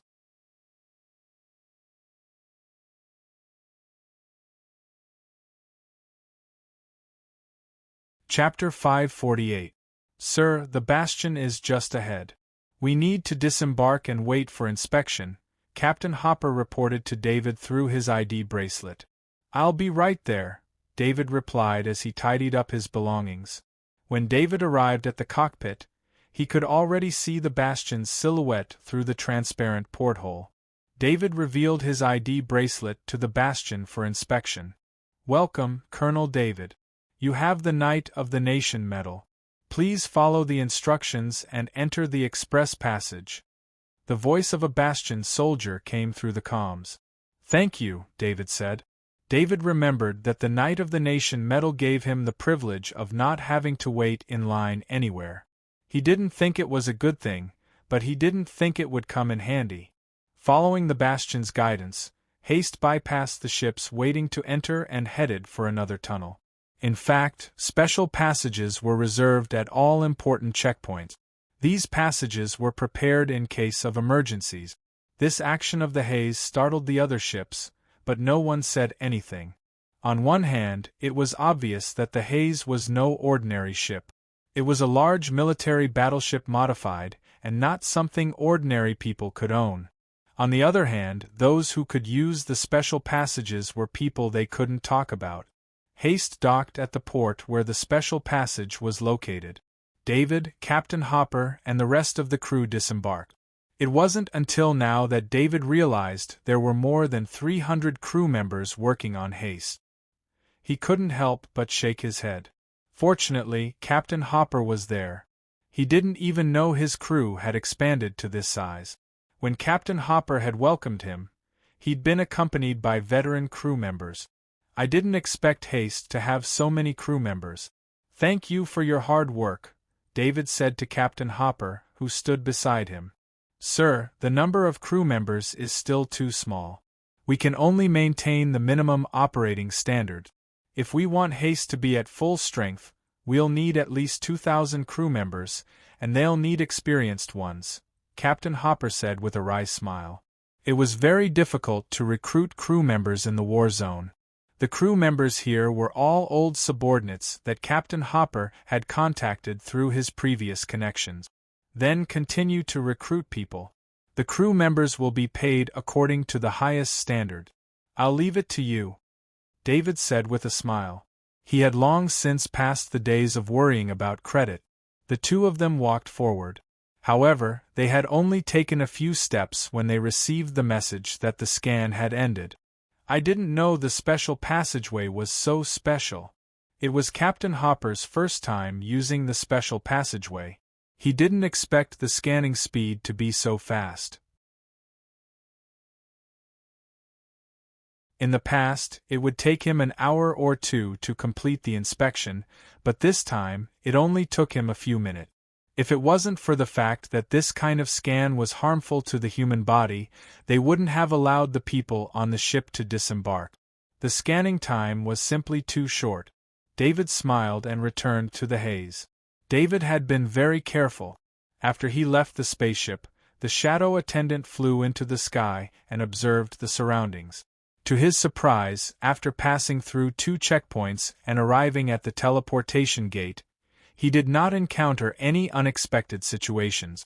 When the haze sailed towards the giant portal floating in space, David immediately released the shadow attendant. He stood closest to the wall of the spaceship so that the shadow attendant could be 100 meters away from the haze. The purpose of this was for the final scan. This scan used the spatial energy of the portal. Not only could it scan the interior of the spaceship, but it could also scan spatial items. One must know that the shadow attendant's summoning ring contained the sonic steel beetle. If it was scanned, it would definitely be discovered. There was also the assassin mantis puppet in the shadow attendant's spatial ring. David didn't know if this puppet was still alive, so he didn't dare to take the risk. He also needed to avoid the spatial scan. When the haze slowly entered the portal, the spatial scanning power swept past. If there were any abnormalities at this time, an alarm would immediately sound.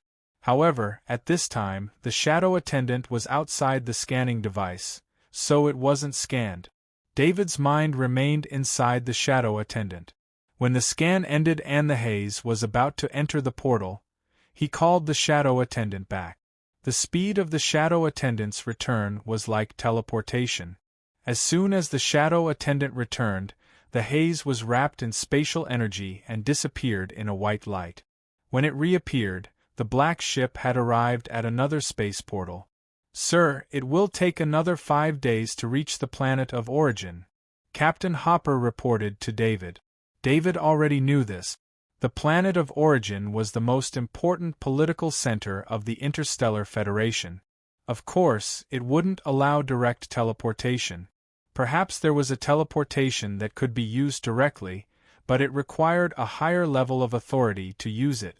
David's normal teleportation could only reach here. After that, he would have to travel at light speed. During this time, he would pass by 3 space fleets. These 3 space fleets were the guards of the planet of origin. "I will be in the infirmary for the next few days. Don't disturb me if there's nothing important," David said to Captain Hopper and left the cockpit. These 5 days would be David's most free days. No one would disturb him, and flying at light speed would be very safe.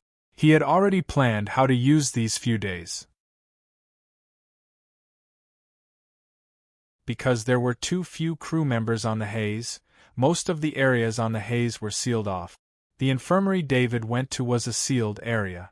It was built by the original owner of the Haze Transcendent. The medical equipment inside was very complete. Now, the crew members on the Haze didn't need such medical equipment. In the crew area, there was a genetic repair cabin that could treat most injuries and diseases. David used the highest level of authority to close the infirmary. With this level of authority, even Captain Hopper couldn't open it. He looked around. Although he knew about the infirmary from the information on the haze, it was his first time here. It was more like a laboratory than an infirmary. It was obvious that the Haze Transcendent had built the infirmary for more than just treatment. David didn't want to know the original purpose of the infirmary. What he needed to do must be crazier than what the Haze Transcendent had done. The light in the infirmary came from all directions, so there wasn't a shadow in any corner of the room. David summoned the shadow attendant. The shadow attendant released the assassin mantis puppet from the space ring. "Don't move. I'm going to make a shell for you." David lifted the assassin mantis puppet and placed it on the operating table. Although the body of the assassin mantis puppet was small, it wasn't light at all. David obviously had a hard time lifting it up. Of course, this was because David wasn't wearing the exoskeleton armor. David first used the medical scanner to scan the body of the assassin mantis puppet. Soon, the results of the scan came out. The body of the assassin mantis puppet didn't show any signs of life. Even if its heart was beating, the medical scanner still treated it as a corpse. Perhaps in the Interstellar Federation's medical science, the assassin mantis puppet was in a state of death. David confirmed his thoughts. For many of the Federation's equipment, the assassin mantis puppet was just like a dead stone. If even the medical scanner recognized it as such, then there was no need to talk about the safety scanner. After all, the medical scanner scanned the inside of the assassin mantis puppet. On the other hand, the safety scanner only scanned certain vital signs. It wasn't as comprehensive as the medical scanner. David imported the scan results to the screen on the side. On the screen, he began to redesign the body of the assassin mantis puppet. The body structure of the assassin mantis puppet was quite different from that of a human. However, compared to the insectoids David had encountered before, this assassin mantis puppet was the most similar to a human. Therefore, David wondered if he could make some changes to the body of the assassin mantis puppet to make it more human-like. If this task was given to a real doctor, they wouldn't even be able to cut open the skin of the assassin mantis puppet. However, David had a grade 5 axe, so he could easily do a lot of things. David's mind was connected to the assassin mantis puppet. He could check the body condition of the assassin mantis puppet at any time. If there was any danger, he would immediately stop. The situation of the assassin mantis puppet was very strange. The medical equipment here didn't have any effect on the assassin mantis puppet. Life monitoring and life support systems were all blank. David first came up with a detailed plan to modify the body of the assassin mantis puppet. What he wanted to do was to make the assassin mantis puppet as human-like as possible. In fact, the biggest problem with the assassin mantis puppet was its abdomen. It was an elongated abdomen. Next was the legs of the assassin mantis puppet. David didn't want to touch these legs because his knowledge wasn't enough to make such a complicated modification. Besides, the legs of the assassin mantis puppet had undergone countless years of evolution to become the most suitable for its movements. Even if David modified it, it would still affect the movement of the assassin mantis puppet. This wasn't something he wanted to see. David made some changes on the screen and finally came up with a plan. He took out a level 5 axe and controlled the assassin mantis puppet with his mind. According to the fighting instinct of the assassin mantis puppet, if he didn't control the assassin mantis puppet, he would definitely be hit by the assassin mantis puppet. David cut open the abdomen of the assassin mantis puppet. He could feel the energy flow that replaced blood, so when he cut open the abdomen, he purposely avoided the energy flow. Just as he cut open the abdomen of the assassin mantis puppet, the perfect krypton crystal in the corpse controlling technique pattern on the head of the assassin mantis puppet increased the amount of energy flowing into the wound. David watched the wound he just cut open heal quickly. He couldn't help but be amazed by the recovery ability of the assassin mantis puppet. He cut open the abdomen of the assassin mantis puppet again. This time, he sped up, pulled the abdomen from the back to the front, and quickly stitched it up. After doing this, the wound healed again, but the abdomen that was originally bent back became a ball under the body of the assassin mantis puppet. David pulled over the muscle generator on the side. This was a device that used genetic technology to quickly generate muscles using energy. If it was an ordinary injury, it would need to extract the injured person's genes to generate muscles. That way it would be more compatible. David didn't need to do that. He directly used the sample genes in the muscle generator. According to the previous design, the muscle generator added self-generating muscles back and forth on the assassin mantis puppet. The so-called self-generating muscles were originally used to cover the artificial limbs of people with arthropod. These self-generating muscles only needed to provide energy to automatically maintain the designed state. The muscle generator was very fast. According to David's design, the assassin mantis puppet was covered with a layer of muscles. Then the skin generator automatically came over and began to cover the body with skin. This skin was also self-generating. Once it was damaged, it would automatically recover as long as there was energy. This technology was not only applied to people with arthropods. Some high-end robots also used this technology, but these robots would not appear on the market. Soon, David looked at the assassin mantis puppet, lying on the operating table, and nodded with satisfaction. To be honest, the current assassin mantis puppet didn't look like a normal person. Because its arms were too long, and the blades hidden in its skin made its arms too thick. The same was true for its legs. Some of the joints were reversed, and it looked awkward no matter how you looked at it. The abdomen was covered with a big belly, but with a height of 1.5 meters, a big belly, thick arms, and weird legs. It didn't look like a normal person. But even so, David was already very satisfied. All he needed was an appearance. Because the assassin mantis puppet had a very small face, it was convenient for him to reshape it. David took out an identity bracelet and stuck it on the upper arm of the assassin mantis puppet. The reason it was stuck here was that the lower arm of the assassin mantis puppet needed to eject the blade. Because the blade was hidden under the skin, it was more hidden. But every time the blade was ejected, it would be very bloody. Fortunately, these artificial muscles and skin had the ability to self-recover. As long as the corresponding medicine was injected to replenish energy, it would immediately recover. You're tuning in to the Phoenix Knights YouTube channel. Don't forget to subscribe and join us on this journey to catch the most captivating stories.